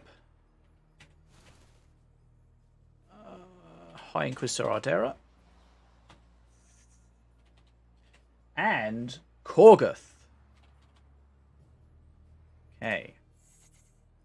So, what I will say is Katt doesn't seem to have really banned anything that Set would likely play. So I don't know if that's going to be important or not.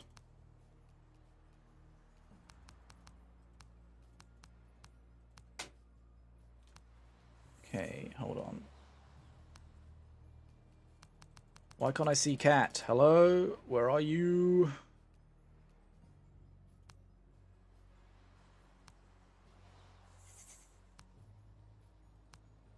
Help.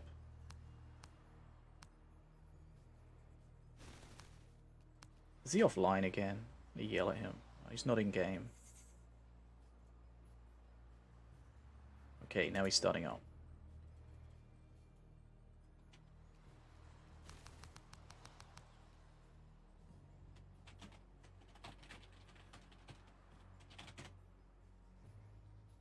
It should be at the top of the chat for the prediction. Okay. This is semi-final number 2. Did Katt just go offline again? Swear to God. This guy...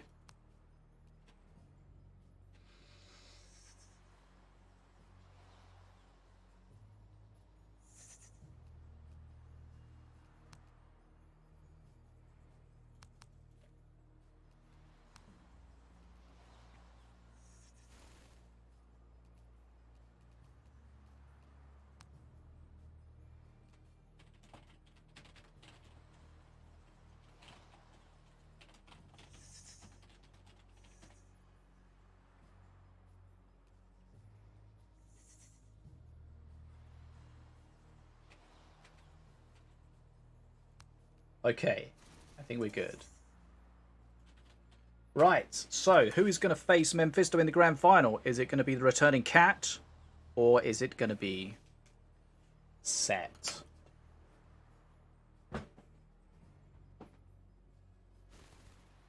I don't know. That's why we're going to watch it, and we're going to find out. That's why it's interesting, because we don't know who it's going to be.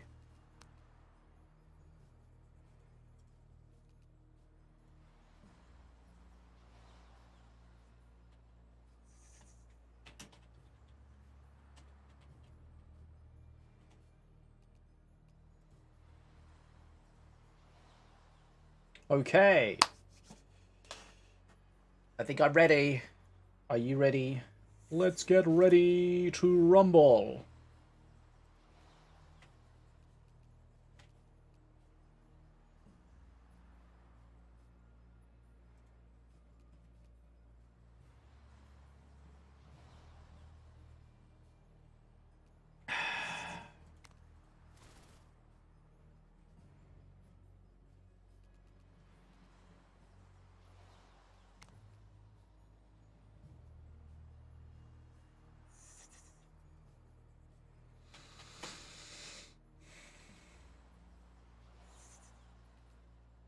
Right, players are being a little tardy.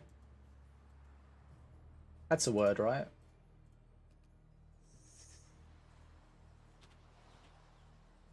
Yeah. Thought I said a bad thing, but no, it's right. Yo, Korgoth is wrong. What do you mean?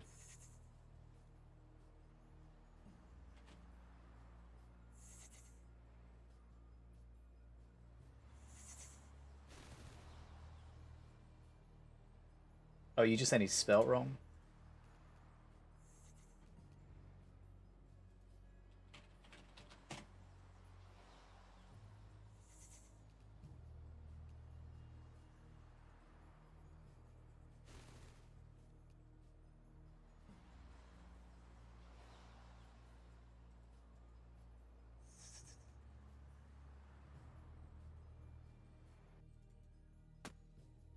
Oh. Something's happening. Okay, semi-final number 2.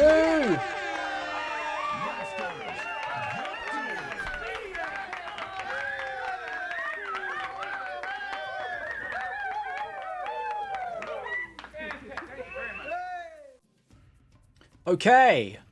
It's Morelia, a curse for Katt, we've seen before. Set is playing Korgoth. Korgoth. And he gets an early activation. Sometimes it's important to get that early in your hand.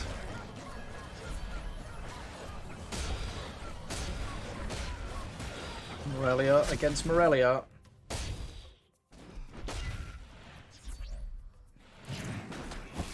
Invisible Cleaver. Okay, it's pulled out of the invis. Still could be a problem. Unholy Ground, of course. Oh, okay. Nether Step.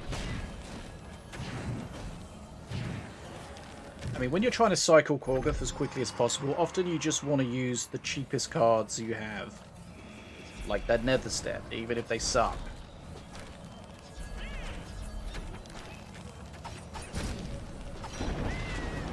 Okay, Chain Lightning doesn't kill too much, but it does kill the annoying Jolo, and it holds the bridge. Right. Doom Cleaver going to get a couple of kills. Reducing the cost of some things.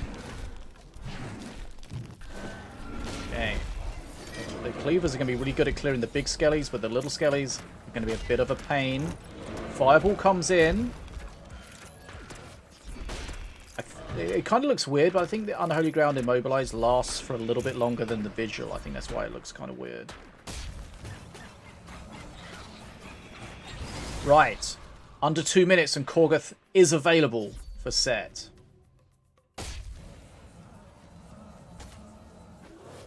What does Katt have to deal with it? Curse Bearer is going to be good if you can get it close to it and it can stay alive. Again, the Chain Lightning killing that Jolo and keeping everything else clear.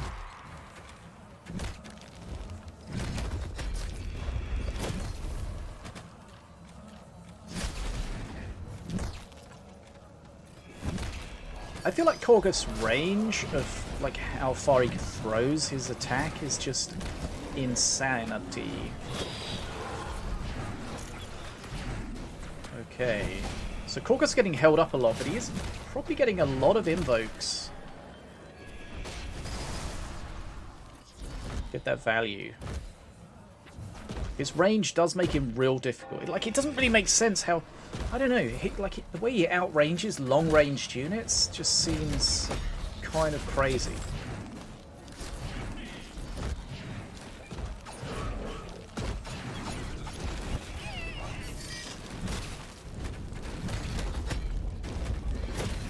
So we may see the Korgoth in his hand getting invoked into a Mardred, which probably isn't what he wants. Nope.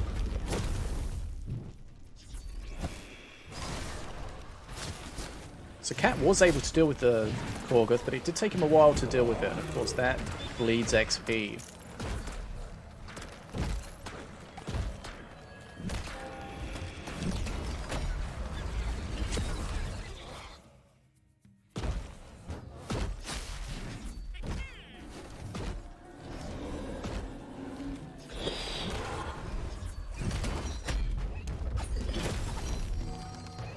See, Korgoth has the kind of the similar frustration as a Doom Cleaver, where you can deal with it, but it's just getting value constantly. Like if you're just using, like if you consider just a regular cleaver, like you just use a horde on it, and that's fine. But the Doom Cleaver is getting value every time it hits it. This is going to die from the curse now. Set needs to handle this. I mean, Katt, sorry, needs to handle this dragon carefully. His dragon is down.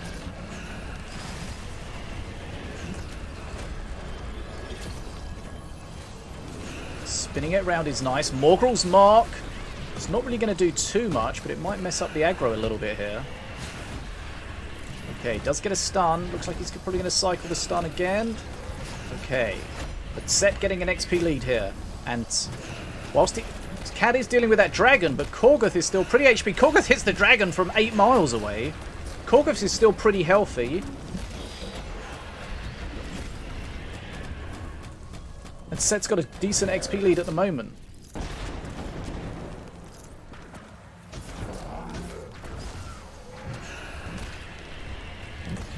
Right. Katt needs this dragon to be a pain. He is, of course, at Ascension, so he is getting... Oh, what's going on with...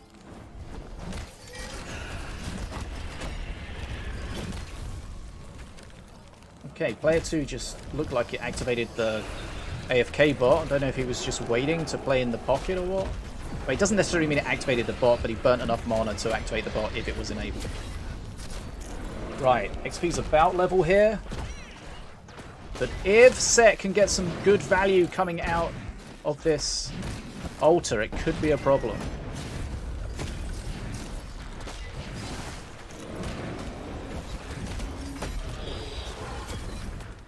Oh, is he going to get that extra one at the top? Not yet.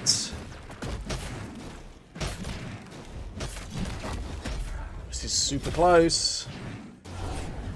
Okay, Mardred. That means that Korgoth has invoked itself effectively into a Mardred, which may or may not be what Katt wants. I mean, what Set wants, sorry.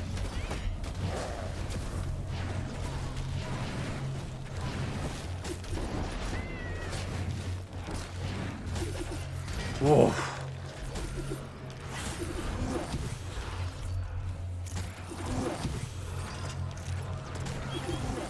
Mordred still being an absolute pain.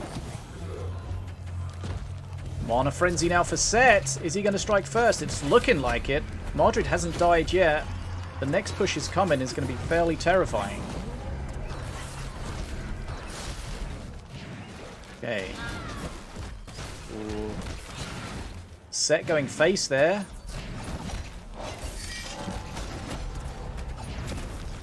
Some nice stuns from the Jing.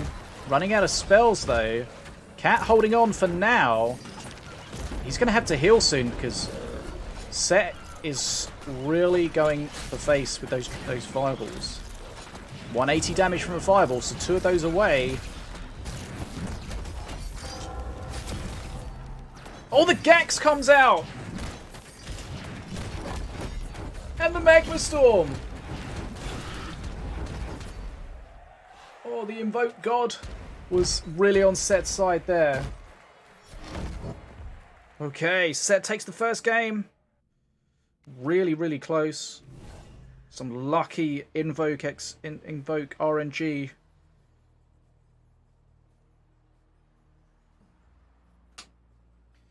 Luck is a skill.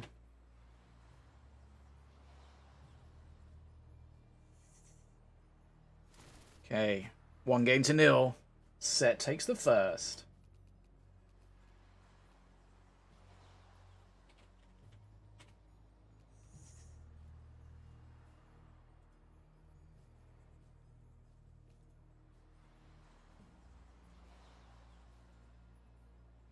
Okay. Let's rename Korgoth, so Show Me the Money can stop being annoying.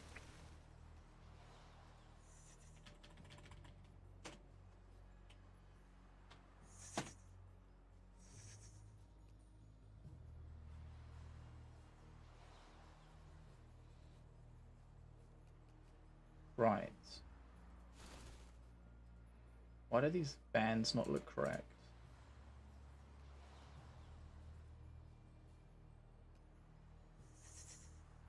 Oh, because it couldn't find Korgoth. Okay. That makes sense. Okay, so Apep, Avea, Ardera. Apep, Ardera, and Korgoth. Okay, I fixed it. Did we spell it right? You happy now, money? Why has that got an apostrophe after that? That one's got it as well. I don't know.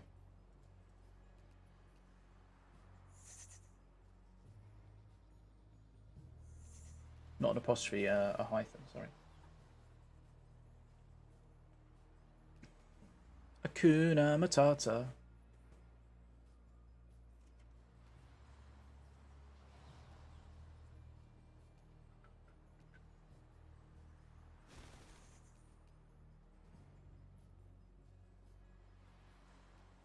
Yeah, that's the benefit of the big units. They take long to die on a lot of occasions. And that just gives you that XP presence. Especially when you can't easily cap a bridge behind anymore.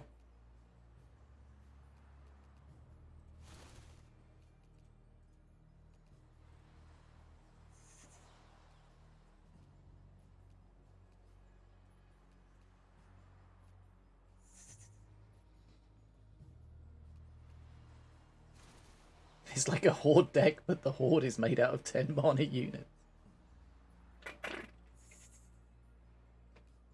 That Gax at the end there was, yeah, frustrating. It looked like Katt may have been able to start stabilizing if he could get a heal. But, negative.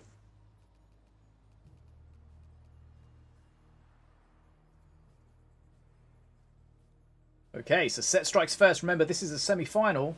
The second semi-final, Memfisto is already in the grand final. He'll play the winner of this. Best of 5, so we've still got a good amount of games to go.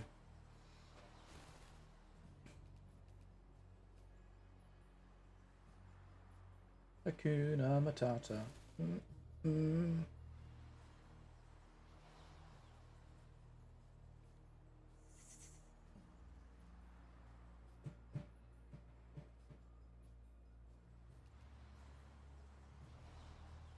Right. Set is in the menu. Katt is deck building. I mean, he was so low HP. Looked like he was going to die to the fireballs eventually anyway. But that's just the invoke, right? Sometimes it gives you what you want, sometimes it doesn't. Don't mind if I take my free gold.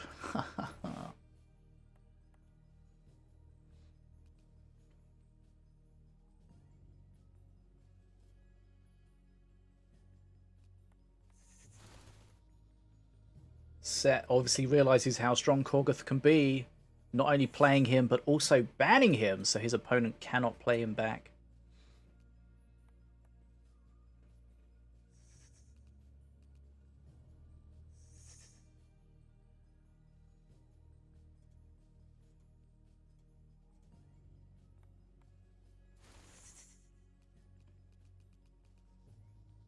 Right, Katt's in the menu. Set's in the menu. Are we going to get some gameplay? Is that possible? Gentlemen, are you ready? No.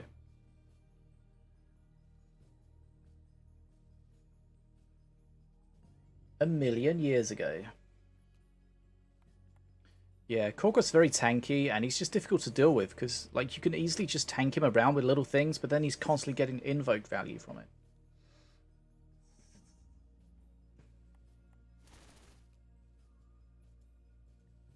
Okay, what are we waiting for?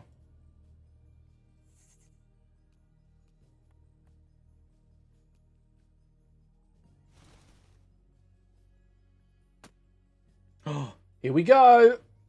Yeah! Second game.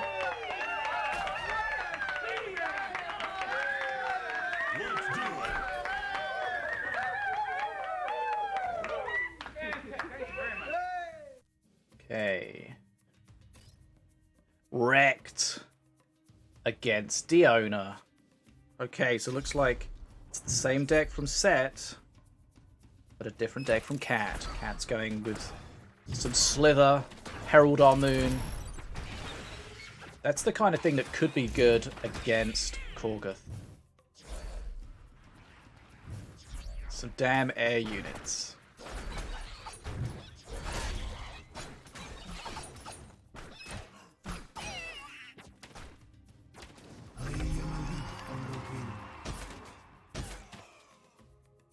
Okay, so the seal has given him a black hole and a nether step.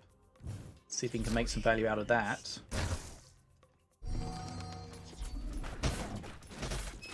Nice use of the statue in the middle to tank everything.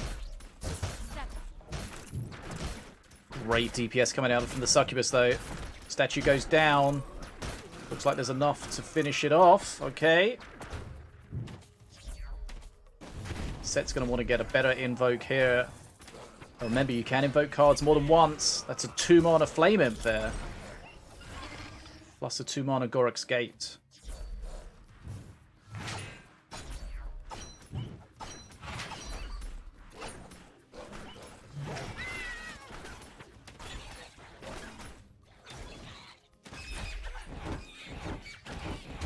Hey, Magma Storm.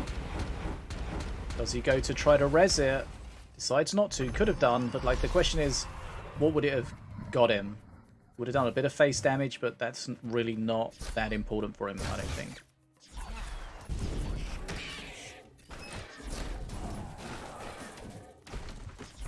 That one Slither at the top going for the bridge. That's nice. Right, Korgoth's here. This is going to melt to Korgoth and the Flame Imp. Nice jump out of it, though. Ruffles goes for get some XP, neutralizes the bridge for a little bit. Those clones are all over Korgoth, but they're taking a while to die. Good XP lead for Katt to start with here, but Set has got through the early stage, and this is where his deck's going to start to get stronger.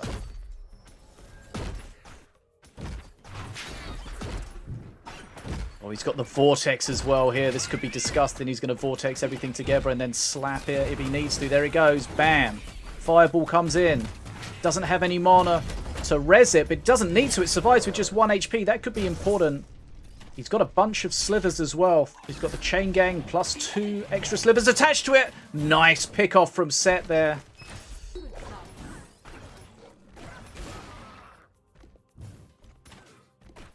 Very well played from Set to kill that before there was the opportunity to res it. Right, Korgoth comes again. Would have been a problem for Set had that push included the Herald. Perk 3 coming from Katt. Lever. Right. The Herald is his kind of win condition. It's his key unit. Goes for the res. Does it survive? Yes, it does. Okay, that could be really important. Fireball comes in. Oh, it doesn't get a whip off. Right. Massive XP lead for Katt.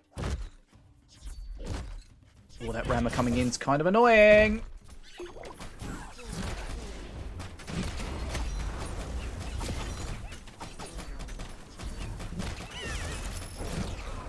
Okay, that Musketeer is just going to melt. Doesn't want to take too much base damage, does Katt. Needs to be careful, thinking about his options here.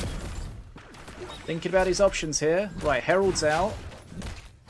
There is a Fireball, but the Fireball's not going to kill it. Look how much face damage Katt's taking here. Oh, it was really important that he didn't take that other hit. That was looking a little bit scary. He's going to have to watch out for that. He's going to use the statue to get the assassin. Okay.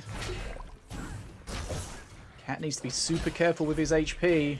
Korgoth has been invoked. It's kind of weird that Korgoth can be invoked like that, so he gets the Mardred instead. I mean, Set does have traps and a Fireball. Is that going to be his win condition? Ooh, no res available there. That's kind of painful.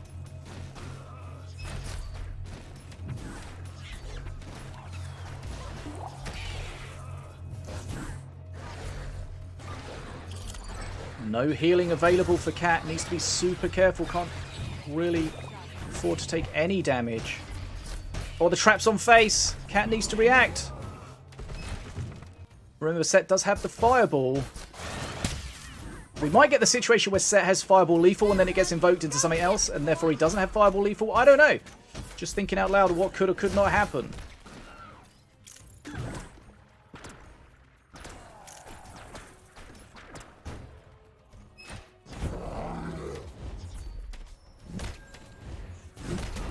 Set has to res this guy. I mean, Katt. Katt burning mana because he needs to play this perfectly. Oh, the trap's on face. Here comes the Fireball. The trap's on face, 45 HP. Next Fireball, he's dead.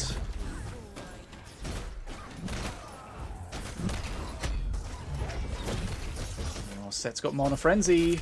I mean, Katt's got Mana Frenzy. But I don't think it's going to matter too much.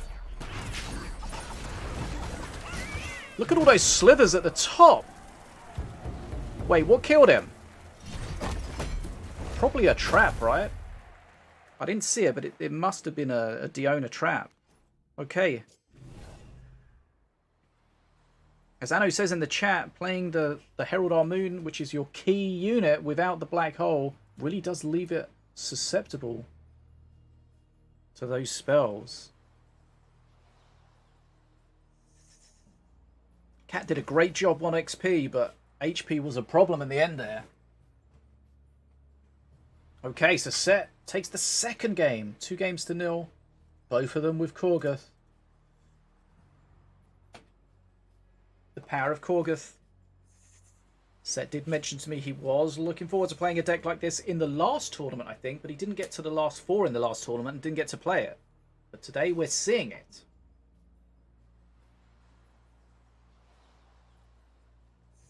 But very close, just a little bit more HP for Katt, and he would have been able to close that out. That is just how close it can be sometimes. There are a couple of situations where his Herald Armoon was killed and he could have potentially rezzed it. or protected it a little bit better, I think. But Set did a great job, especially picking it off with one trap early on. That would have been a scary push at that point. And you've got to take your opportunities to kill the Herald when you get it.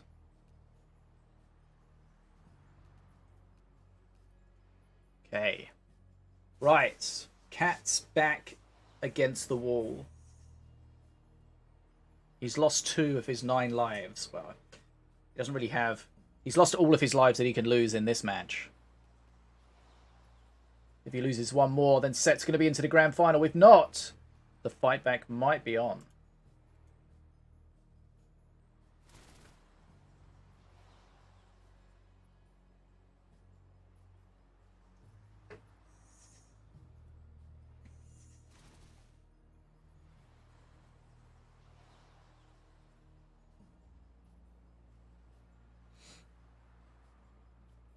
Okay, Set looks ready to go. What do we reckon? Set's probably just going to play the same deck again. He's 2-0 up. He's had success with it twice. This one, except changing the master, of course. What's he going to play next? Who knows? Unless...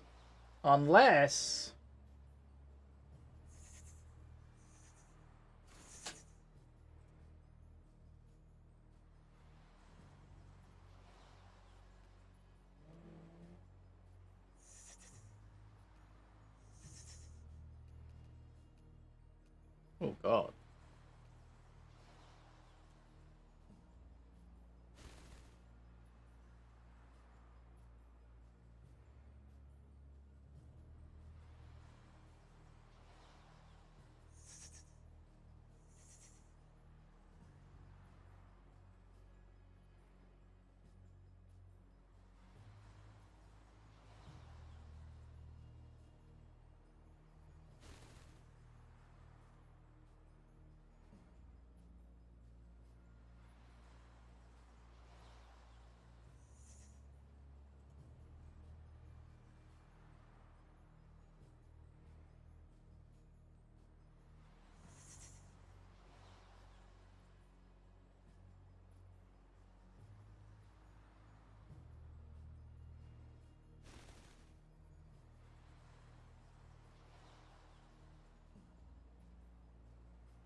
Right, here we go.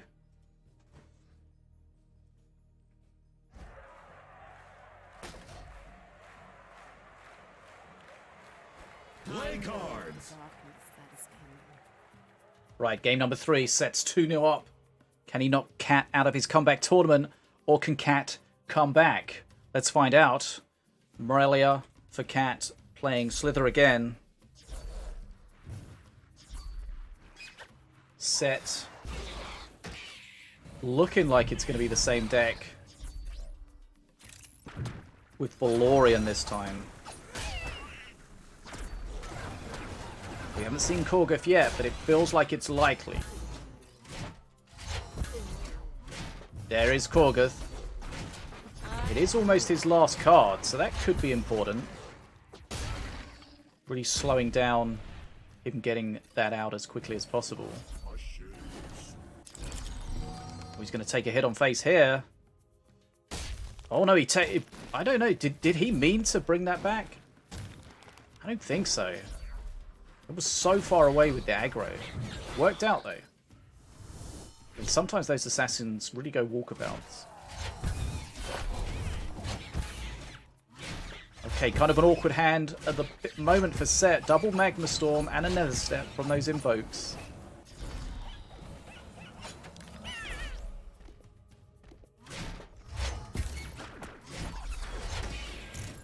Here comes one Magma Storm. Does he go for the res? The res is available. Okay, there's the res. Right. This is going to be some good damage to come out. He's got another Magma Storm. Just invoke things. That's a lot of mana though. It's a Set. And the Katt's done a good amount of damage. Okay, gets the hit in. It's going to die, but can he kill the cleaver before it hits him? I don't think so. The cleaver is about to accelerate, but gets shut down. Right. I think Katt will be happy with how this has started. He's very, very strongly ahead on XP. He's playing Morelia, so he has the ability to heal. Maybe drop some spirits as well. We haven't really seen Miloine at all today. Are we surprised about that? Not hugely. I still like playing Milo. I think she's still okay. Right, there's a spirit. There's a double spirit. This is going to be difficult for Set to deal with. Korgoth is available, but it's not exactly what he needs right now. I was going to say, I think he could Vortex that away, and that's exactly what he does. It was kind of annoying, though. That's going to be game to Katt. Katt fights back. Okay, 2 games to 1. That was a quick one. That's what she said.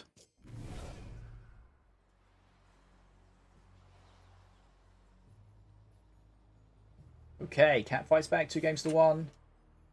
And that was, again, the power of our moon.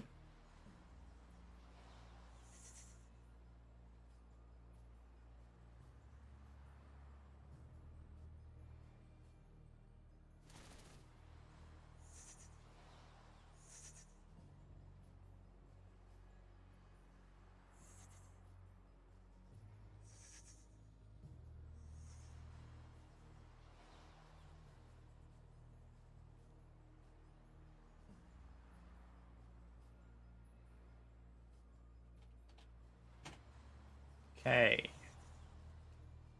Right. Game definitely on.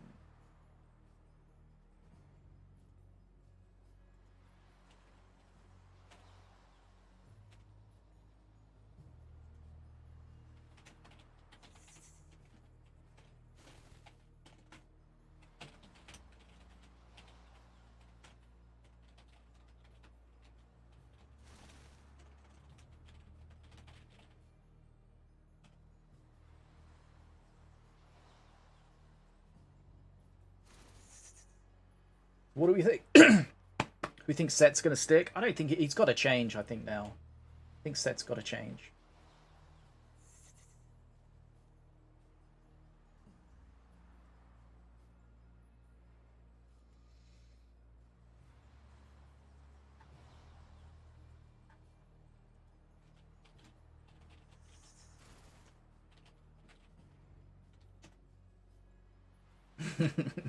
Not technically wild cards.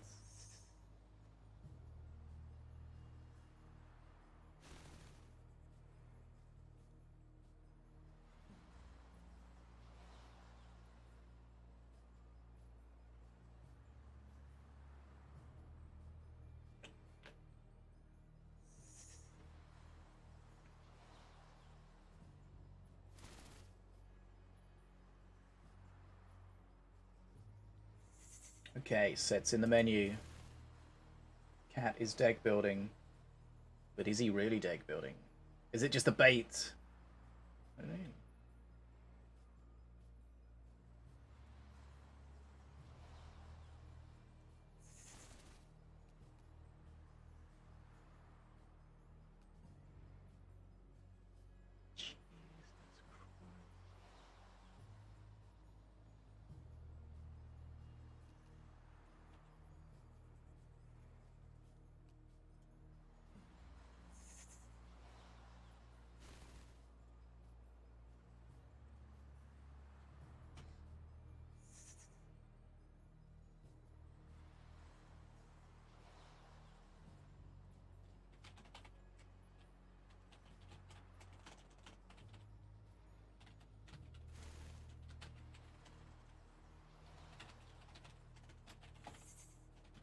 Sorry, just dealing with some nonsense. The huge majority of the Minion Masters community is incredible, but the people that aren't are just unbelievably toxic, horrific. They should be ashamed of themselves. My God.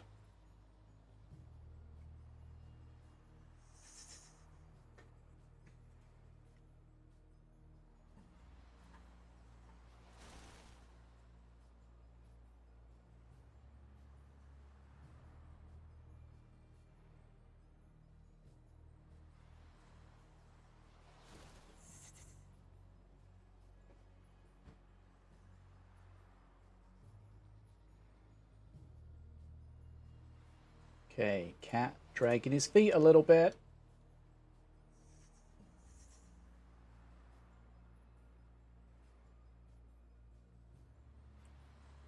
Chains and whips excite me. Go on.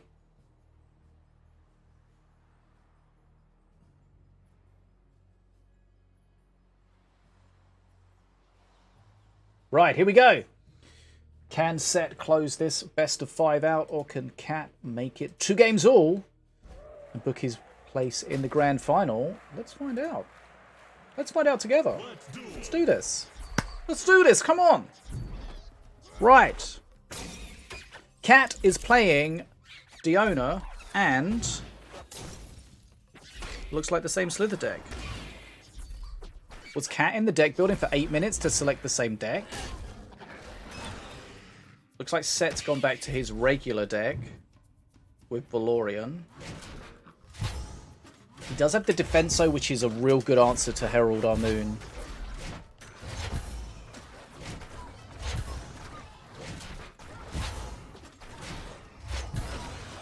I feel like this matchup favors Set. He's got the beam to deal with the Herald as well.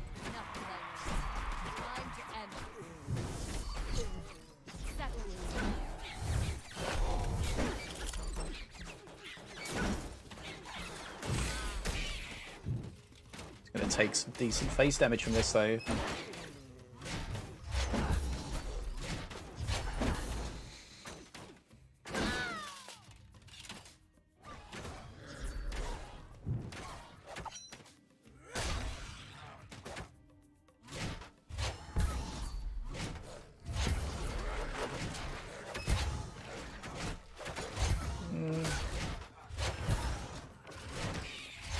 Set always seems to win the XP race with this deck. He's fighting trousers on now. I mean, Katt's. I feel. I don't know if he's familiar enough with the deck that Set's been playing over and over again to expect the beam or not.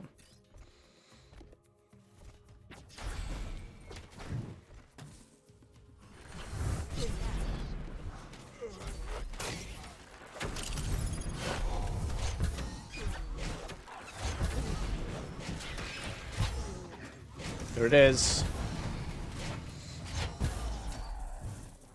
Set knew what was coming. I feel like this is just a really bad matchup for Set. I mean, for Katt. Imagine getting their names right ever.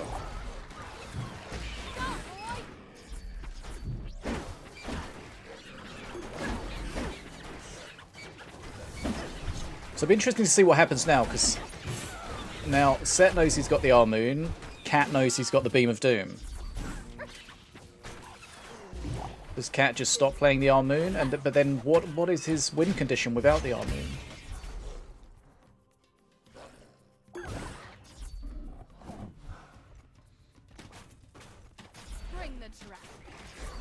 Even if Set just beams it, it's a mana positive trade for him. Just on its own with nothing else.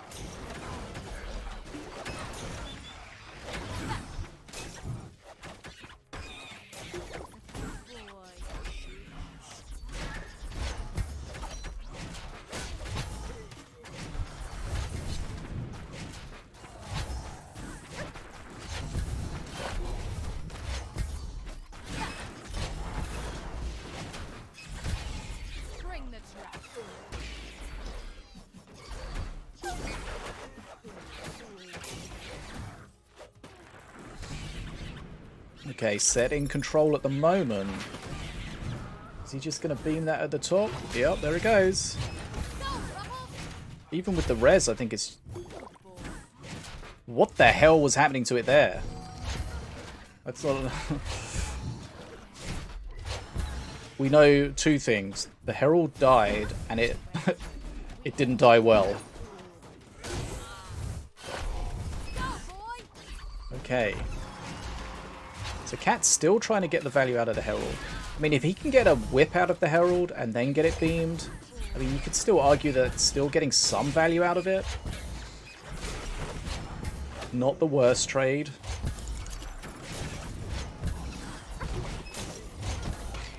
Hey.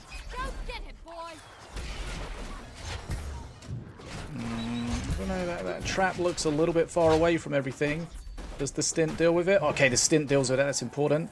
The Herald, see, the Herald's getting a couple of hits in, and then it gets beamed. So I think that's okay for Katt in that situation, right? He kills the Shen, and then he loses the Herald. So it's not as bad as just losing the Herald.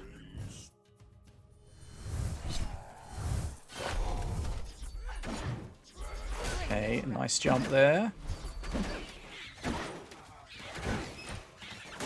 So basically Katt has to play the Herald in to kill something immediately.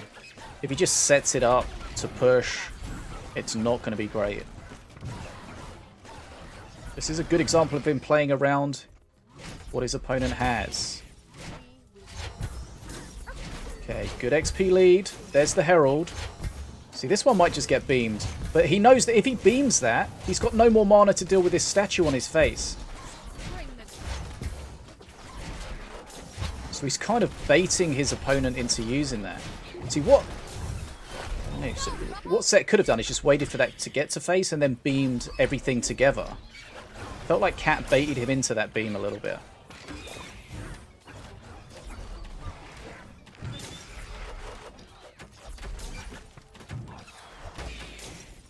This is super close.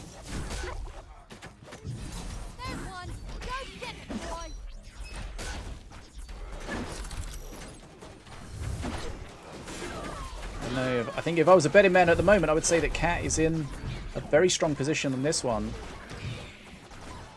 He's about to get his mana frenzy. Well, he's a few ticks away. Set can't just go for the bridges here, because that statue needs dealing with. He's got to spawn back, try to deal with it. Mana frenzy now for Katt. Looks like Katt's going to level this up at 2 games all. This is a really interesting game because Set's got the counters for Katt's deck, but Katt's just playing around them or at least making them somewhat inefficient.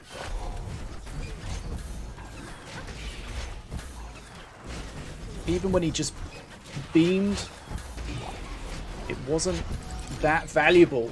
Okay, Katt's brought it back, 2 games all. That looked like a really bad matchup for Katt to start with, but he played, as you would expect, really, really well.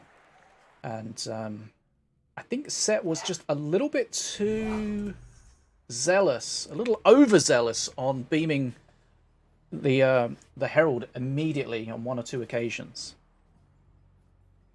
And Katt did a good job. He obviously recognized that his Herald was going to get beamed, but he wanted to play it, make sure he got value, and then let it die. So it's not the worst thing, right? Herald, 8 mana, beam, 7 mana, but when it killed a Shen, 5 mana Shen, that changes the equation a little bit in Katt's favor. Right. So very nice situation there. We got to see how Katt played around the counters,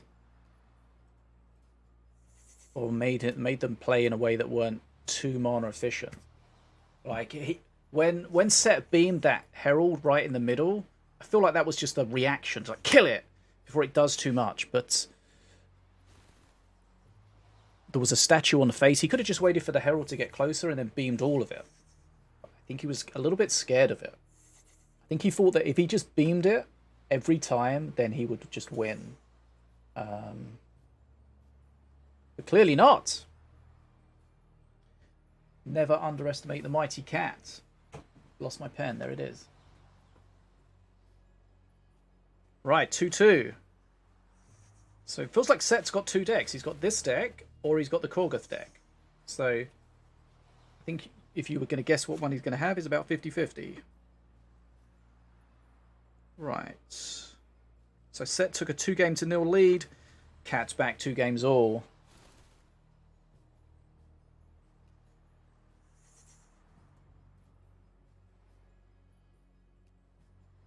I remember Memfisto is awaiting the finalist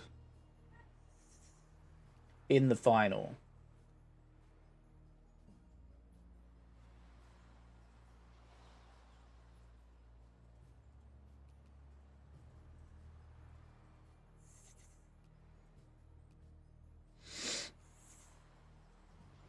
Not every card has to be compared to a cleaver.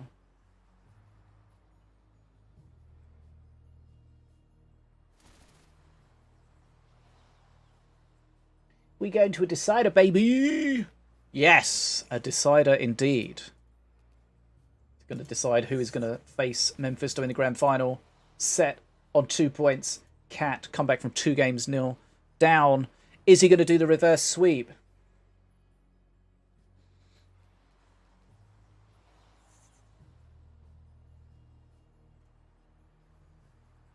Memfisto in the chat says, Shen taking too long to kill a statue. Yep. That's the problem with Shen, of course, with no external stun. He has to stun and then attack and then stun and then attack, and it does take him a while to shut things down. He does a good job stun locking a lot of things, or at least minimizing their DPS output, but when it comes to just killing something as quickly as possible, an unsupported Shen is not necessarily the best.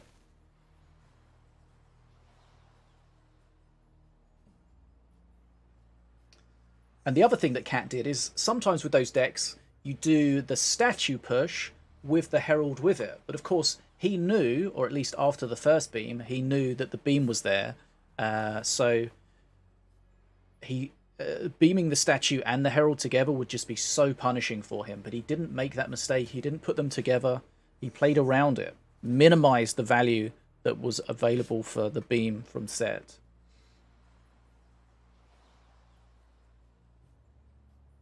That's what you got to do. You got to pay attention to what your opponent has, what they have that counters you, and playing a way to minimize the value they can get out of that. So if they have a beam, if you spread your units out, it's quite simple, right? Well, the top players make it look simple. But I see that so many times when I play in randoms. A teammate will play something and it will get fully countered, and there's an easy way that they could change how they play it, but they just play it the same thing over and over again, just gets countered time and time again. And especially if they're coming up at a mana deficit, just stop. Just stop. Stop and think. It's one of the things that some of the top players do that the regular players don't, is they can adapt to what they're coming up against. Some people just have this, I'm going to play in this way regardless of what happens. Just, that'll get you so far, but not so far. I'm good, Hungo. I need to pee something fierce, but we'll try to get through it together. My bucket is absolutely full. Right, deck, Katt building. Deck is Katt building. Okay, I just had a stroke. Katt is deck building. Set, of course, is not, because he only has to choose between 2 decks.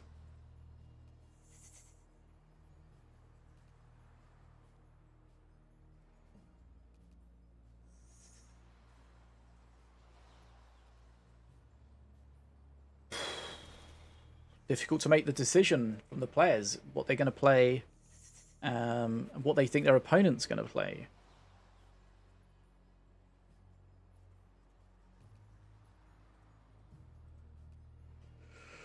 I feel like the player's been extra slow today.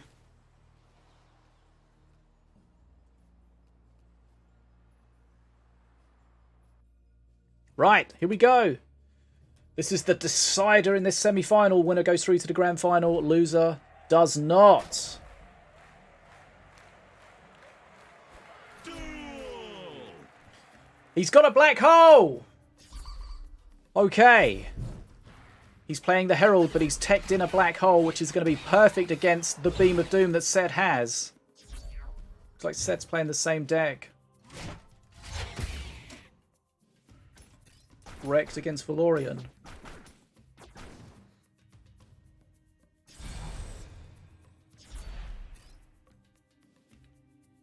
Wait, no. This is his Korgoth deck, right? Slither taking the bottom bridge is nice. Yes, there's Korgoth, right. The poison keeps the assassin from going invisible. Right, there's Korgoth. Okay, so this is going to be about Korgoth, it's going to be about Herald, it's going to be about Beam of Doom, it's going to be about the Black Hole. There's a Magma Storm in there as well.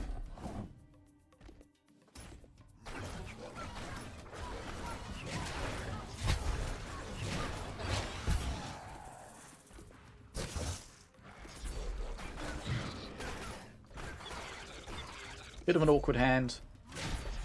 Was set for a second there. Okay. Oh, what's that Magma Storm? Okay, that Magma Storm looked like it was going down the bottom. Okay, there's the Black Hole value. Remember, the Black Hole lasts for 5 seconds now, so it kind of negates everything. Did the Assassin die to the Black Hole as well? Oh, and the beam... Okay, the Assassin's there. The Assassin's on face. No one's home. Both players doing a lot of damage. But Set having to use a Magma Storm, although it was a little discounted, and a Beam of Doom to shut that down. Katt getting massive damage and XP to start with here.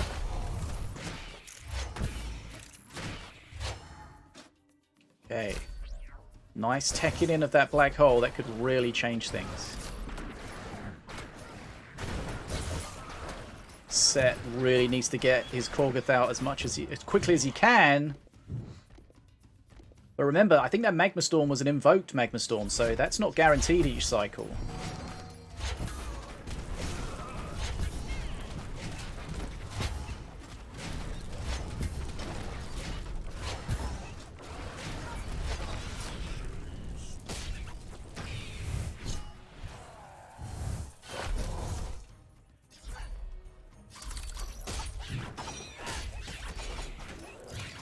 Okay, Set does have Korgoth available now.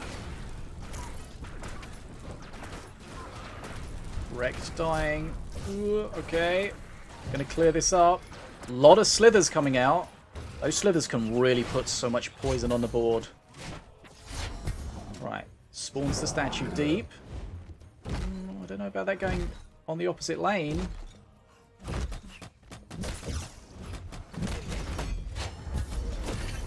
Okay. Okay, there goes the Black Hole. Shutting that beam down. See, like, in Set's position there, what do? Like, you know he's going to Black Hole it, so why do you bother beaming it? Does it make any sense to do it? Okay, this statue looks like Set's... Oh, that boomer's really helping. Oh my goodness, perk 3. This is so close to Katt booking his place in the grand final, coming back from 2 games to 0 down. Can he close it? 104 HP for Set. Doesn't have any healing available.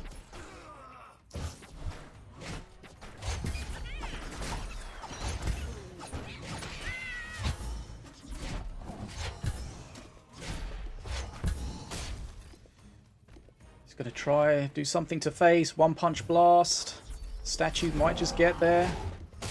Like, how does he stop this statue? I don't think it pulls it back here, does it? Katt's in the final! Katt came back from 2 games to 0 down. Wow. Just shrugged off those early match cobwebs. That Black Hole was really clutch in that that final game there. Okay, Katt's into the grand final.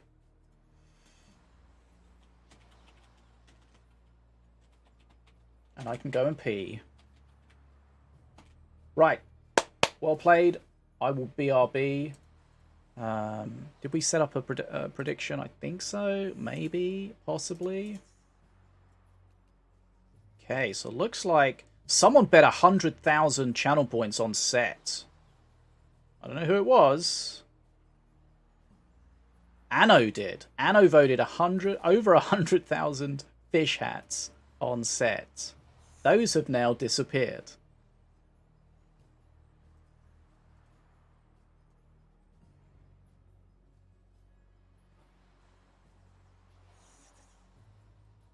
Hey, enjoy your points. Right, I shall be back in a second.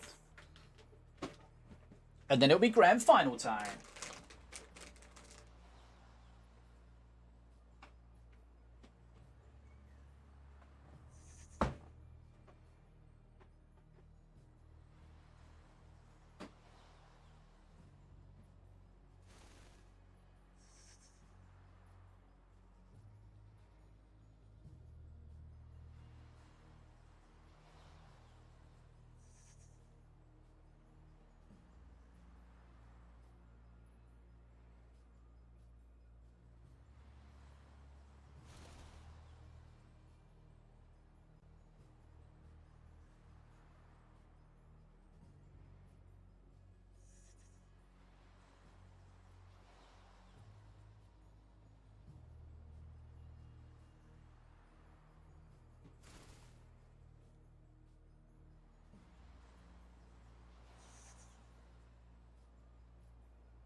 Okay.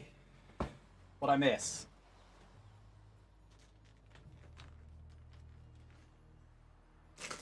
Nothing? Okay, good.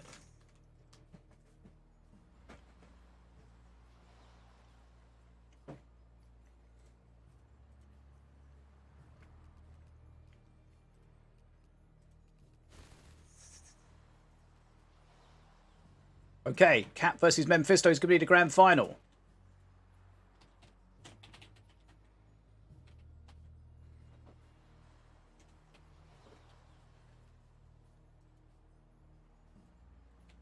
Katt is back. Did he ever leave? Okay, so we get this set up here. Katt against Memfisto.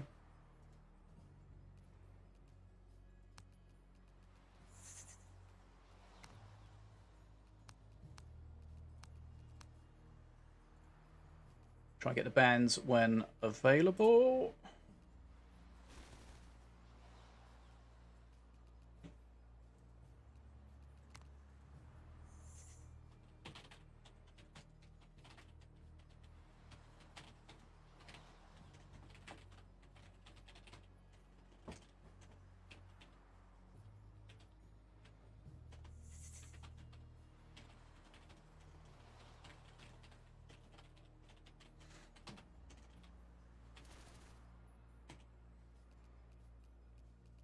Katt is back and he's a rat. Don't you know that Katt is rat? Can't confirm whether that's true or not.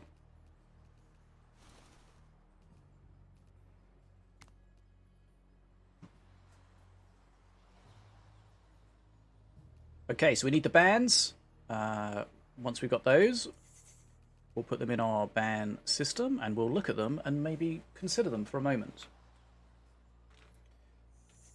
Right, thanks so much for joining us today. This is Night's Duel number 25. Team Mana Frenzy. BetaDwarf. $400 prize pool. 2 players remain.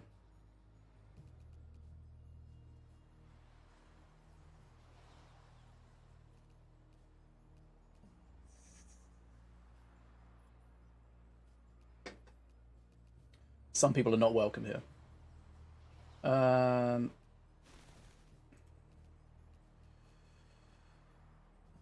Oh yeah, let's do a Discord notification quickly.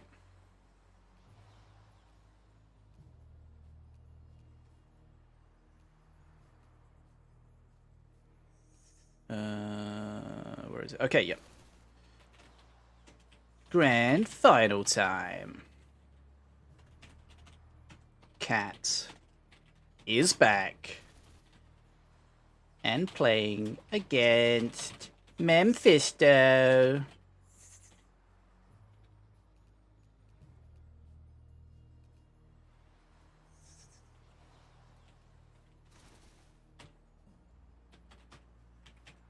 Remember, if you missed any of this, it will be up on YouTube tomorrow.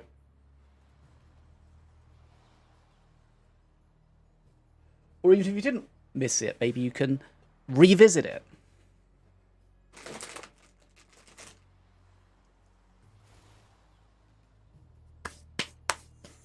Okay, we've got bans from one player. Still waiting for bans from the other player.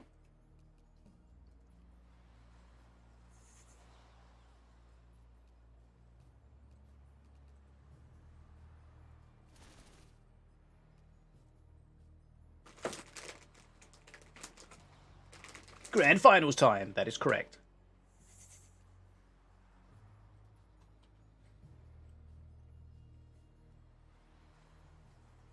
The Knights Monthly number 25 has reached its final in Minion Masters. Watch Katt battle it out against Memfisto and become the champion.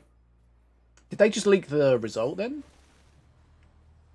Don't miss the exciting conclusion of this event. Competitive event on Twitch.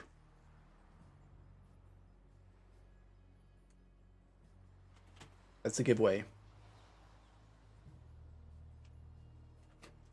Both Memfisto and Katt are highly skilled players, and it could be a very close match. However, anything can happen in Minion Masters, so it's ultimately up to chance. Why bother playing? Let's just flip a coin.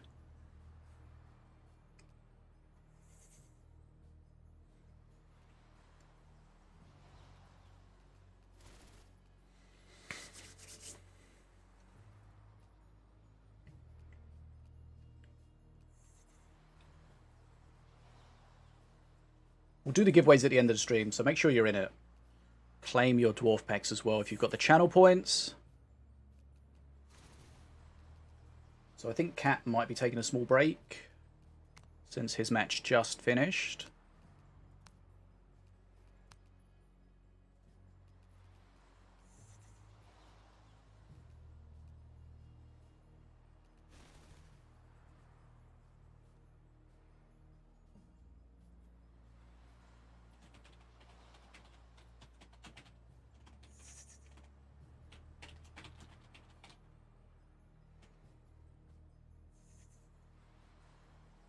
Minion Masters goodies.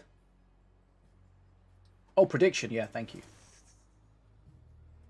I'm on top of that, of course. I didn't need reminding. Who will win the grand final? Is it Katt or is it Memfisto? You tell me. Right, thanks, money. No, Mortis. Not again.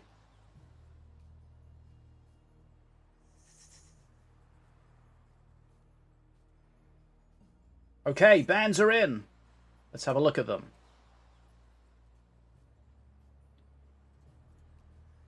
What do we have? Katt has banned Wrecked. I played Katt and I beat him playing Wrecked the other day. I'm going to take credit for that. Korgoth. He doesn't want to deal with that again. And the Zealots. And Memfisto is banning Apep. High Inquisitor Ardera and Shield Captain Avea. Okay. Nothing particularly shocking at all with those bans.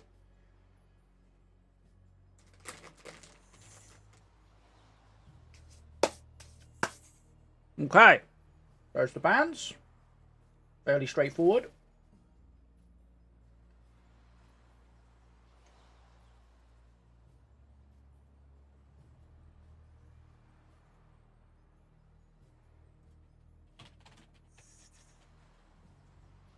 You bet on Memfisto. Good luck.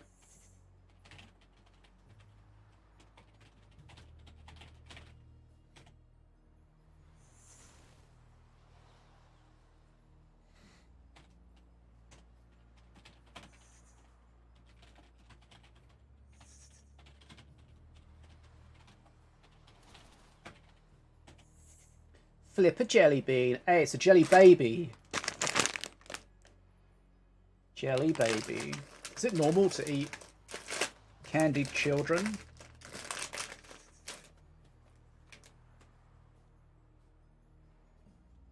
Hello. My name is Fault. Please love me, Daddy.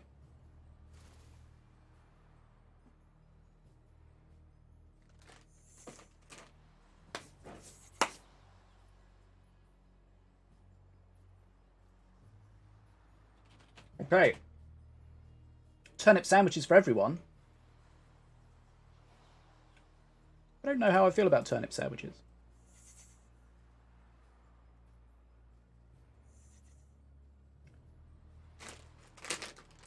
Right. I'm ready. I think the players are almost ready. This is grand final time. Katt is back. Can he win his return event, or can Memfisto stand in his way?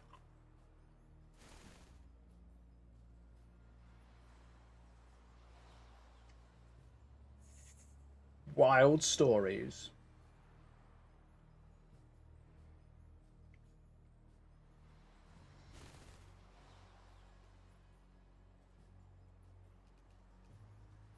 Okay, Katt's in the menu.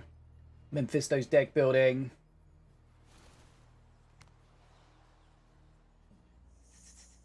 That is a fish. I want to go get a Slurpee now with your level. No.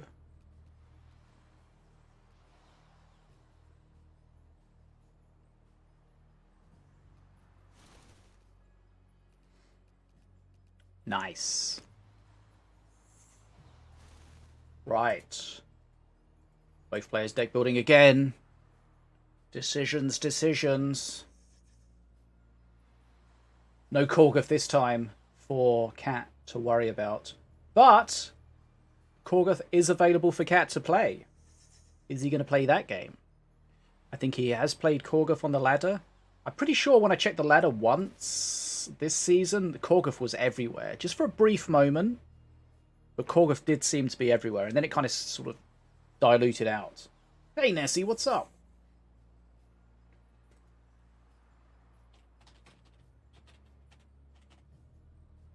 No, sound effects are off because you can't be trusted. Show me the money. Okay, hopefully starting soon. How's our prediction going? No idea. Okay. More people bet on Memfisto, but more channel points on Katt. Make your predictions. Some people probably won't be able to make predictions because they lost all of their points on the last game. Darkrow says, never seen Mem play Ardera. That's a good point. Right, here we go. It's the grand final.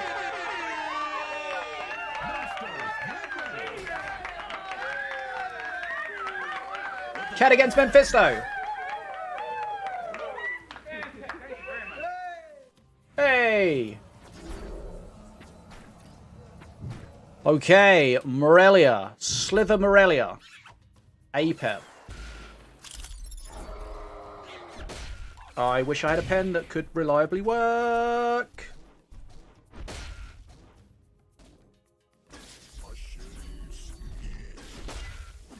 Okay, Katt against Mem. Morelia against Apep. Right. That root's really helping out against the cleaver. Dong. Nice use of the gong there.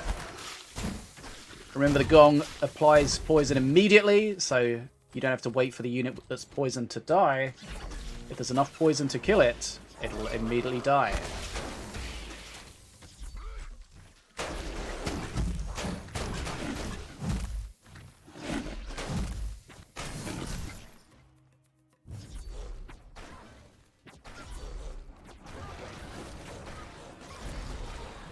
So a different looking Slither deck from Katt here. No Herald Moon. Just kind of Slither value. Does have a Kinlap. I feel like he should... Let's have a look. I don't know. See, the Cleaver can be very difficult to deal with, but when you've got things like the Musketeer, the Snake Druid, for example, then you've got lots of different ways of dealing with it. And it becomes kind of child's play almost to lock it down. That Cleaver's going nowhere.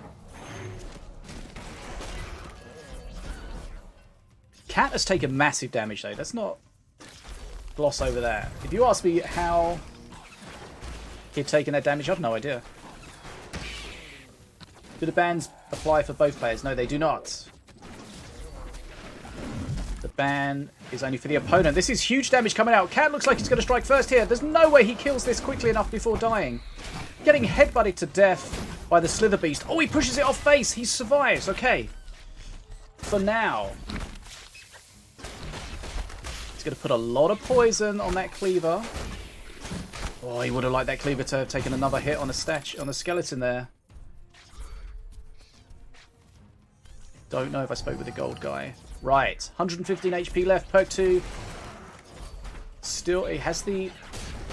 Oh, no, he's unlucky there. The Musketeer not taking the hit from the Cleaver. Health is a resource, but Katt's got a massive XP lead here.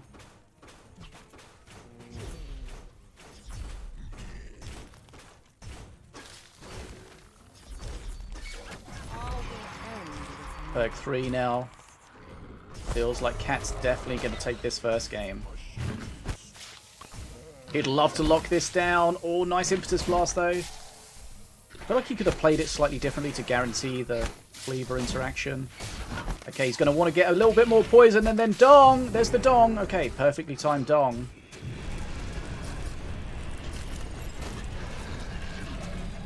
See, what he did there with the breath is he played it across This is going to be game here. He played it across the Prowler so that it was difficult for Memfisto to stop the Prowler.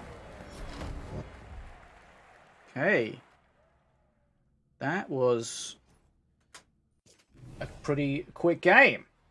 Seemed like it anyway. Right, Katt takes the lead in the final.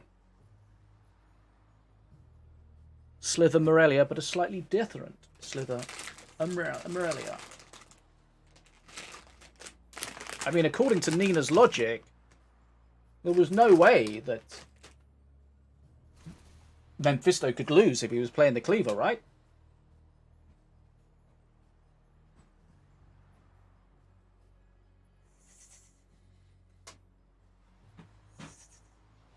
Okay, game 1 has come and gone. So, if we remind ourselves with the bans, remember best of 5 conquest rules, so once you've won with a master, you can no longer play with a master. Thanks for the follow, Flintswater.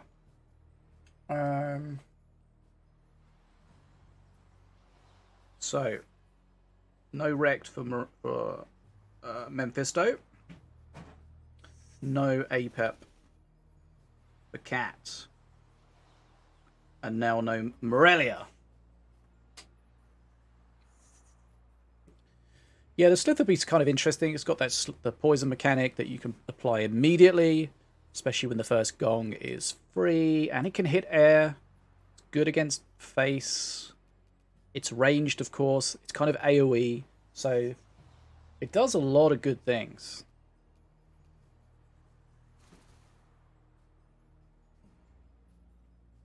It covers a lot of bases. You need a tank. You need something to kill prop scrats. It might be your man. I don't know if it's a man. It's a beast. Man or beast? Beast.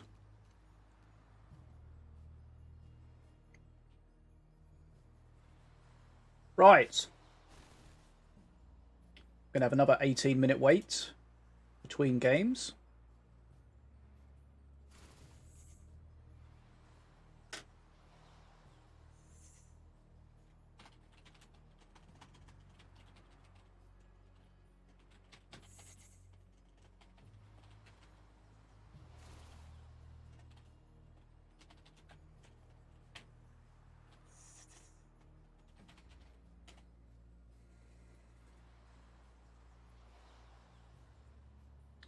Right.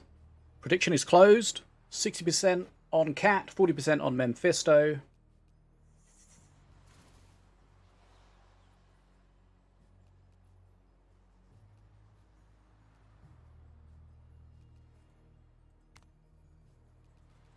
Right, Katt in the menu. Memfisto in the menu. Can we go? Let's find out. Okay, here we go. We're loading into the second game. Katt taking the first one. What are we going to see? We're about to find out. Let's go. Okay, Valorian. The Empire cannot fall.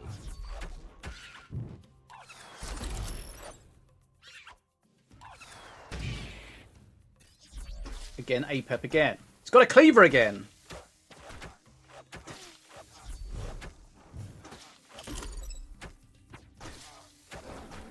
Okay, some juicy targets here for the cleaver, but the shields can potentially slow him down.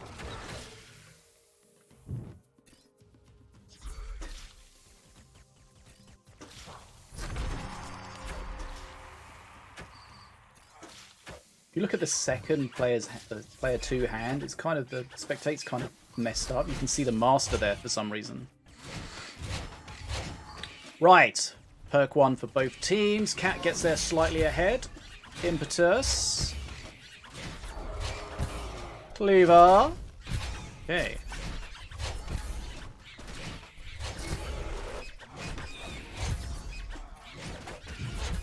A lot of little units out there on the field.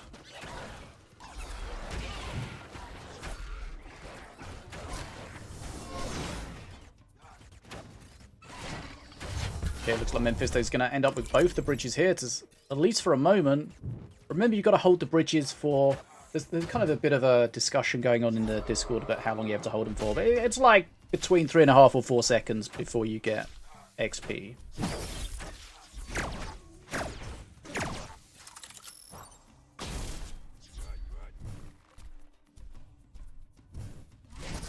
Right, Cleaver comes in, tanked. He would love to kill this without the Cleaver getting a hit off. Or doesn't work out. Both of them almost dead as well. That's frustrating. You want one of them to die and the other one to just be nice and healthy. The heals are helping it, but the Rocket Scrat's going to shut it down before it gets another heal, which may have taken it above the threshold of dying to the Rocket Scrat, but it's perk 2, basically at the same time for both players. The heal available now for Valorian and the shield available for Apab.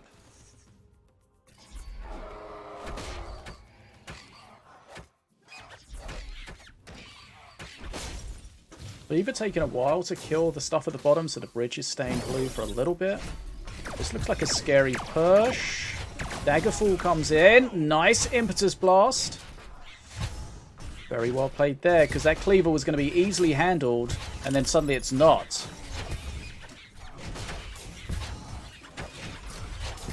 Okay. Impetus Blast moving just 1 unit, but getting actually huge value ultimately.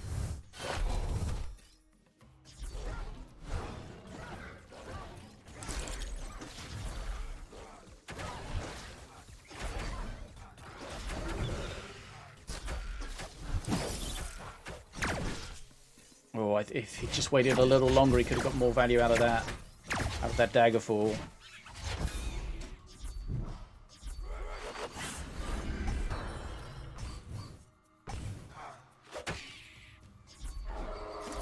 It's the Cleaver and the aimbot combo that's the issue, really. Oh, the Impetus Blast doesn't do anything there. Units that are along an edge, either against the edge of the arena or the tower, they always react not quite how you would expect when it comes to an Impetus Blast. Oh, nice kill at the top. You got to push them away. You can't push them along the side. You got to push them off of the side. Right, perk 3 for Memfisto.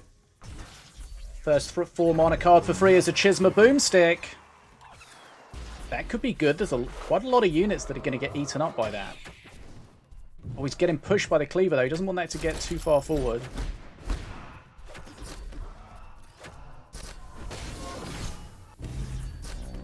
I think he was trying to get the stun from there. But look how powerful that perk 3 Searing Light is. That's really helping him deal with that Cleaver. Nice clear. Chisma's going to be a problem to deal with. But Katt getting an XP lead here for a little bit.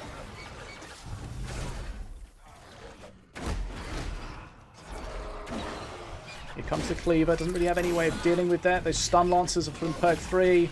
They're going to help. They just make this way more awkward to deal with. Is he going to tank this on face? No, he's not. That Chisma, he wants to get on top of that Chisma very quickly, because that Chisma's going to reload and go again and kill everything. Just Chisma things. Remember, that was his first free card, and it's still hanging around. Okay, Chisma down. He has to be careful, because he knows if he plays into anything on the bridge, Cleaver's going to answer it. Cleaver or aimbot. Okay, he's trying to push that together, but it doesn't quite work out. It was a good attempt. I feel like he could have helped there. Wanted to split, though. Here comes Searing Light. Look how much damage is that doing to that Cleaver. Does it kill anything? Oh, it damaged everything, but didn't kill anything. That's always a risk when you try to greed with that. Okay, XP lead for Memfisto now. His perk 3's really been helping him out. That Chisma was a bit of an MVP. Free assassin at the top. Just APEP things. Okay, this section of the game has to be played really carefully. I think it used to be 4 seconds, but then they sped the mana up a little bit. Oh, that assassin goes invisible. Is going to do a bit of base damage. Okay, wasn't too bad in the end there, but Mana Frenzy almost for Memfisto. 15 XP behind his Katt. He needs to load the bridges and try to hold up, but he's going to get punished here a little bit. How's he going to play into this? He knows the cleaver's coming. Oh, and the free monkey in there as well. That's the extra tank that he needs to keep that aimbot just shredding. Mana Frenzy from Memfisto. The bridges turn red. It's going to be very difficult for Katt to hold on.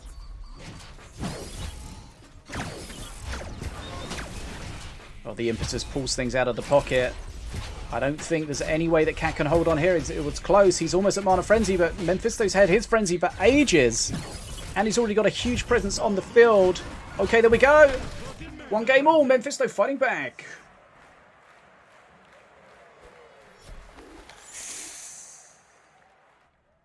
But that means that Memfisto can no longer play APEP in this match.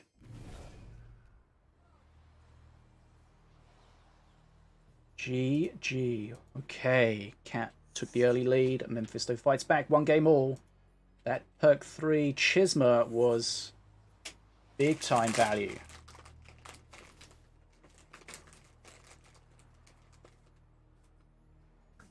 Very close though.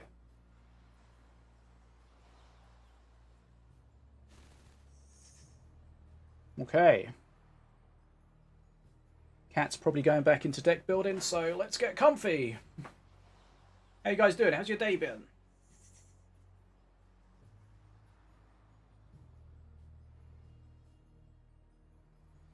The players have definitely been slower than normal. Some specific ones much slower than others. Normally we've finished the event by about this time. Ish. About 5.5 hours.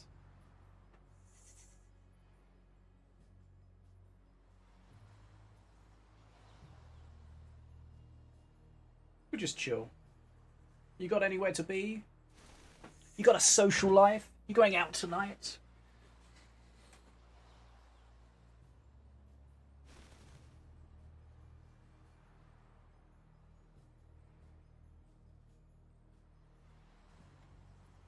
So, if we remind ourselves again of the bans.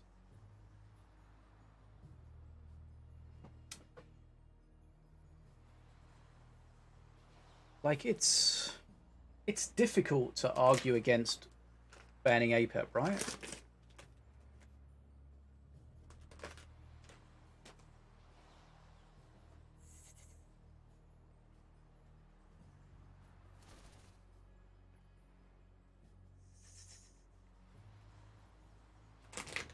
But you can only lose one game to APEP, right?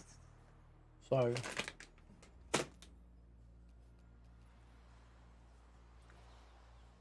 maybe just think, well, I can't beat APEP,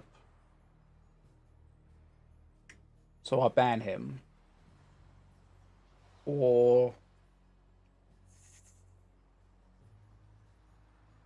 I can't beat APEP, but I'll let them play APEP and get a win there, but then I'll ban something else that I think I couldn't beat, or I could close to. I don't know. It doesn't make sense. I don't know what I'm saying. It doesn't make sense.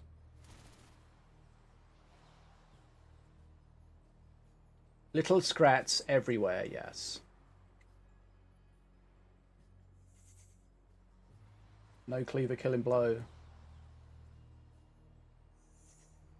But that Chisma was very valuable. It lasted for ages.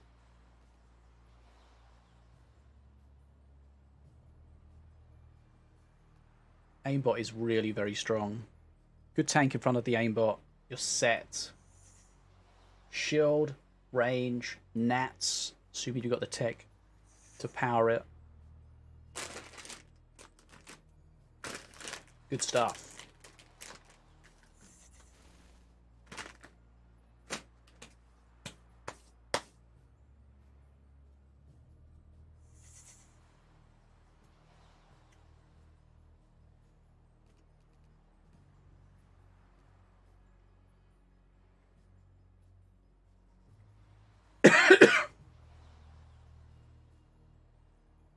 Good, Renzo. Good to hear it. I mean, you told me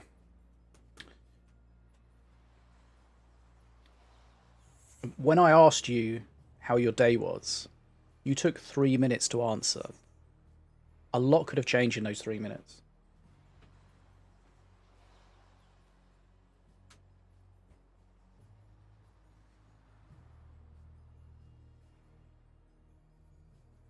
Are we playing StarCraft now?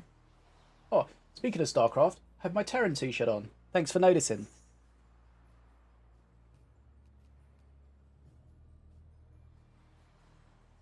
Okay, both players in the menu. Right, we're going into the game. Game number 3 in this best of 5 grand final. Katt 1, Memfisto 1. Hey, One Pleasant, what's up? Welcome. Oh, I got that weird thing where it doesn't show you the intro. It always happens after you've been watching it for a while.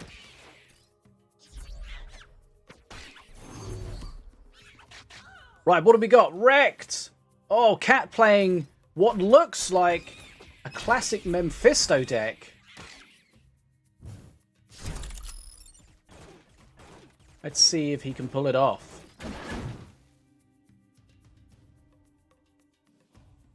Wrecked against the owner. Right, One Peasant, welcome to the stream, my friend. We are running on a 3-minute delay, so I will reply in 3 minutes from your message. But now for me. Right, Scrutillery shuts down the Prowler. He doesn't want to take a hit from the Cleaver here, and it looks like he's going to be okay. The slice and the slam and the bash and the stomp.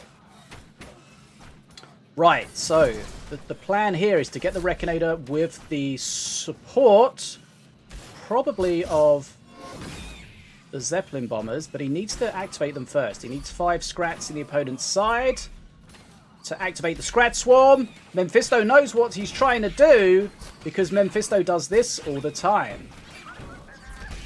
Okay, he held him up pretty well, but I don't think he's going to be able to stop this Scrat Swarm. It's almost there. There we go, Scrat Swarm's up. Zeppelin's come in, but he wasn't able to support the Reckinator. So Memfisto did a great job kind of splitting that attack into 2 parts. I'm not sure about that Scrutillery because he's going to not be able to shut down the Cage Prowler now.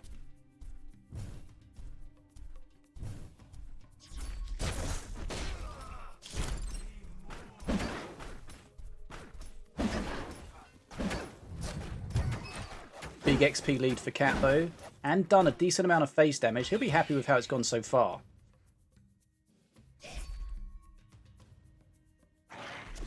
Okay, that Reboomer's going to be a bit of a pain. Jolo doing Jolo things. Reboomer kills... Well, Reboomer and Prowler kill everything.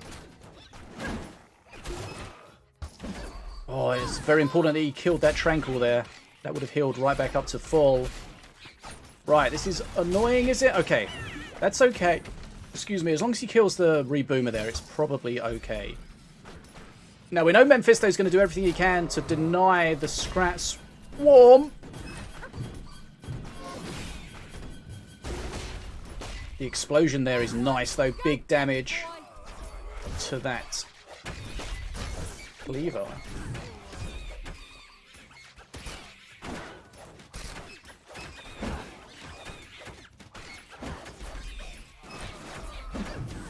Okay, only 1 bomber coming in. He'd like it to kill the Reboomer if he can. Doesn't look like he's gonna, though. Memfisto did a good job keeping that Reboomer alive. Also going to get a heal from the Tranquil Monkey, so he's going to be happy about that. Perk 3 for Katt now. 1 Punch Blast available. Scrutillery comes in. Would have liked to have killed Ruffles as well, I think. Didn't quite get it. Reboomer needs to be dealt with. He's got a lot of HP as Katt, so he can tank on face all day at the moment.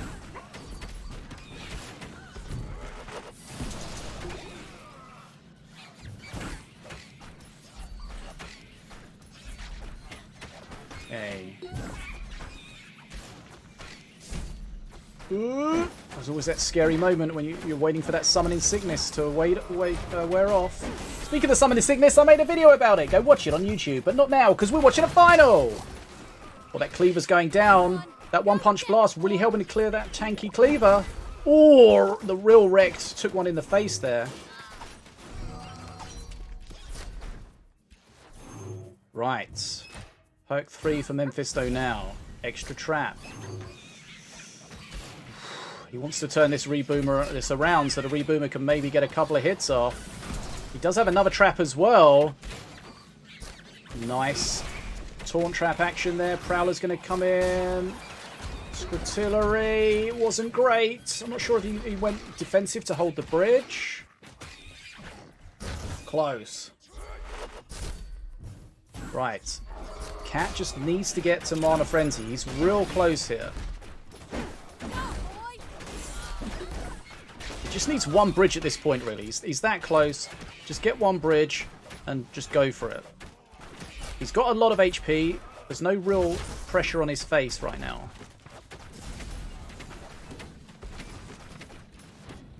Did take quite a decent amount of damage in the end there from those traps.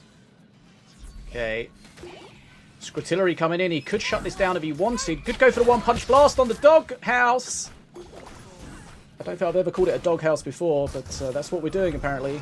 Right, Mana Frenzy for Katt. He's going to take this third game. Can't see any way that Memfisto can shut this down. Memfisto has done a great job at dealing with this, to be honest, though.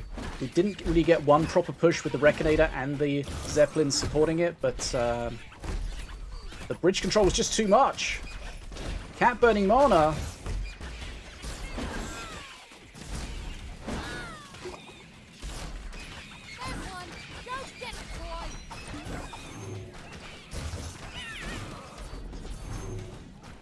The Rekinator stuck in that bear trap, but it's really not going to make much difference. Here comes the covered push. The Zeppelin Bomber's split up a little bit, but it's not really going to make too much difference. This is a lot of stuff on Memfisto's face. Next Rekinator's coming in. This is just the beginning before the end. This is just the end before the end. This is just the end. Okay, Katt fights back. Takes a 2-game-to-1 lead. And a deck that, you know, you could argue was inspired by Memfisto, at least a similar deck. We've seen him play that before in tournaments quite a lot. Wow.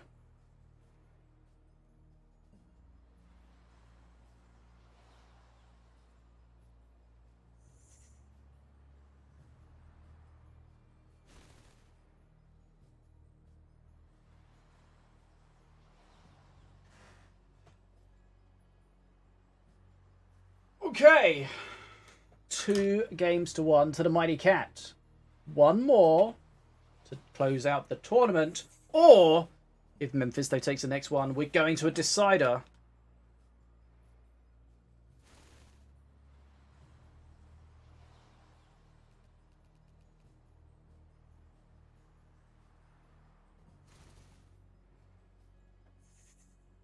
Cleaver sucks, says Renzo. That's your opinion, Renzo.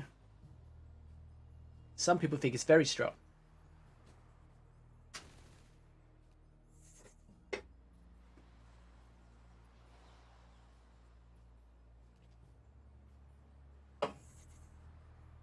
Feels like it's cooling down a little bit.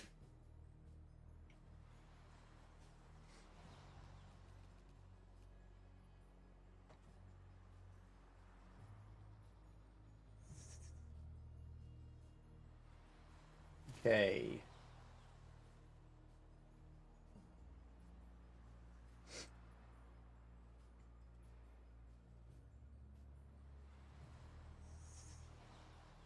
Right, that means no more Wrecked, no more Morelia, no more APEP for Katt. Options are dwindling. So we haven't seen Katt's a curse deck yet in the grand final, so that could be something that's on the cards.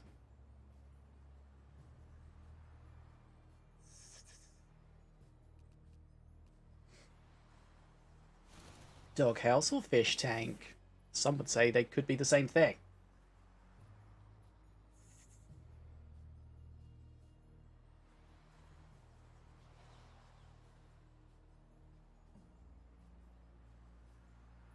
I feel kind of weird after eating all those sweets.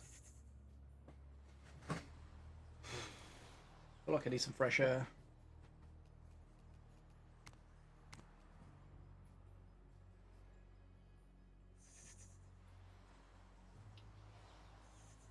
Who let the dogs out?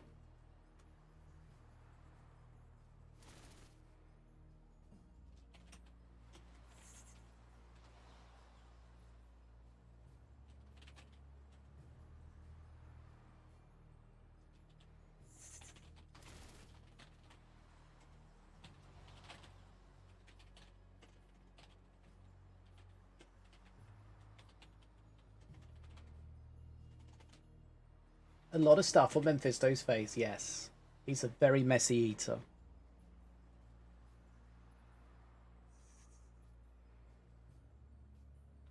Oh, you know I had that problem with my secret lab chair. After 4 years, I got a crack in the arm. Even though it's technically wear and tear and not covered under the 5-year warranty, they sent me a new arm! How nice of them.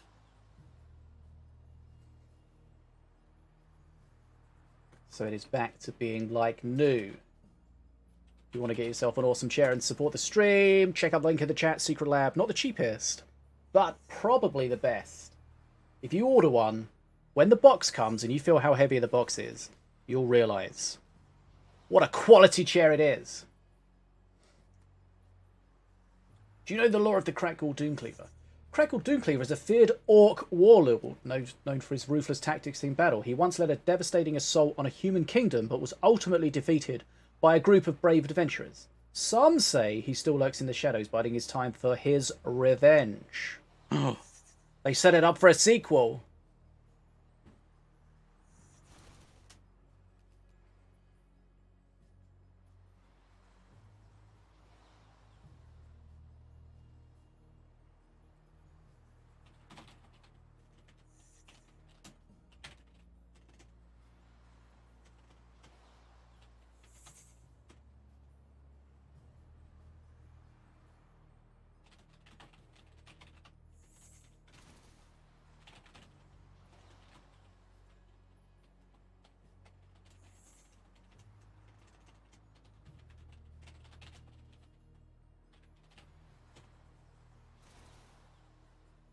Yeah, where's the Nerza in the tournaments, right?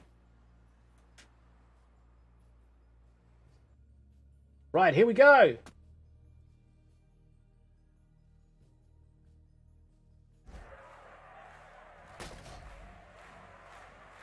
Game number 4. 2 goes to 1 to Katt.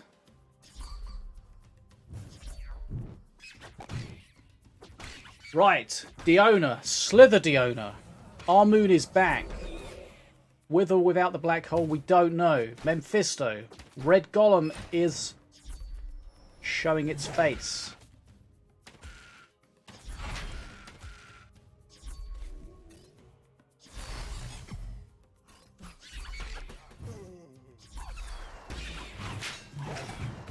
Okay, so what does Memfisto have to deal with the Our Moon?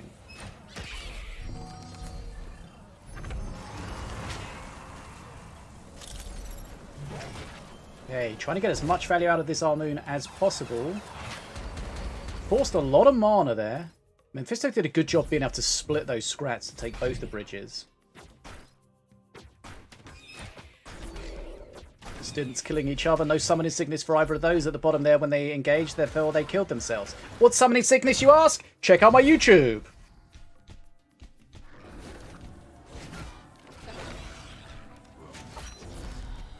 Okay, so the Herald's going to be good. But Memfisto has stolen a Herald with the Simulacrum. And he's got enough tech to haste it. This is going to be interesting.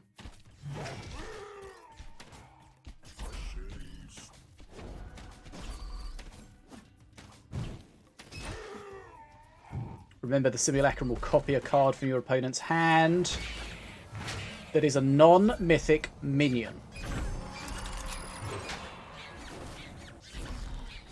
He knows he wants his red golem out. He's gonna take some damage here. Oh! Oh, there's a misplay there. Oh, he's taken some damage, but he's taken a lot of damage. He was waiting to take that damage so he could then get his red golem out. If he takes any more damage, it's going to be a purple golem. I don't know what that is. Oh my god, 76 HP. That spawn into the vortex was disgusting. Elite Swarmer DPS.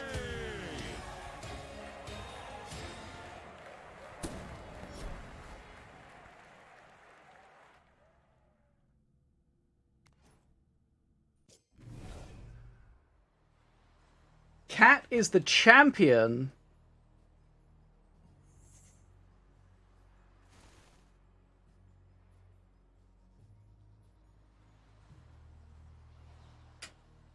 Elite Swarmer MVP? Not quite. We see how difficult the Herald is to deal with.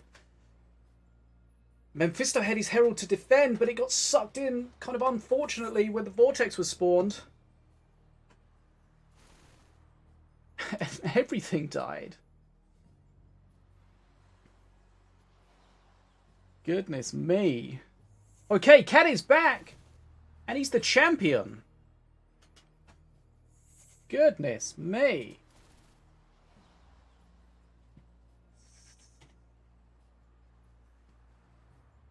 Whew. That final game was a lot quicker than expected.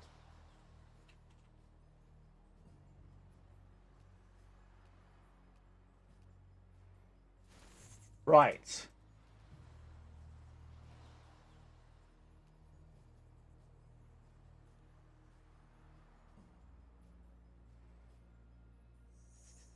Memfisto was soaking that damage, trying to get his red golem out, but as soon as that vortex died, I mean, as soon as his herald died in the vortex, big yikes.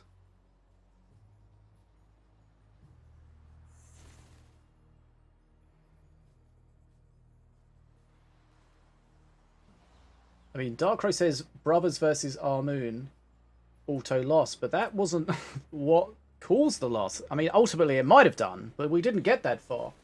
Remember when Darkrow said that he was going to go to bed early, like 3 hours ago? Yeah, good job. Good job with that. Okay, so Katt's the champion. We'll see if we can get him on for an interview.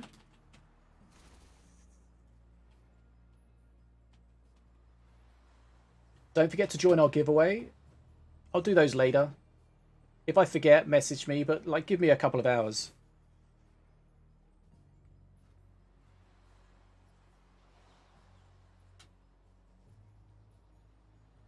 Okay, we need to take a break.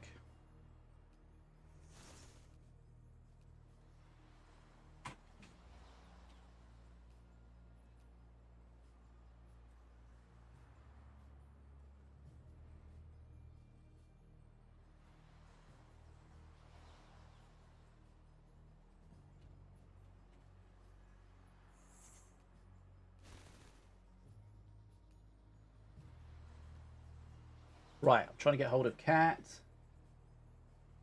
No interview? Boo.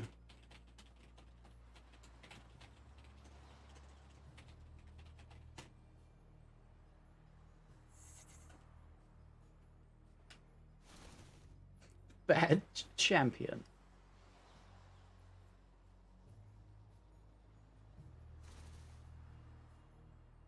I'll try and guilt him into it, but I don't think he's going to.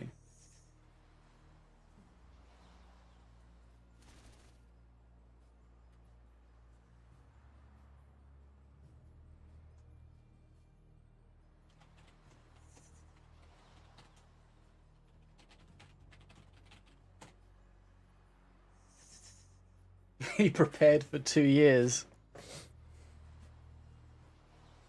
Okay, he's got to go. No interview from Katt. But well played to Katt. He's the grand finalist, championist of champions today. He came back. I've been trying to get him into be in tournaments for a long time since he hasn't been playing. He's always either been busy or just not into it. There he is, Katt in the chat. GG Supercats. I don't know why I put an S on there.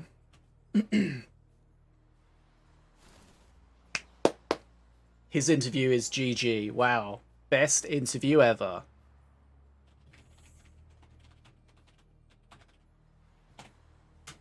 GG.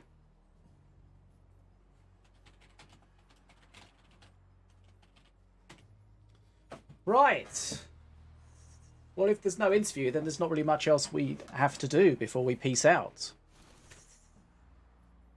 I can do the giveaway whilst we're waiting. Yeah, does that mean is the cat officially back? Is the meme dead? No, I think I'll do the giveaways later. Can't be bothered to do them now. Okay. Right. We need to find someone to raid. So is Katt going to be entering one tournament every 3 years now? 2 years? Right. Who should we raid today?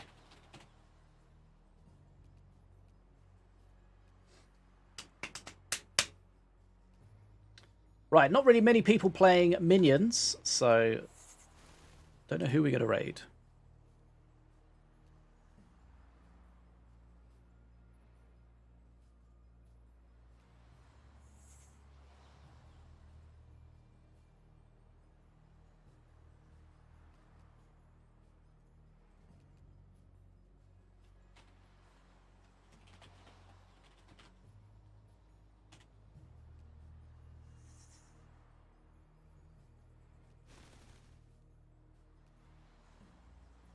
Right. I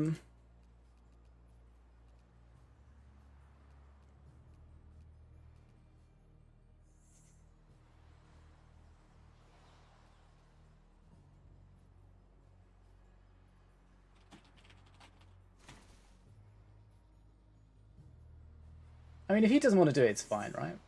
It's no problem.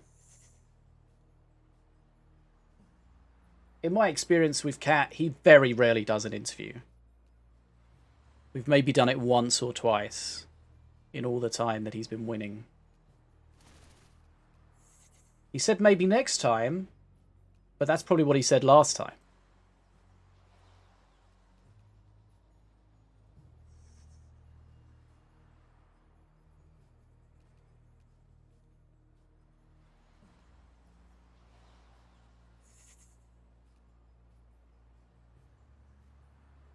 Yeah, good job, Foal. Right, any final business before we go? Make sure you follow my YouTube. Lots of cool stuff on there. Video will be up tomorrow for the tournament, so if you want to check that out from tomorrow onwards, you can do. We'll put the timestamps in there so you can easily jump through to see all of the different games or the games that you are particularly interested in. Right, I think it's time for an awkward wave, and we're going to set up a raid. Not many people playing minions, unfortunately. I'm going to go and raid a good friend of mine. Thanks for being here today, guys. Always had a fun time with you. Appreciate you. I'll do a giveaway. I'll do the giveaways after the stream, so check your Twitch DMs. Definitely not a scam. I haven't streamed for a while, so it's been good to be back. Appreciate you all. And a little bird told me that my tournaments might be coming back. My play overtime, monthly tournaments, 1v1 and 2v2. We may be in the process of getting those back. So if you're interested in playing in those, you can check those out. Just follow the Minion News wherever you follow the Minion News, and you'll probably find out about them. Right, so we've got to wait for three minutes, just 3 minutes, until you see it on the stream.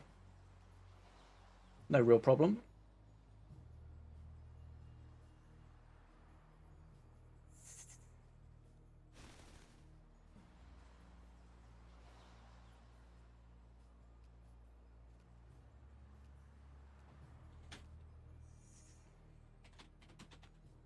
Right.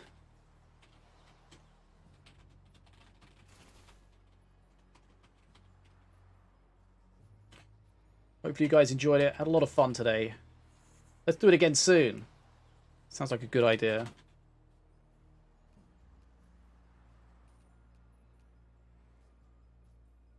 Thanks for the subs and the bits and the follows. Appreciate you all.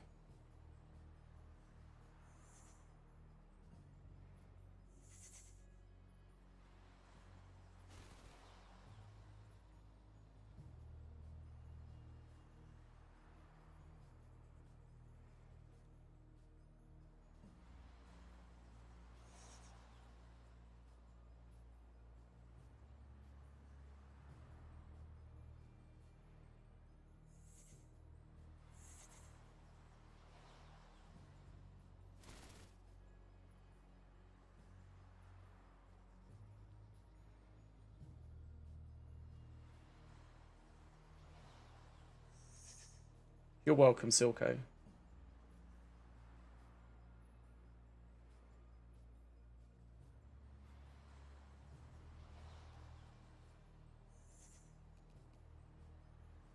God, how long is his 3 minutes?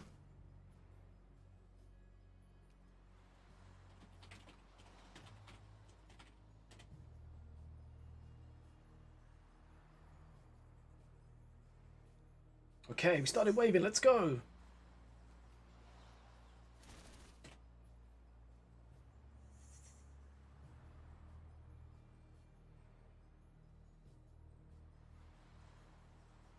Thanks, Bichusa.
There we go.